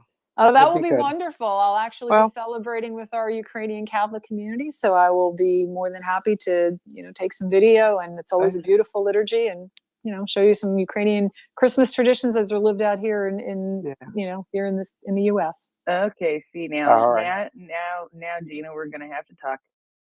We're gonna have to talk about this. We're gonna have to wrangle you up. You mean, Christians, when they're persecuted, don't do things like go to the Washington Monument and pray at it like they're at the Wailing Wall? I'm sorry. I saw that image today for the first time, and I couldn't believe it was real. Chris Owicki retweeted it, and I was like, "Are you kidding me?" And I had to go and make sure it wasn't I had to go and make sure it wasn't fake. And it was from 2020, but still, I was appalled. I was like, "Are you kidding me? Serious? Did that happen? I didn't believe it could actually happen, but it happened." Gina, go ahead. I'm so sorry, because For Every Child has her hand up, and I don't want to take up too much more time. But again, I think, and I'm not trying to get political here, what I'm inviting people to do is to think critically. One of those things, when you see that, okay, you're praying at a civil at a civil monument. I mean, we need to be conscious here. Yes, we have a history as a nation that was founded, on certain Christian principles, but at the same time, we always had, this sense of this separation between church and state. And so we need to know our history better. We need to know our laws better. We need to know the foundations of those laws better. We need to understand what is our nostalgic image of the US and what is the actuality. Because again, just as I said, a little bit earlier, that you have people who think they know their religion, but they really don't necessarily know it. That's a social science researcher, an anthropologist would look at that and say, well, here's what the faith teaches, but here's how it's actually practiced and lived out, and there's a difference between those a lot of times. So with that picture, that also reminded me of another narrative that plays into this that was articulated, and that you might have heard the word Cyrus, right, when referring to Trump. And that was this notion of, in the Old Testament, I think the prophet Isaiah speaks of the Cyrus, king of Persia, who unwittingly benefited the Israelite nation. So he himself was not of that faith. And much has been made of the fact that Trump, being held up as a leader who apparently is leading this charge of this, make America great again as the quote unquote Christian nation that it once was, all of that. How to explain the fact that Trump's own record doesn't show him as being the most religious of people. I know I've listened to evangelical preachers. There was one that I followed for a while to kind of, hear where he was going. And I was hearing a lot of this Christian nationalism. I used to listen to his radio ministry a lot to kind of just hear what he was doing. I actually even talked to him a few times because he had a guest who kind of really tore into the Catholic faith. And I said, I gotta call in and we can have a little come to Gina meeting instead of a come to Jesus meeting on that one. So you go after the mother of God, I'm going to have a word with you. But at any rate, in terms of how they explained Trump's, kind of incongruity between what he was saying and then, hey, you're supposed to be leading this kind of Christian band here, in a sense, they use this Cyrus, and they would call him a Cyrus. He doesn't know he's being used of God, but he is being used mightily of God. Again, I'm inviting us to think critically about that, to be aware of that, not just to go along with that and to follow these things kind of on a gut level or an emotional level. I'm speaking collectively. I don't know who believes what in this space. I mean, I'm not going to presume to either.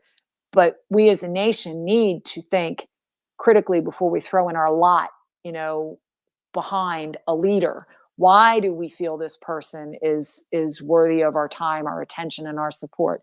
What is really motivating us here? It's really a moment for self-examination, intellectually, historically, individually, collectively. And again, this is the point that I'm really stuck on right now, is why, what is because again, we can sit here and say, oh, it's Russian influence, it's undermining American aid to Ukraine. And yes, that probably very much is taking place, where deals are being made, money's being transferred. We know that, that's how Russia exerts it's part of its strategy is to go in, to meddle, to buy influence, to, from espionage to dirty deals. It's all there. I mean, and we've seen it before. And I'm not going to say that the United States has not engaged in the same, unfortunately. But at the same time, why does that work with people who aren't getting a dime from Russia? Why are influencers able to gain traction, or politicians able to gain traction with the populace and their constituents when they, I'm thinking of, like, for example, a Marjorie Taylor Greene, who says, not one more dime to Ukraine, or Kevin Roberts from the Heritage Foundation, we should be supporting, like at the time of the Lahaina fires in Hawaii, there was this, Hawaii, not Ukraine narrative. And why does that work with some people? That's the part that I'm trying to get at here in this article. What's the soil like, so to speak, that these seeds are taking root in? Let's look at the nature of that soil and what's at work there. And then we can figure out that maybe we can make the soil resistant to those weeds that aren't going to take us into the right direction when it comes to supporting Ukraine and stopping genocide. Very good. Okay. For every child. Gina, I just cannot thank you enough. You have voiced this so eloquently, and you approach it so calmly. The words that were coming to me while I raised my hand were different from the words after you finished speaking. So I want to address the words that came to me as you finished speaking first. Russia is an organized crime syndicate, and they don't originate anything. They steal it, and in society we would call it co-opting it. And so Russia has recognized things that were already present and co-opted it for its own purpose. The phrase that had come to me before was, and in print you can see this easily, so I can't say it the way it would be in print because it doesn't come across the same way verbally. And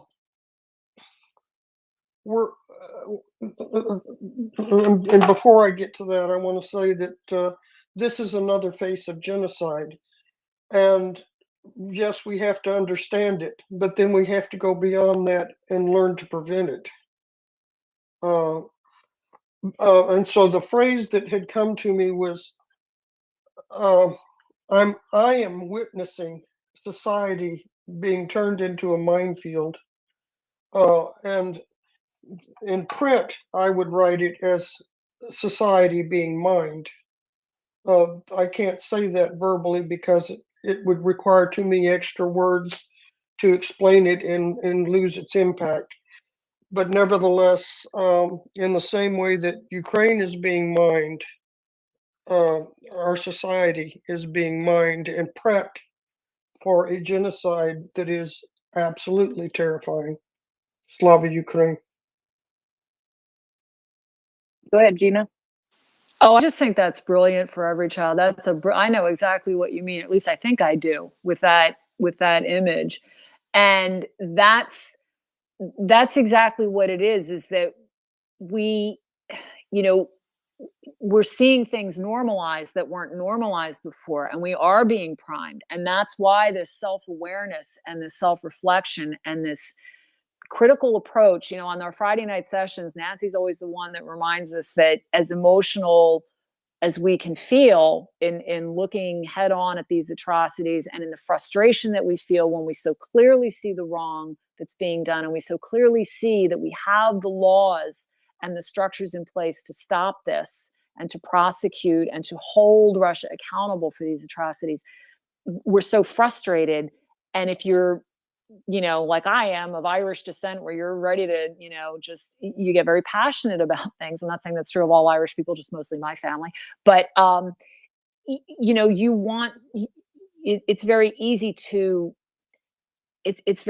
go off only in that direction and not get this intellectual, clear, analytical focus that we need, that detachment that we need to say, what's going on here? What's really at work? What is motivating people? Where have the mines been laid? And how do I safely diffuse them so that no one gets hurt and that we preserve human life and human flourishing and human dignity? And that's really what this comes back to. This is about human dignity here, human rights, human dignity, human flourishing. And I don't particularly care what your religion is or isn't. I don't care what your orientation is or isn't. I don't care what your socioeconomic status is or isn't. You're a human being. I don't care what language you speak, your nationality, you're a human being. That's what we have to recenter this on. Human beings, human dignity.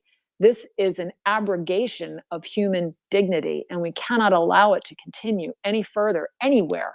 As Reverend Dr. Martin Luther King Jr. said, an injustice anywhere is a threat to justice everywhere. We have to take this seriously. If the basement were flooding, would you just sit up on the living room couch and say, well, it's not going to affect me right now? I mean, sooner or later, the flood's going to reach you. If you don't draw that line in the sand and hold it, if you don't fight for your rights, they will go away. And the one final point, this came up on the Friday night session. I think this is very important to make because it's going to be, it plays into the Russian cynicism, and it's a way that you will find, and that's happened to me on a troll session that Prince Heather watched online. I think this was like earlier last week, where the trolls were saying, oh, yeah, well, how dare you say that's genocide? Have you seen what the US has done in the past 50 years? Confronting genocide requires us to do our own house cleaning, to do our own examination of conscience on us, on ourselves as a nation. And the United States, and I say this as a grateful US citizen, we have blood on our hands. We have to look at our history honestly and be able to account for it, because we will be held to account for it, even by our adversaries. And believe me, see Russia exploit that. Who are you? Who are you to say, look at everything the US has done? And we need to come to terms with that. Now, we may disagree, in various analyses as did that actually qualify as a genocide according to the convention, or, were there complexities, were there any, but we need to be honest about it, that many times in the US on its own soil, certainly with our indigenous people, our people of color, there are many communities within the US that can say the US did not treat us well historically, and they have a right to say that. But what I will say about our nation is, however slowly and imperfectly it may be, broadly speaking, there is a move to look at that again and to make it right. And again, I look to Reverend Dr. Martin Luther King Jr., who, in his I Have a Dream speech, I have a dream that one day this nation will rise up and live out the true meaning of its creed. That we will, that it's not that we didn't have the right vision, we just haven't extended it to all yet. But when you come to, holding genocidal nations like Russia, in this case, accountable, you have to be prepared for that. And you have to be willing to say, I own that, but I'm not going to let you get away with another genocide just because that's your way of stopping me from stopping you, is to throw back our past upon, the person who's protesting the genocide. So, because if we end at that point, then what are we left with? Cynicism, where human rights don't matter. Who are you to talk? You're no better than me. And people pay for that with their lives.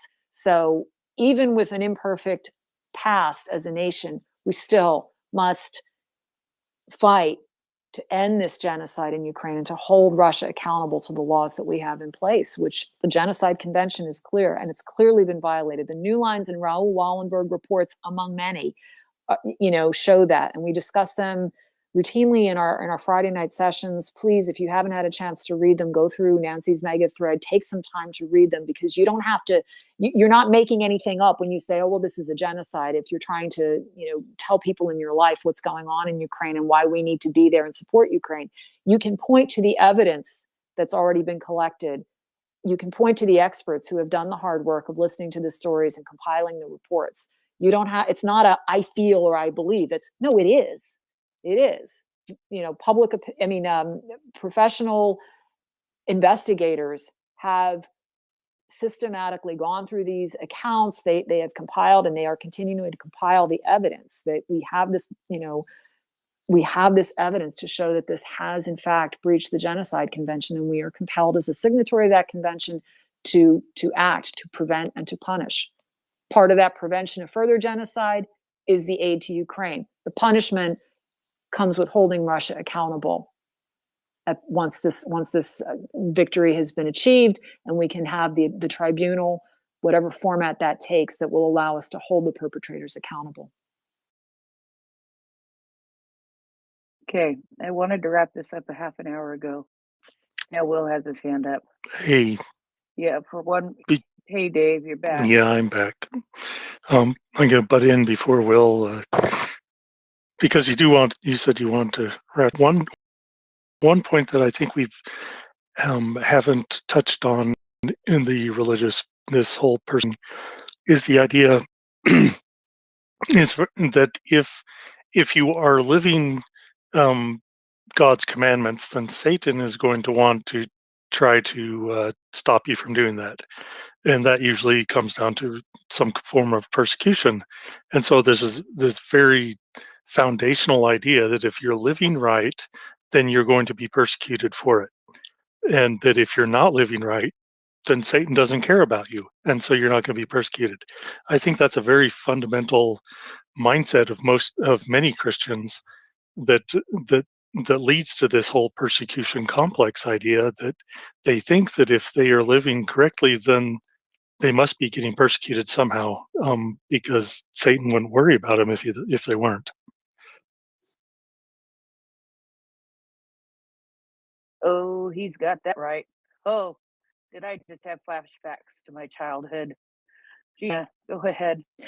Well, you know, it's interesting, and I have to think of, because sometimes a comedian or an artist gets the can express a point far better than an intellectual argument can. And the one that I'm thinking of right now is a Christian comedian named John Christ, because he takes this subject on a lot. He was a pastor's kid, and for those who are Protestant or evangelical, there's always a joke about the pastor's kid. They always tend to be the worst, and he plays on that. But the long and the short of it is, in this one monologue that he gave, and he does some great send-ups that are, he's Christian, but he is able to, in his comedy, really reflect on some inconsistencies, and he talks about this. He talks about, like, this one family member who was saying, when you're talking about persecution, she ordered her latte at Starbucks and then got into the office and got it wrong. And she said, "John, now I know what Job went through."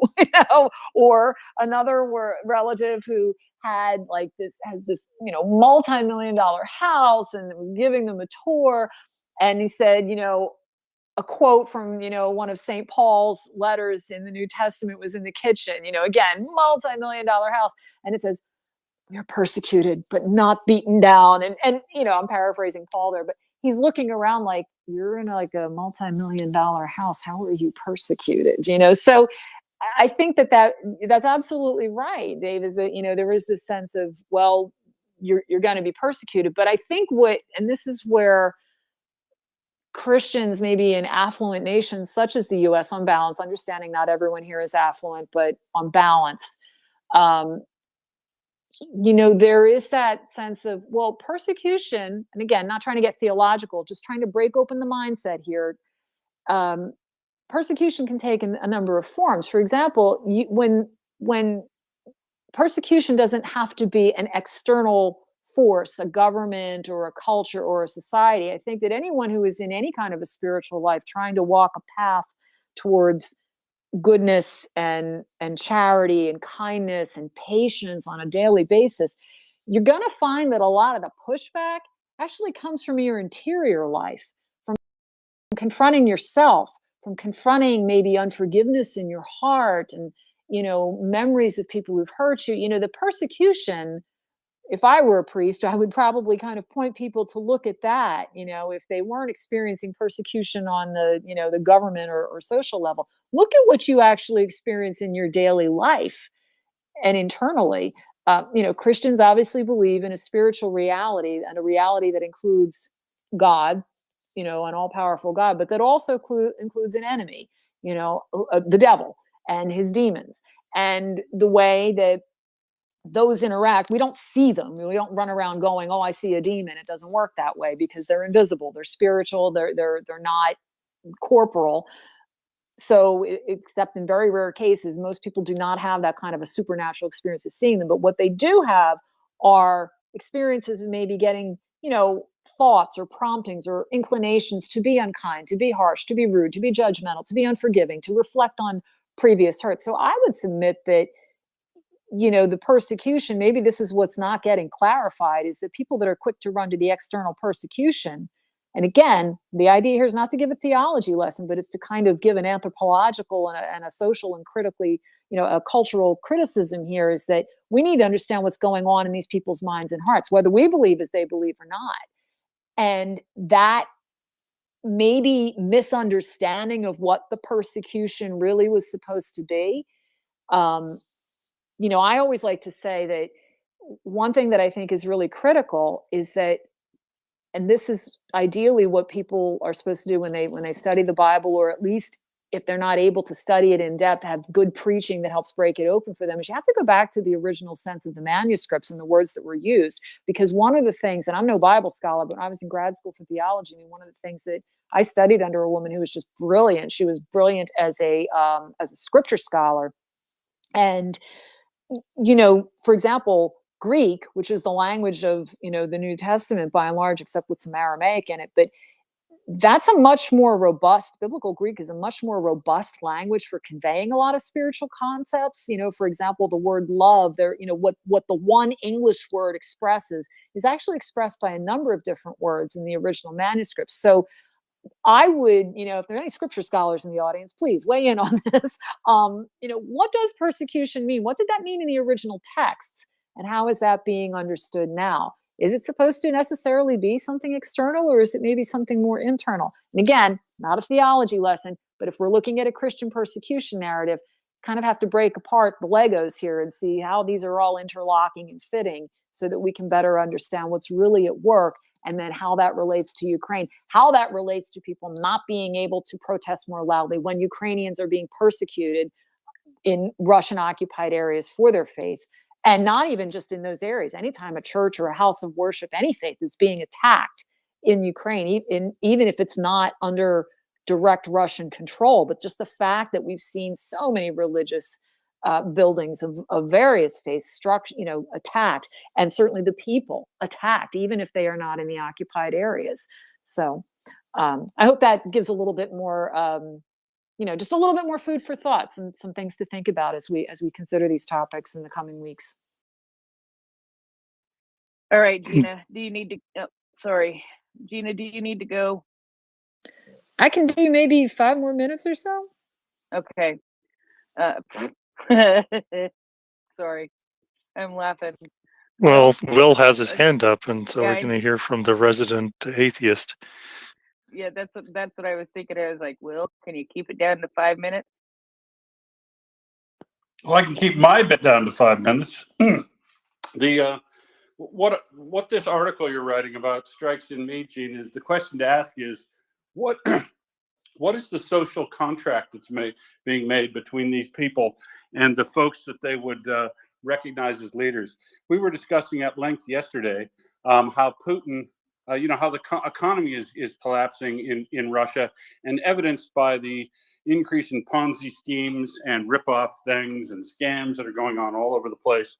And this is the very thing that Putin in the mid 90s, late 90s, said that he was going to save Russia from. So to a person, virtually everybody I knew in Russia said that, they don't they don't get involved in politics because essentially you can go ahead and concentrate power and do whatever you want politically, as long as my life gets better, my economic situation and I can travel overseas and that sort of thing. That is essentially the social contract of what was made with a person that even at the time, we had plenty of evidence was not an ethical, and I guess you would say a moral person, who had disregard for human life, his own as well as neighbors, who had who used religion in an incredibly crass and cynical manner. But you clearly doesn't demonstrate that he believes the code of the very religions that he would profess to be a member of. And so we understand that, right? And we understand that that's one of the means by which Russian society is going to break down, very possibly in combination with its economic system, because that social contract will be broken. He is no longer going to be able to protect the population from the worst ravages of the corruption and over the time that has occurred, and all these schemes and the lack of rule of law that is rising in Russia. And so that's the question: is what's the social contract in America? I question the social contract. This is because I'm not a religious person. I question the social contract of people who would pine for a return of Donald Trump, given his demonstrable experience in relation, his crass use of religion, his failure to live up to the mores that he says he provides, and the demonstrable also, yes, and he has in the last several days praised Kim Jong Un in North Korea, said that they're friends, they get along, and that there is a credible newspaper reports that he is in fact looking to get a move away from the deterrence method with North Korea, and he's happily going to allow them to develop nuclear weapons. And that's from the Chosun Ilbo Conservative Daily in Korea. They've got a report out. So, and he's fired 2 ballistic missiles over Japan today. So look, and they're rearming their guards at the border. So, this is the guy who is people's guy in America for a significant plurality, and apparently 61% of the Republican Party want to vote for him. And I'm curious to know, what is the social contract between those people and Donald Trump, given his obvious violation of what you would think are the tenets that they like?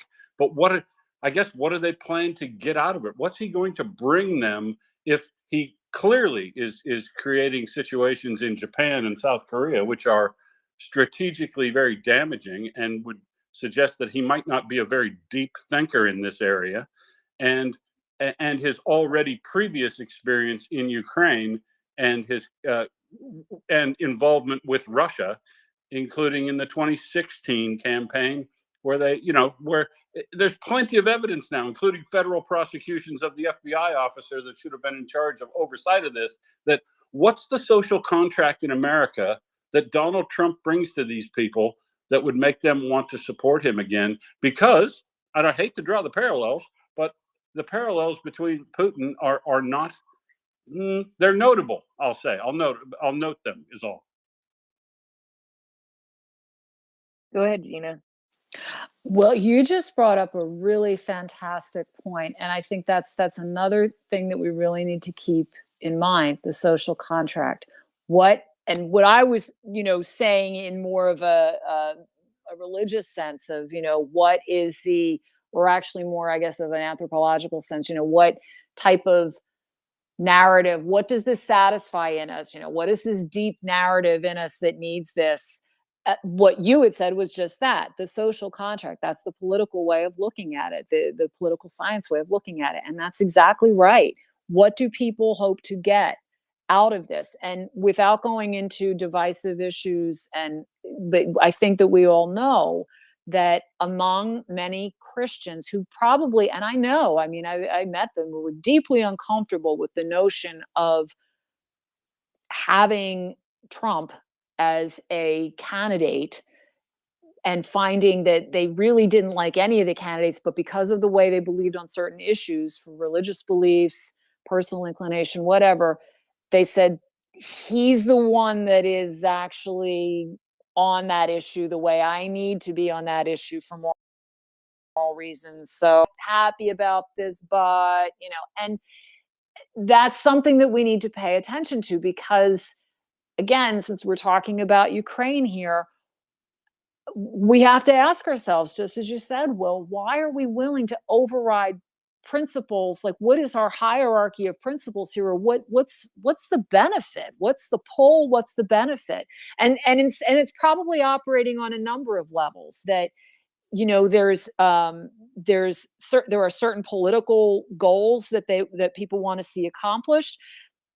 But it's, again, talking about a Christian persecution complex, and that is playing into undermining aid for Ukraine. That Russia is definitely exploiting this, because we've seen this, with Russia pushing we're all about the family values thing. These are the things that we need to question. I would submit, and this is again not a religion lesson here, but someone who was a philosopher and just a very, very intelligent cleric and scholar, and his name was Fulton Sheen. Some people in the audience may remember him, but he actually had a book called Peace of Soul. And this is all the way going back into 1949. And he made a point that when, and I'm going to be paraphrasing him a bit here, but, basically when people,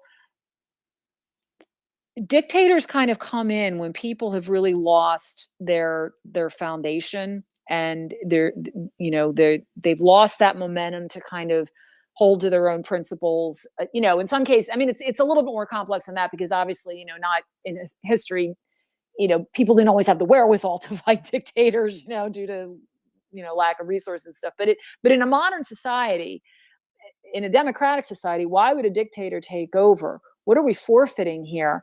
And I think that, in the case of a leader like that, who, as you said, leans towards the authoritarian, had no problem demonizing people, you're looking at a loss of, there's a foundational loss in there in people. And I think that anytime people hearken to nostalgia, or, make America great again, well, that again is backwards. And I hate to hear things like again, because I hear that from Putin with the Soviet Union again. That's dictators often evoke that kind of glory days gone by. For Christians, that plays out to a narrative, or of the Garden of Eden. We had it good back then. Let's try to get back to the garden. Well, if you read the Bible, after we blew that deal, the Lord stationed a cherubim with a flaming sword. So it's like, guys, you're not coming back this route. You'll get to a different paradise, but it ain't going to be by this way. So all of which is to say, I think that we really have to question that. And again, Fulton Sheen, I wish I could find this quote directly, because I'm trying to pull it up now, but he really said that, oh, it is here, real quick. When the goal, now again, he's writing this as a Catholic, but I think it speaks to people who profess a faith in Christianity, who are saying that they're acting. But he said, when the goal of civilization consists not in union with the Heavenly Father, but in the acquisition of material things, there is an increase in the potentialities of envy, greed, and war. Divided men then seek a dictator to bring them together, not in the unity of love, but in the false unity of the 3 Ps: power, police, and politics. And I would submit that that is certainly what we see in Russia: power, police, and politics. And what most strong authoritarian, what most, I was going to say strong men, I mean, but let's not limit it to gender here, but any authoritarian leader is really going to play along those lines. So again, getting back to this Christian persecution narrative, it's just incredibly confounding and puzzling that, or disturbing, because I think we can figure out the puzzle, that people are willing to overlook such inconsistent, to put it mildly, behavior, and say this is the Christian leader who's going to make America great again. And it's I think there are a lot of also deep narratives there that are for example, the outlier who comes in. We see that even in storytelling, and I'm thinking of Decoding Trolls, who is, I don't know if Decoding still comes up on the space, but I follow his tweets, and he kind of gets into these really deep kind of archetypes and things that we have kind of percolating inside of us that make us resonate with certain, I keep using the word narrative, but it's the word that fits here, certain narratives. There are certain storylines that we always seem to root for. It's like, yeah, I've seen this story in 7 different movies, but I'll pay again to watch it in this movie because it really speaks to me. The Rocky, if anyone's from Philadelphia here, like I am, the Rocky films, like the underdog, he's back at it, there are certain storylines that we like to go with. So we always have to ask, what's the storyline here? What's that social contract? And how is it playing out on the deep levels that we're willing to overlook all the faults? And we think of the flawed anti-hero. I think some of that played into it with the rise of an authoritarian leader. There's always this disenchantment with the current structure. And then that person that comes in and proclaims to be the liberator, the unlikely candidate, somehow always becomes the oppressor. So if we maybe don't overlook the red flags earlier in the process and question ourselves and say, what are we, as you just said, Will, I think just again, so hugely important. What is that social contract? What are the terms we're signing up for here and the terms we're supposedly holding this person to? We can prevent future heartache, and also make sure that we're not in a position where we're not able to preserve human rights, whether they're being abused here or as they are in Ukraine. by Russian aggression. All right. I am very sorry for every child and Christopher. But Gina, you said 5 minutes like 20 minutes ago. So I'm gonna let you go for the evening. I did not intend to keep you this long at all.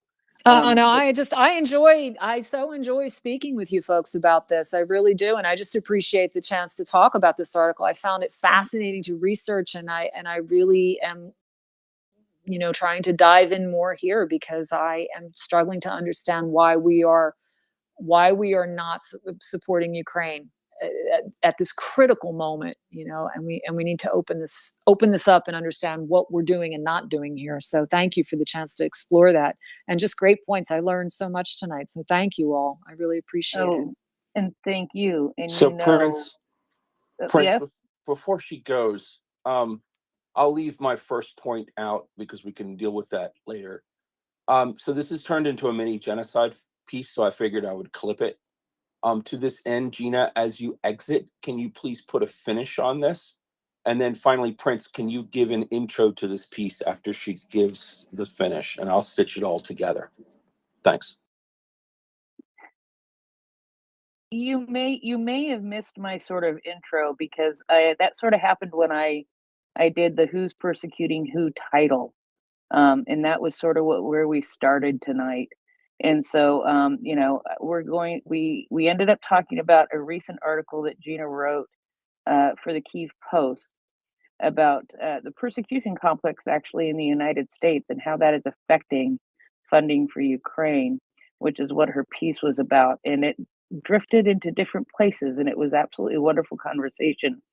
But really, who's persecuting who? Russia versus Ukraine is sort of what I called this tonight.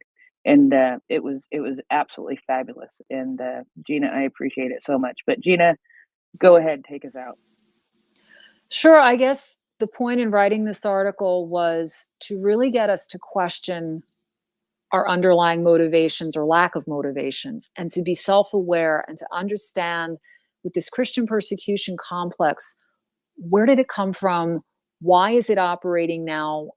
Why is it that we can see a people being genocided? I don't think in any other genocide we've quite had the immediate access to satellite images, to photographs, to eyewitness accounts on a daily basis. This is a genocide that is playing out on social media, and that we've had world observers come in throughout the whole process of this genocide. And yet we are still willing to believe lies. We are still willing to deny. We are still willing to drag our feet and to start retracting support. And I think that this is a moment for a critical examination of conscience for the United States and for every nation that's not doing its utmost to help Ukraine. Because in helping Ukraine, again, we are helping the world. We have to understand what's really at stake here. That if we do not stop this, we said never again, and never again has repeatedly become yet again. How many yet agains can we endure as a global community?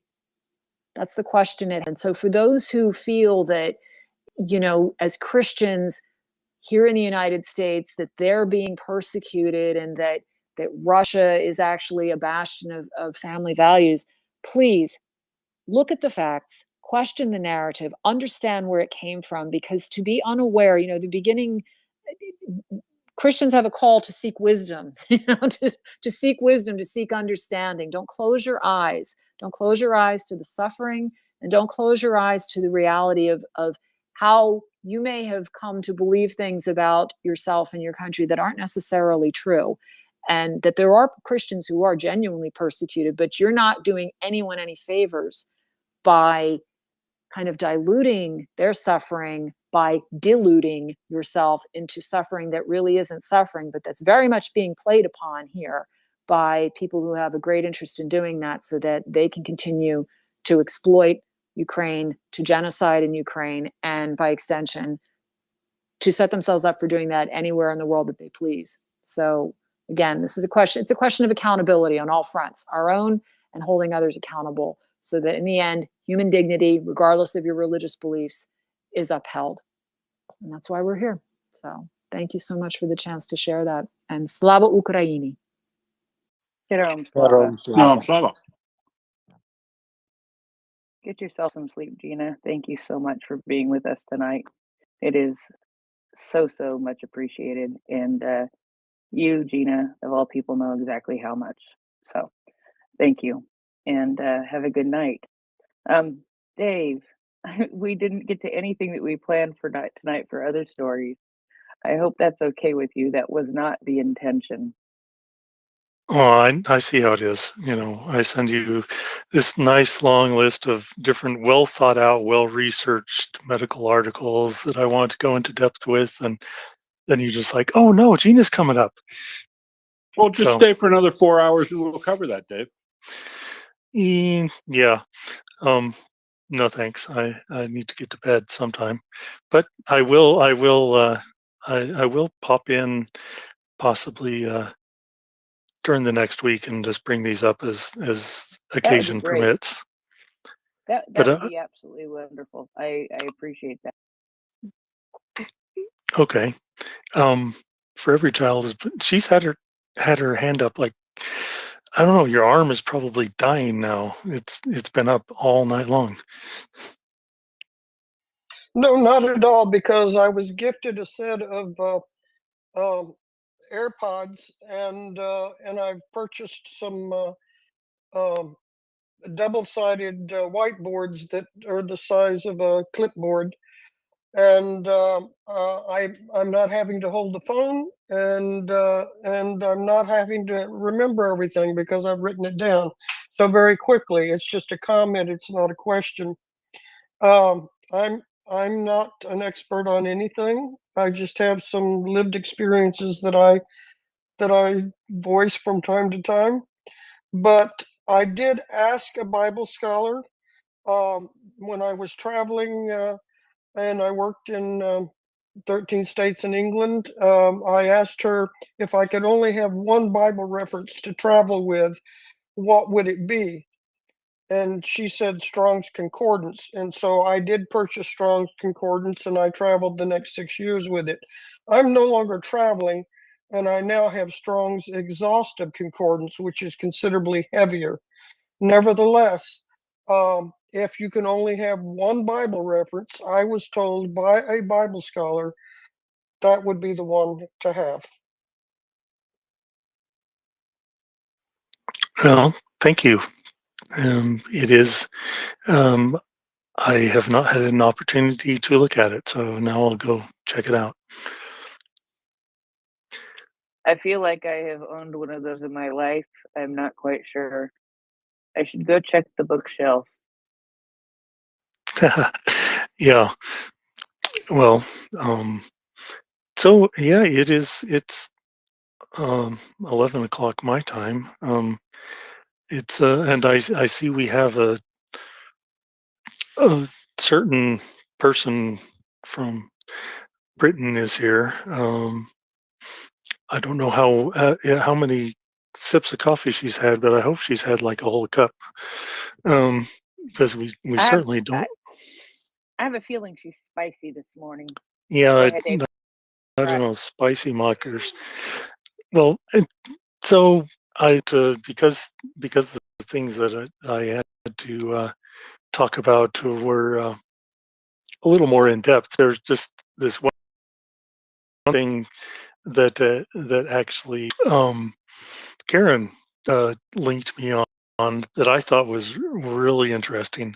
Just a brief little one of these little historical tidbits of medicine that is good to kind of tuck away in your brain for who knows whenever, some next time you're on Jeopardy, I guess. But this, so a Polish doctor, Eugene Lazowski, he was this is in World War II, in a city in Poland. So Nazis had occupied it, and he's a doctor, and the particular way that he came up with to protect the Jewish population in his city was he used at the time there's been several different strains of typhoid or typhus, sorry, different strains of typhus that have been used for immunization, where if you're immunized with it, you're injected with it, you don't develop typhus, but you will test positive on the tests at the time. So he got this great idea. Well, we've got this inoculum that we're using to immunize people. If I give this to a whole bunch of non-Jews, and then send the blood samples to Germany to be tested, they're going to declare a quarantine because of a typhus outbreak in the city, and people won't be allowed to go in or go out. So that's exactly what he did. But he did. He was smart enough. He used non-Jewish people. He sent their blood samples because he knew that if any Jewish people had typhus, they would immediately just get killed. And so by sending in non-Jewish typhus positive blood samples to the Nazis quarantined the city, and they estimated saved approximately 8,000 men, women, and children from concentration camps because the Germans thought that there was an outbreak of typhus when there really wasn't. I love it. That is sort of kind of epic. That is something that should be admired. And that's just the kind of thing where you see science can be used for all sorts of good things. Well, yeah, that's a possibility. Just kidding. There definitely is science can be used for all sorts of good things.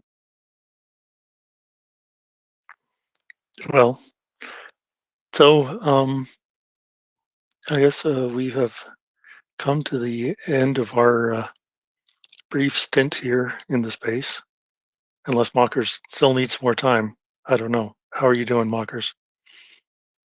Oh, I'm all right. I'm good. Yeah. Okay. Not going to take anybody's head off. Not yet, but give me time. Okay. Well, as long as I'm not in the room when it happens. Not that the sight of blood or anything does anything to me, but yeah, I just don't want it to be my head because that's usually what happens.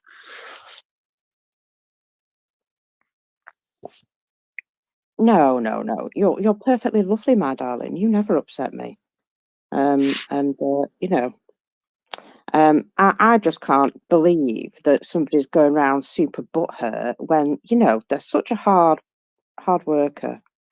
Yeah. Anyway, that's enough that I can say. Put it this way: somebody needs a punch in the face this morning, but it's not you, Dave. Oh, Spicy. pick me. I'm telling you, it's spicy Mockers. It's spicy Mockers, and I knew she was coming. Watch out, people! Here she comes. Ooh, she'll chew you up. Oh, here she comes. She's a man-eater. Sorry, descent. Had a little Hall & Oates flashback there. Something. All right. Anyway, feel free to wheel yourself out of my way, Dave, and I will. I'll take over, I suppose. Okay.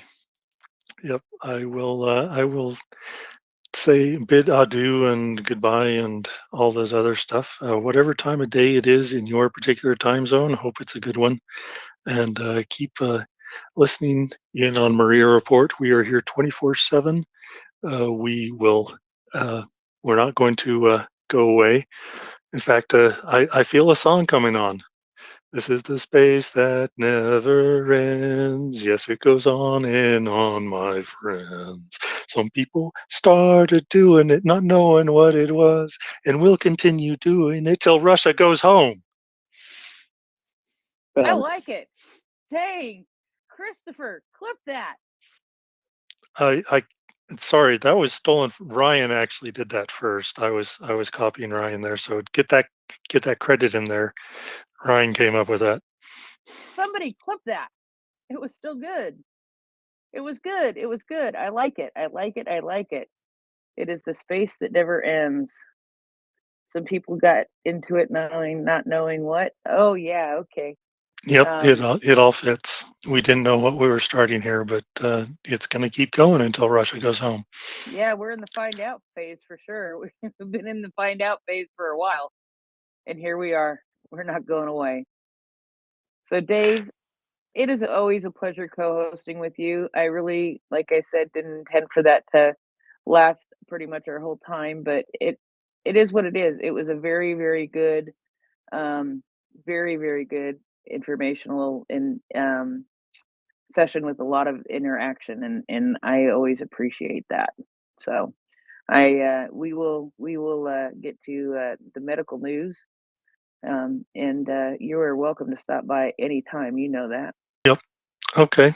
Well, thank you, everybody, and hearty Slava Ukraini. Herom Slava. Herom Slava. All right. Herom Slava. Wheel yourself on out of here. Slide them down the hill. Don't bother with the brakes. Just see where you land. I hope it is a soft one. All right. For every child, you have your hand up. Go on ahead. Yes, Christopher, every station ID begins with a ditty and a song.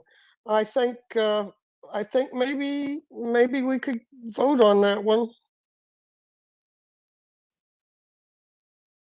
Yeah, we'll see. I don't know. It's somebody once made a rule about no music on the space, but it comes and goes, and we'll see what ends up happening in the long run. And you never know. You never know what ends up happening on the Maria Report, because that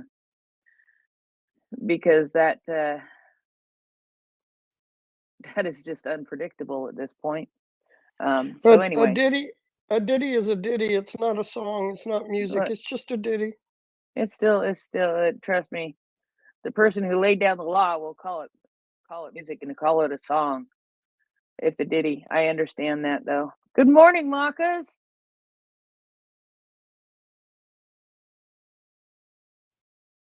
Okay, Makas ain't ready to speak yet. That's fine, because I did the good morning Makas and then I ran and I ducked and I covered to see if it would be safe. And evidently it's not safe yet. So anyway, so we will be having the numbers with mockers coming up here very shortly, as we do all the time. The booms and the numbers with Mo will be coming up. So please retweet the space, quote tweet the space, bring more people into the space, because that's what we like to do for numbers to read the mockers. Because when the numbers read the mockers, they always do it with the northern accent. And when mockers does it, that's what happens too. James, go on ahead. I just want to say good night, everybody, and what a great conversation. I'm glad I stayed up, and it all the stuff that Gina talked about just so fits with Timothy Snyder's work. Was the thing I wanted to say. It just dovetails in there beautifully, and it's an important clue how the world got the way it is. That it's a concerted effort to use our all the things within us that are kind of levers of control, all the human parts that we've got, our feelings, our beliefs, etc. So it was great. Yeah, it was just a little impromptu thing, but I wouldn't mind making it more of a regular thing. If I look at the things that I have read that Gina has wrote when it comes to Ukraine, they are very extensive and go back a couple of years. And I think that we could very easily go over some of the things that she has written about in the past very easily, and have ourselves a nice little segment. So we'll see if we can work that out. We'll see what ends up happening there. But this one, the way, just what it was about, the timing of it, and all of that stuff combined, it was just the right time to do that this week. And I'm glad it worked out to be able to do that. So, oh, now Mockers puts her hand up. Good morning, Mockers. How are ya? Yeah, sorry, I was typing a really angry tweet and I just could Oh, not. yay! Yeah, I just could not come back to talk to you without finishing my really angry tweet, because you know what happens when you're really angry? If you stop halfway through, you lose momentum. Yeah, So, I'm vaguely aware of that. yeah, so I had to just finish my anger, and yeah, I certainly can.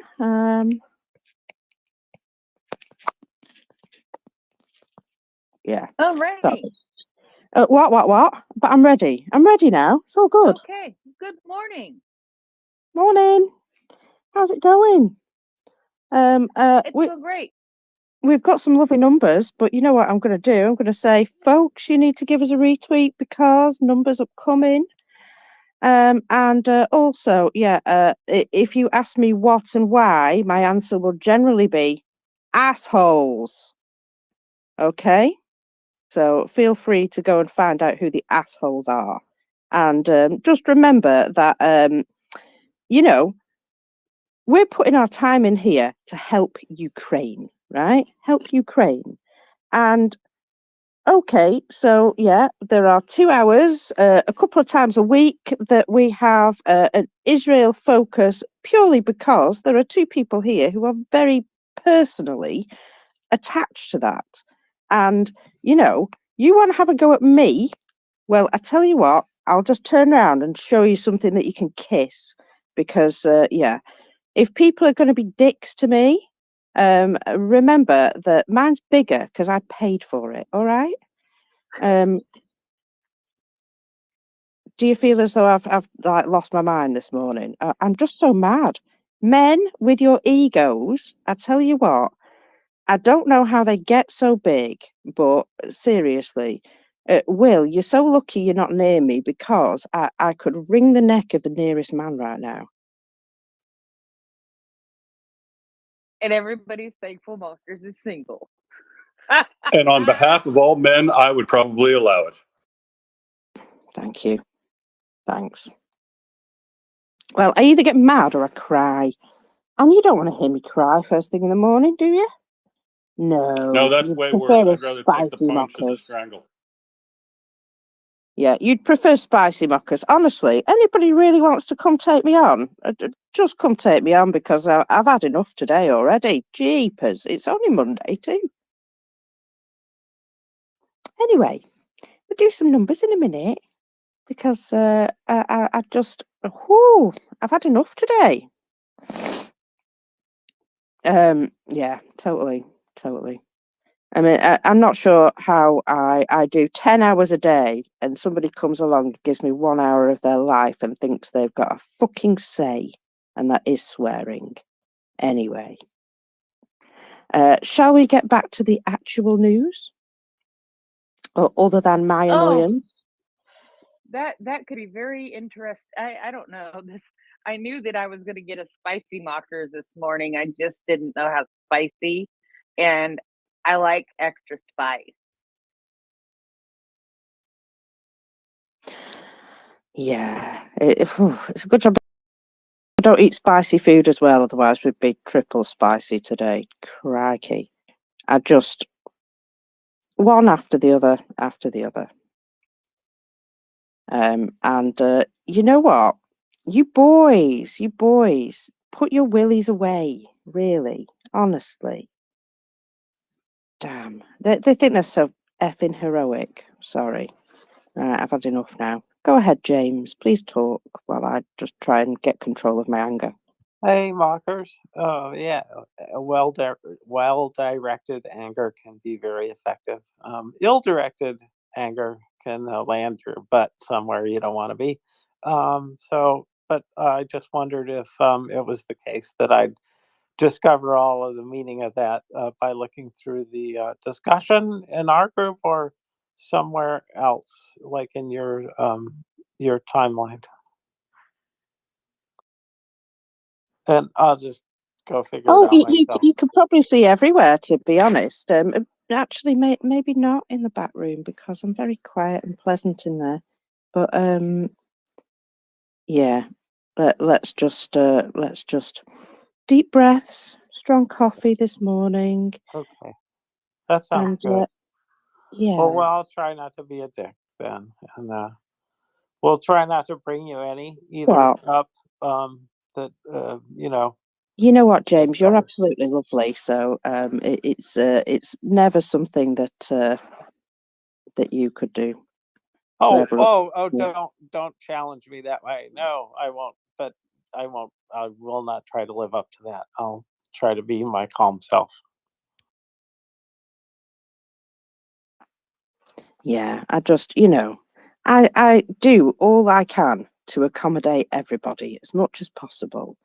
And I find it really annoying when people think that it's just making it up as they go along. Here's me, I'm crying out for assistance, but no, you go do your own fucking thing and enjoy it. Yeah, just anyway, blah blah blah blah. This is me just having a moan because people can be assholes. Do you think I can see you next Tuesday? Ha ha ha ha. Right. So, one of the things which was on my list to mention, and it says here, broken barrels. Broken barrels. Let's talk about I broken saw one. barrels for a minute. I saw Because one today. I've seen 3 today, just 3, and that seems a lot to be seeing on video in a couple of days. And I'm now being made a co-host, so I can't actually close my mic right now.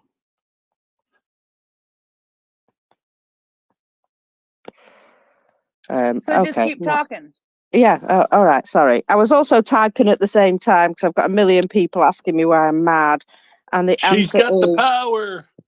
assholes. No, I should have That's why seen I'm if mad. Dave picked up on that one. Dave with his song references. She's got the power. Now she's co-host. Oh yeah. Now I am. Mette, good morning. Good morning, Marcus. Oh, and so I'm curious. Well, but don't know. I saw plenty of, I'm just curious, something the Middle East hour or what's going on. But yeah, please, please, please, know that you are loved in this. Yeah, thank you.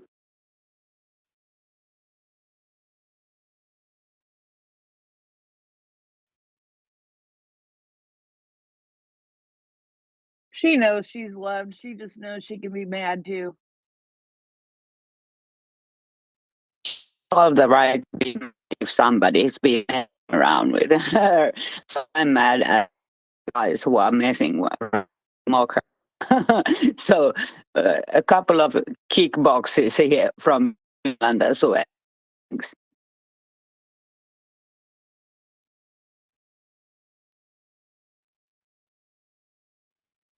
Sorry, I had to walk away from the phone for a second. All right. So, you wanted to talk about broken barrels. I saw some guy in a trench holding portions of a barrel, and he looked oh so sad, Mockers. Did you see that one? I did. Yeah. Did you also see the hat he was wearing? Now I know that was like a tank driver's hat, but it looked a little bit like something I'd found in another war, perhaps. Really? Oh, I just don't know. It just seemed like, like something that would happen in another war.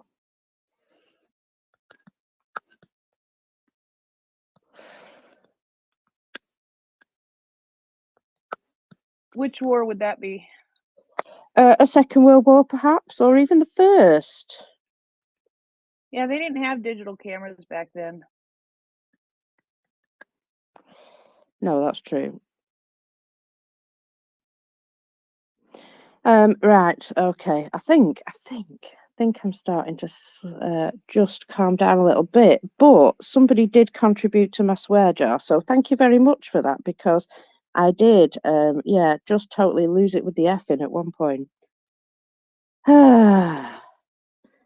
So I still actually need some coffee, you know. That's something I'm going to have to deal with. Anyway. You haven't even made coffee yet? No, no. I was so mad. I've not even managed to get into the kitchen yet. So, whew, yeah. I'm just, I hope there is another task that you have completed though. Beyond that, and no, I won't tell you what it you is. mean feeding the cats? You hope I fed the cats, otherwise they're going to try and eat me. No.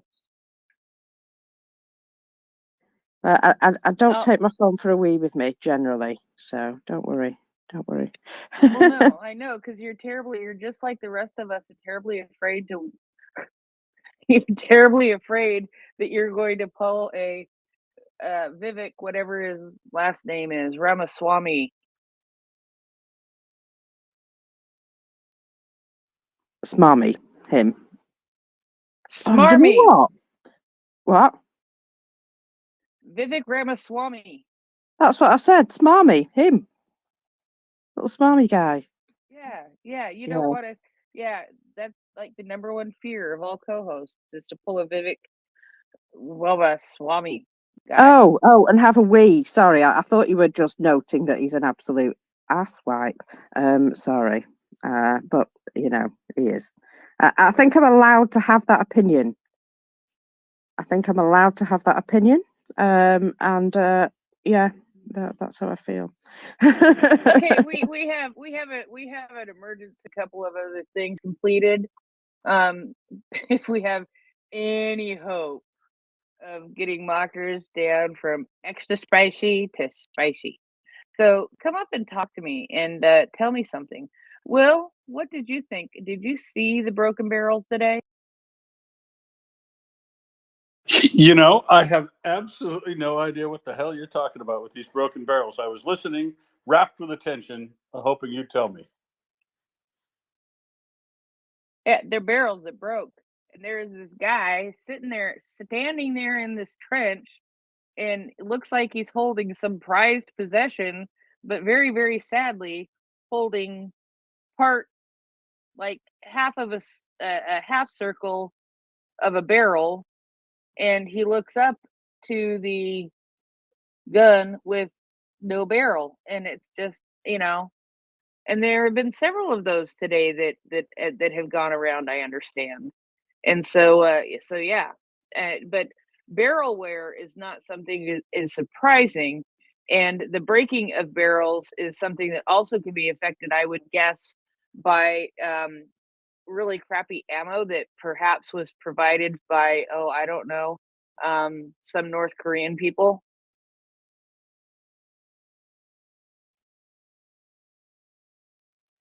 Yeah, I feel the North Korean ammo might be having a bit of a, one of them.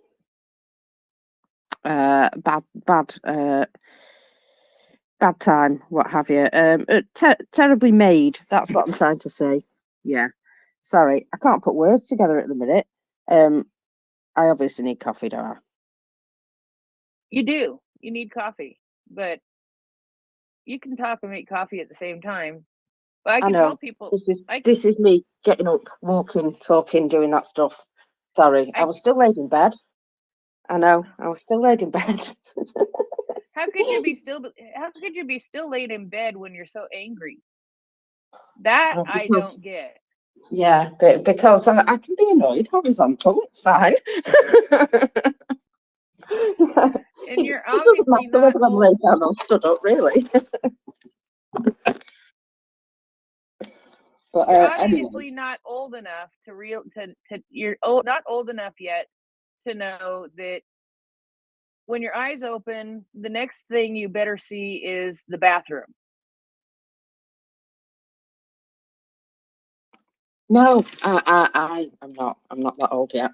But also, the first thing I see when I open my eyes is a cat going, "Feed me now, cow." So yeah. So you haven't even fed the cat. Sorry, cow. No, You I have haven't even no. fed I the have no. cats. That was me just feeding the cats. Yeah. Otherwise, I got into trouble. Right. Honestly, coffee's going on. I feel a bit better. So tell me, what happened last night? Because there was a booming Melita poll, as far as I remember. I don't know. I didn't sleep much last night, and so I took a nap, and I didn't look for any news of Melita Poll, and I do not see any news of Melita Poll from Ivan Fedorov. But there is probably news from Melita Poll someplace else that I am missing. But there may have very well been a nice big boom. I do know that 5 drones were destroyed, and that Air Force and Defense Forces of Ukraine within Nikolaev, Dnipro Oblast, Vinnytsia, and Kaminsky. Kaminsky.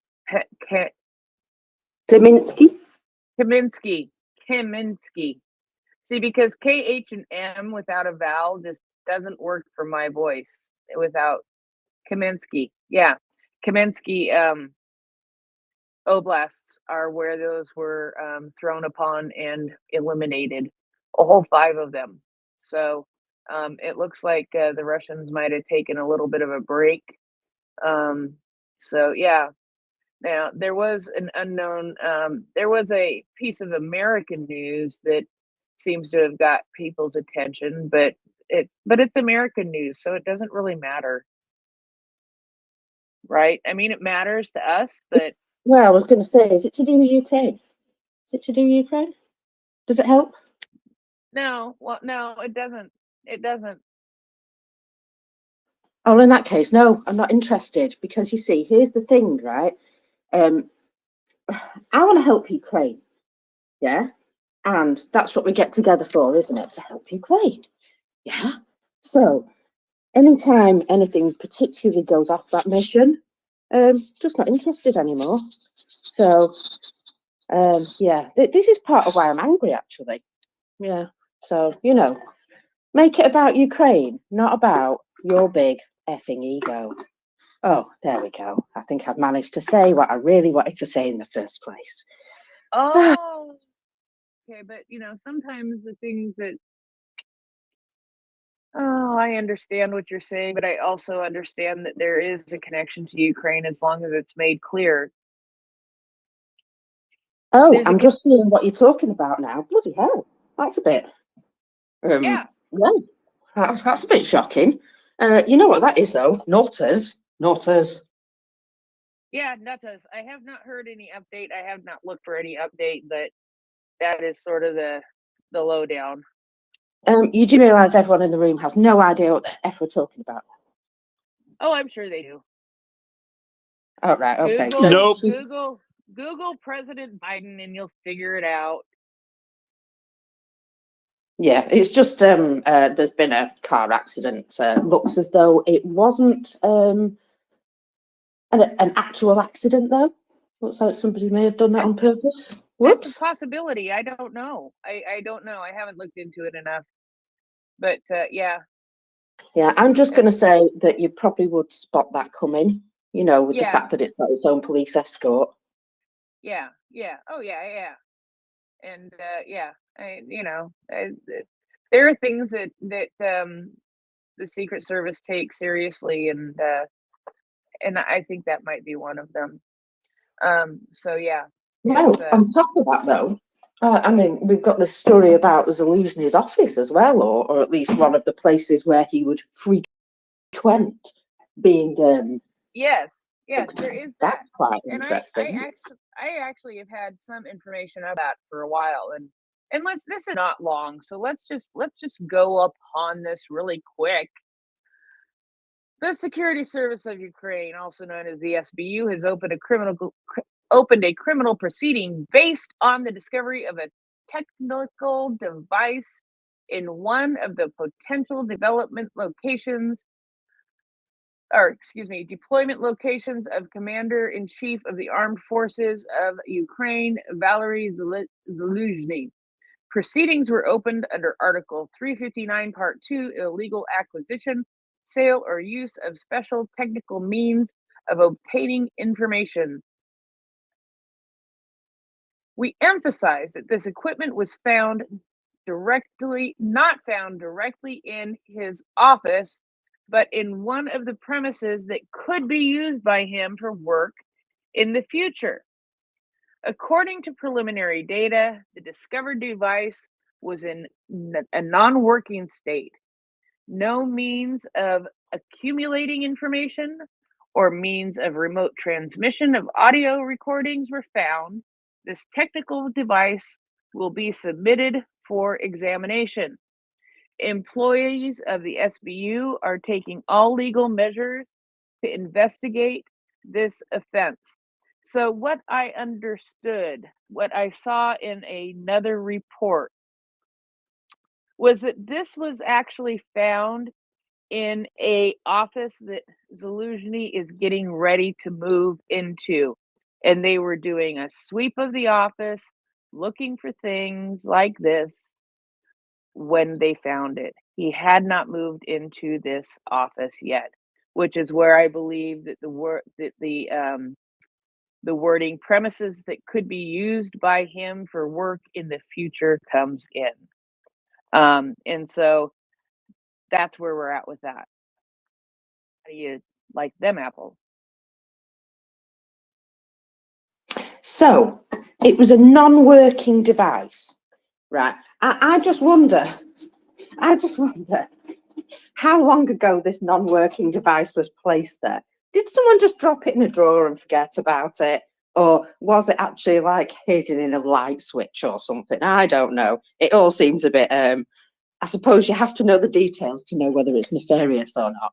But yeah, the fact that it wasn't working, could it be switched on at a later date? You know, was it planted there ages ago and just not found? Oh, so many questions. Morning, Yana. Good morning, mockers. Good morning, Prince. I was awake and I heard you didn't feel particularly happy before coffee. So I thought I can bring some good news. Just, I don't mean this as, I can't really speak because I'm only on my first cup, and I don't want to put you on the spot because I very, very much relate. Know how you feel. But I heard me up. This comes from the Defense Express, which is a channel that collects and compiles some information from defense of Ukraine and various agencies. And they say that Defense Forces of Ukraine received another long-range tool for striking Russia at range of up to 750 kilometers. And I can even translate it to different units of measure. And the amazing thing about this is that this was, it's a suicide drone, and it was developed in Ukraine. It's by formerly a startup that was called One Way Aerospace, and now it's called Terminal Autonomy. And yeah, sorry, I'm jumping to another topic because I was also interested about this device you were talking about, and you made me laugh about hiding it in the light bulb socket, or however you call that thing. But I thought this was a nice piece of news, so maybe we can talk about it later. I'm sure we will. It's called AQ400 Scythe drone. Scythe is, the thing that cuts grass. I'm not sure if I'm pronouncing that right. AQ400 Scythe drone. So yeah, that's good news for the morning for everyone. Yes, these are the plywood drones, right? I'm not sure if it's plywood. Yeah, well, it does look cheap, and they say it's cheap, and they say in the beginning they are able to produce like 100 per month. I'm not sure. I don't see when they are starting, but late later they will be able to increase the number, even up to 500 units per month. And yeah, I have some more details if you want, but I see that Will wants to say something, so maybe he knows some more details. Yeah, I think that he's thinking that Australia's better because they could make their drones out of cardboard. Um, that's where I think Will wants to go with this. But I do believe that the ones that you're talking about are partially made out of plywood. Yes, thank you, Fluffy. I don't know why I look at my computer instead of my phone when I say thank you, Fluffy. But I said thank you, Fluffy. It is there is plywood in there, and I do think that we are going to hear now from Will about why it's interesting that they can't make them out of cardboard. Go ahead, Will. Yeah, thank you, Fluffy, for stealing my thunder. Yes, they are plywood. They can carry up to 32 kilograms. Yes, I'm considering filing an intellectual property claim on behalf of Australia for using plywood in place of cardboard. No, they look good. If they can make 100 of them a month, good luck to them. And 32 kilograms is a good load. These, the drones that hit the airbase northeast of Rostov yesterday, the damage there does look like one of these shrapnel bombs that they put inside the drop bears. But I think they were larger drones yesterday. So they might be beavers or shorter range versions of these ones that the test just happened on, or maybe another one. But I think they were probably beavers. But it would appear they're putting those types of directional downward firing shrapnel bombs in multiple types of drones now, because they are very effective on airfields for sure. If your Christmas present of Block 1A ATACMS missiles hasn't yet arrived.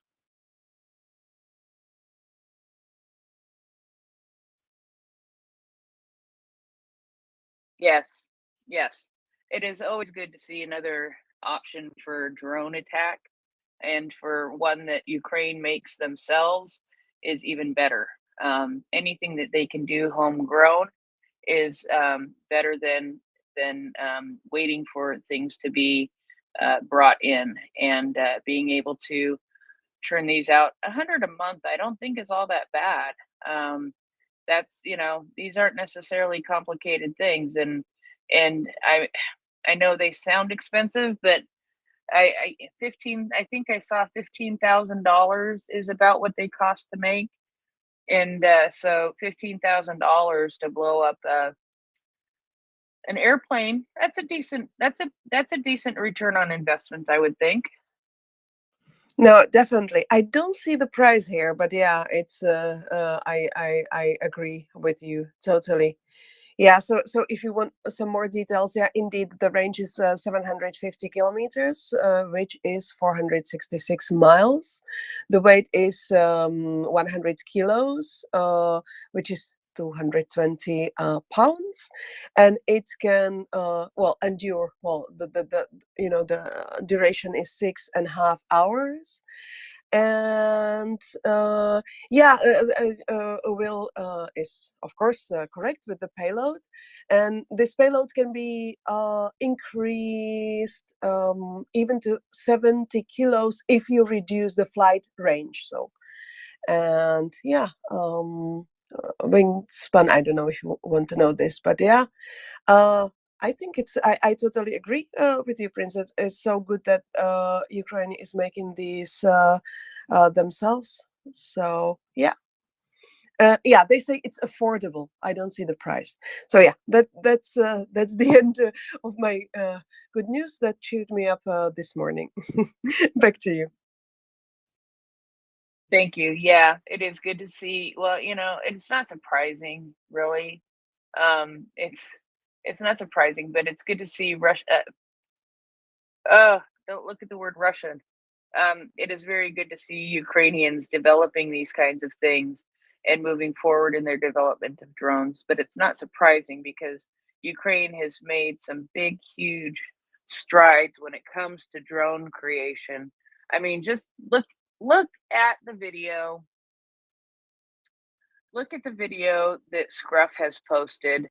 Go and find the 8-minute long video that Scruff posted, and realize that all of the drones that you see in this short video are drones that they made. They made all of those drones. They made those. Their unit, their recon unit makes these drones. They make the drones in a way that makes it best for them to be able to use them. And that makes a huge, huge difference. If you are a recon guy and you know the specifications that you need in order to complete a task, and you can create a drone in order to be able to complete that task, that is definitely something that that is a good thing. And so yeah, it's great to see them moving forward. And so while I also mentioned Scruff and his unit, we are still raising funds, I believe, for one more week. I believe this is going to be the last week. So your last chance to donate to help Scruff's recon unit out to be able to get the equipment that they need will be electronic warfare equipment, is what it says here for fundraisers, for the fundraiser.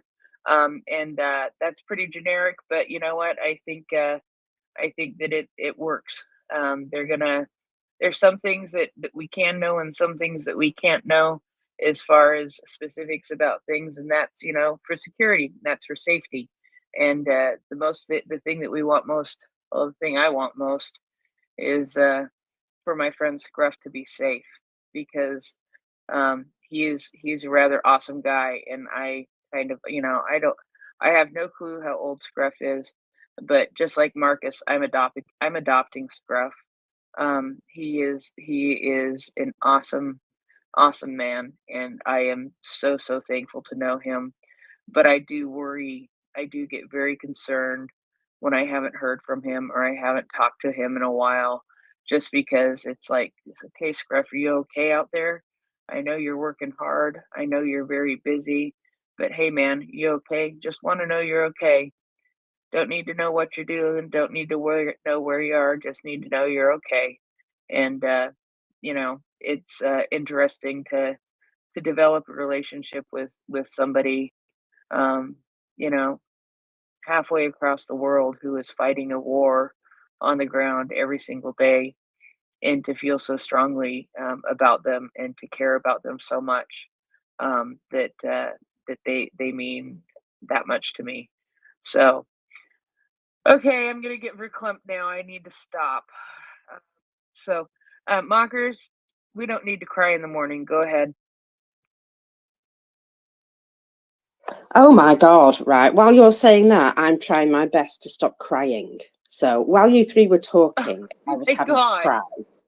So yeah, just can we stop now? Go ahead, Yana. Oh my God. Oh, I'm so sorry. Please don't cry. Well, I mean, cry if you need to. Oh no, I was upset about something else, so don't you worry about that. Oh, okay. Well, I might have two more little things to cheer us all up. Okay. So I couldn't pay too much attention yesterday, but I understand that Russians shut down their yet another of their fighter planes, Sukhoi. Is that right? Yes, I do understand. I heard that. I saw Isn't that things about that. amazing? I mean, they had a very valiant attempt, a failed attempt last week at shooting down one of their aircraft. So I guess they decided that they needed to succeed for a change. Well, not for a change. I think, you know, does anybody have the numbers? Who has shot down more Russian aircraft? Russia or Ukraine? It is a valid question. Ukraine by a long way. Okay, this is true, but it's a valid question, because they have done they have shot down. Oh my goodness, they shoot down their own aircraft on a regular basis. And the thing is we just sort of look at it, laugh, and say, "Ha, they did it But again." you know why? Do you know why? Health and Why? safety. Well, I mean, so this is indicative of the problems we were showing that I periodically show. You know, good tactics and bad tactics. They shoot down their own planes because there are very young, unexperienced crews that are very gun shy. They're twitchy, and basically, if they see something, they're acting before the plane that they think is a threat can launch its weapons. So they're not going through all of the friend or foe separation criteria appropriately, and they're firing too quick because they're jumpy and paranoid. Just Yeah. exactly what you expect when you see crews that are young or very inexperienced, because the older experienced crews are all dead. You will notice that Ukraine is doing a very good job of targeting the crews of special equipment as well as armored personnel carriers and tanks. They are focusing on making sure they get the crews when they hit these things. And because the crews are, in many cases, the rate determining step on getting back to a proficiency. Yeah, exactly. The crews are key. Much I remember actually it was, when Saki was hit, which was quite a while ago when Saki was hit. And it was, when we were figuring out, was it aircraft that was lost? Were there pilots lost? What was lost? What was damaged? What was destroyed? When it was back when we were figuring all that stuff out. And there was a debate between a couple of people in the space about which is more valuable. Is it better to is it better for Ukraine to lose the airplanes, or is it better for Ukraine to lose the pilots? And I thought, my initial thought was the airplanes, the airplanes, the airplanes. Get rid of the airplanes. To be brought around to the understanding that let them keep the airplanes. The airplanes are fine. Let them keep the airplanes. That's fine. Destroying airplanes is good. Don't get me wrong. I like to see destroyed airplanes. Destroyed airplanes are good, but destroyed airplanes and destroyed pilots together are the best. And if you can destroy the pilots and leave if you end up destroying the pilots and leaving the airplanes, that's pretty darn good too. It's better than just destroying the planes, because the pilots cannot be replaced so easy. The airplanes can.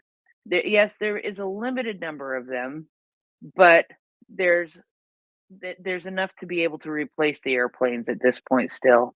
But they're not going to be able to replace pilots as quickly as they can replace airplanes, because in order to have a competent and proficient pilot takes time, and they don't have the time.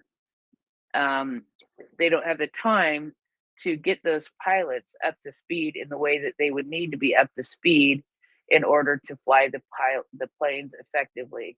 So take out the pilots. Take out the pilots and the planes together for sure, but taking out the pilots is more important than taking out the planes when it comes to like hitting an airfield or something like that. Taking out the airplanes are good.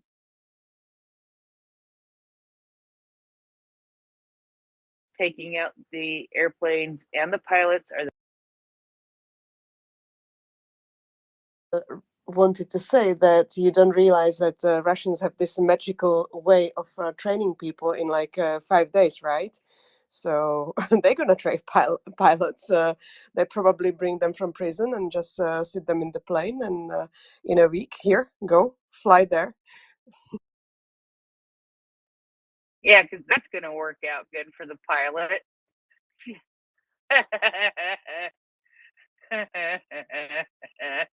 Oh boy, that's a good one. That's a good one. Mockers, are you Yeah, there?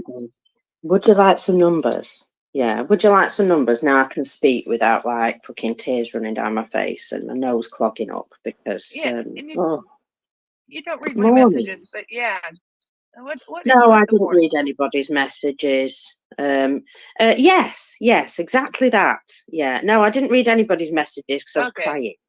Okay, okay, So, okay. yeah, so let's not go back there because I will cry again because people just make me mad sometimes. I don't know. If you could just get out of your own way and help Ukraine, that's all I ask. Isn't that, you know what? Yeah, Preach, isn't sister. that the point? Preach, sister.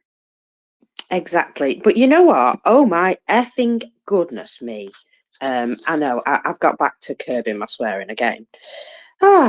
So, shall we do some numbers? Because, blimey. The numbers are good.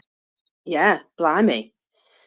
So I knew we were 1,090. I'd sort of looked at that, but then I'd gone a bit blurry-eyed after that, so I'd not seen the rest of the numbers until just now. Goodness. What do we have here? We have 44 tanks. 44. 40. 44. Where did they find them? I thought they were running out of them. 60 armoured personnel vehicles. That's not bad for a day's work, is it? 38 artillery systems. Wow. Doing well. 3 MLRS. You know how I love seeing those taken out. And 1 anti-aircraft system. 12 UAVs. 56 vehicles and fuel tanks. Now it was up there yesterday as well, wasn't it? Those logistics vehicles. Ooh, they're getting hammered. And 4 more special equipment. Now they've just quietly been taking out special equipment in numbers for the last week. You know, I think there was only one day that there wasn't special equipment. So I just was like, I looked at the numbers and I had to rub my eyes and look at them again just to make absolutely sure. That's some cracking figures there. Yeah, I can only assume that the Russians had a very busy, also very bad day. For every child, go ahead.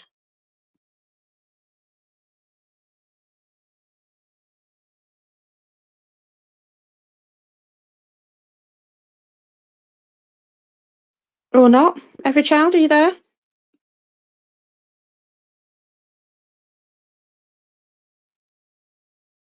Okay, go ahead, Will. Well, since we were having kind of a philosophical discussion while you were sleeping, I wonder how many special equipment can you get in a week before we no longer consider them special? Because Well, there's a lot. We got a lot, haven't we?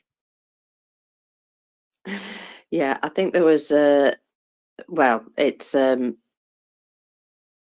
when they say special equipment, it's because it doesn't fall into any other category, obviously. But it's still special, no matter what, because it's still special. You know, it's just that stuff that they can't replace easily because it's special. You know what I mean? Does that make sense? Yes. Go ahead for every child. I see you back. Yes. Well, you said the magic words to stir me up. You said something about pilots and planes and how expensive it is to replace them. I could be a little self-indulgent. Just cut me off if I'm too self-indulgent. Part of my study this in the last few days is beginning to watch a 2-hour YouTube of B-29 history, and of course my dad. That was one of his planes that he flew. And I've only gotten through about the first 15 or 20 minutes, but so far, I was absolutely knocked over when they said that Project Manhattan cost $2 billion. of the defense budget. But the B-29, it took 5 years to produce it. They had to create new metals in order to do it. $3 billion to develop the B-29. The first order of B-29s, I think, was over 1,700 planes, and that was just for a mission in China. It wasn't. It was just a very first order. So the B-29 was extremely expensive. I'm sure that Russia's not shooting down planes anywhere near that costly.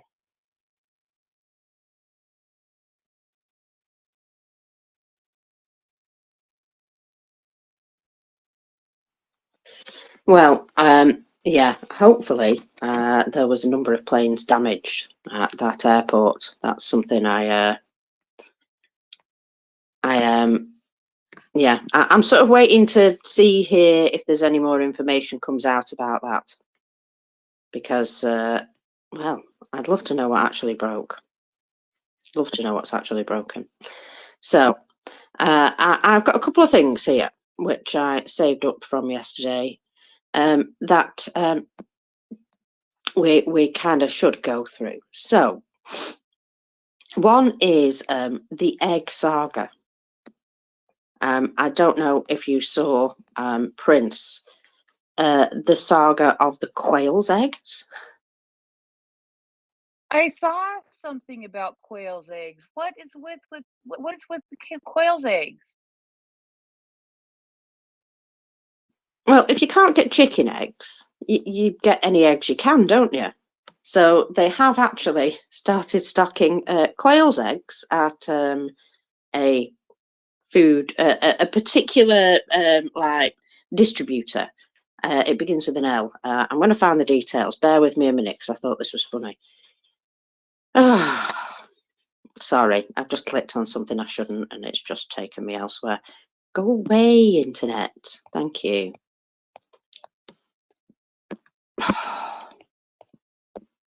Right, sorry, my phone took a minute to wake up then. It was like, no, I don't understand. Ooh, I see somebody in listeners. Who's that? Are they going to tell me about eggs? I don't think they'd tell you about eggs. They might. I don't know, but no. It's somebody who I just sent you a tweet of theirs. Oh, I see. So anyway, the shortage of eggs in Russia. Sorry, this amuses me no end. So here it is. The Lenta supermarket chain is now offering quail eggs. It is being reported that Russia will import billions of turkey. Obviously,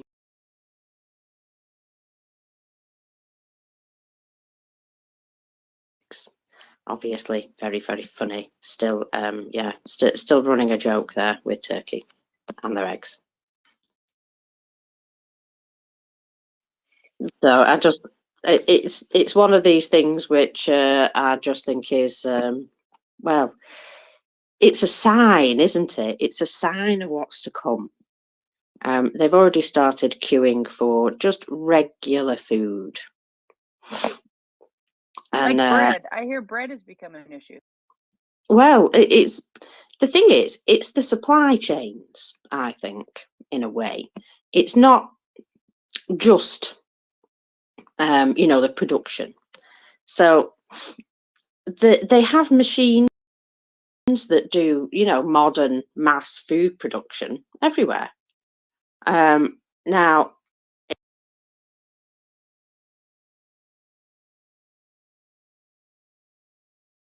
from farm equipment to packing machines, all that sort of stuff, and limiting supply of like parts and maintenance is helping really to ruin not only their arms industry but their food industry as well.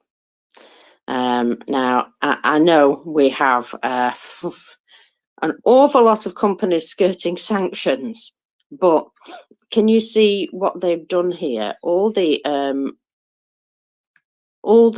Russians want to funnel all their resources into is just the war. So they're not putting any resources into the, the human capital at home. I mean, come on. What use are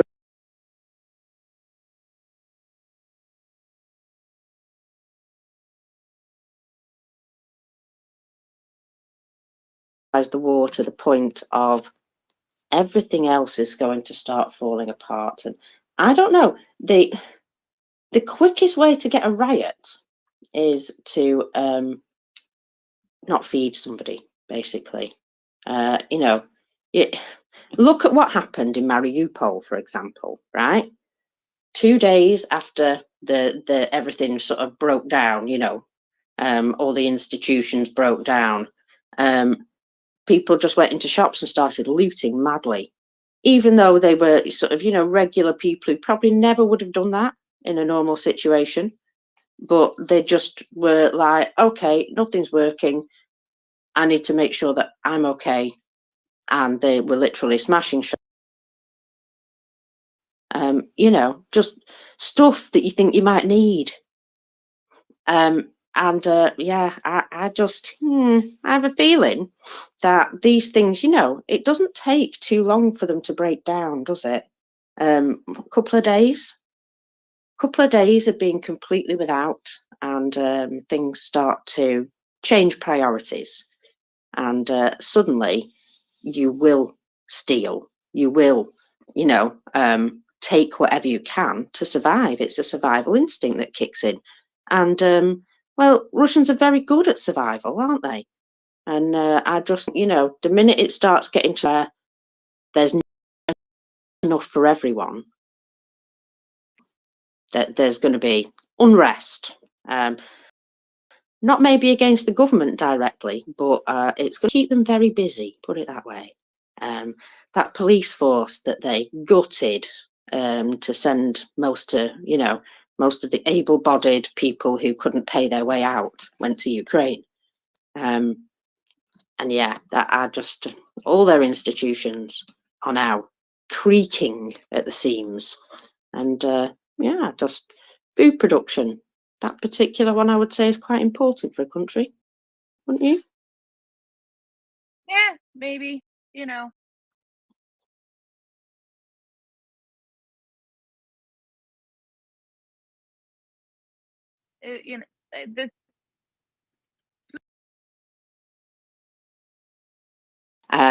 Now, somebody once said something like, you are sort of 2 days worth of meals away from a riot, basically.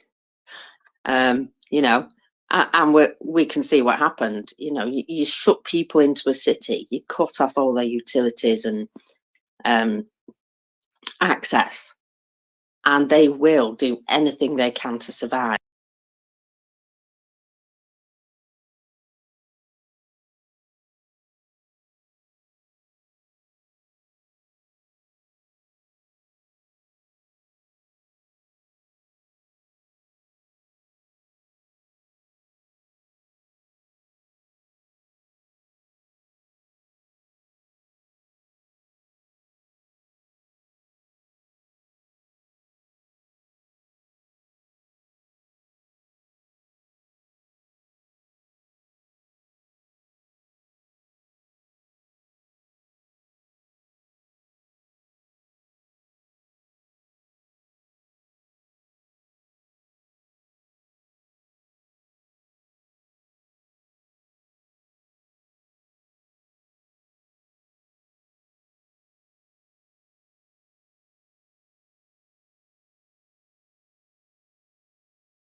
in-depth information, but only when we remember the famous parade in Moscow. How many tanks were there exactly? Do you remember?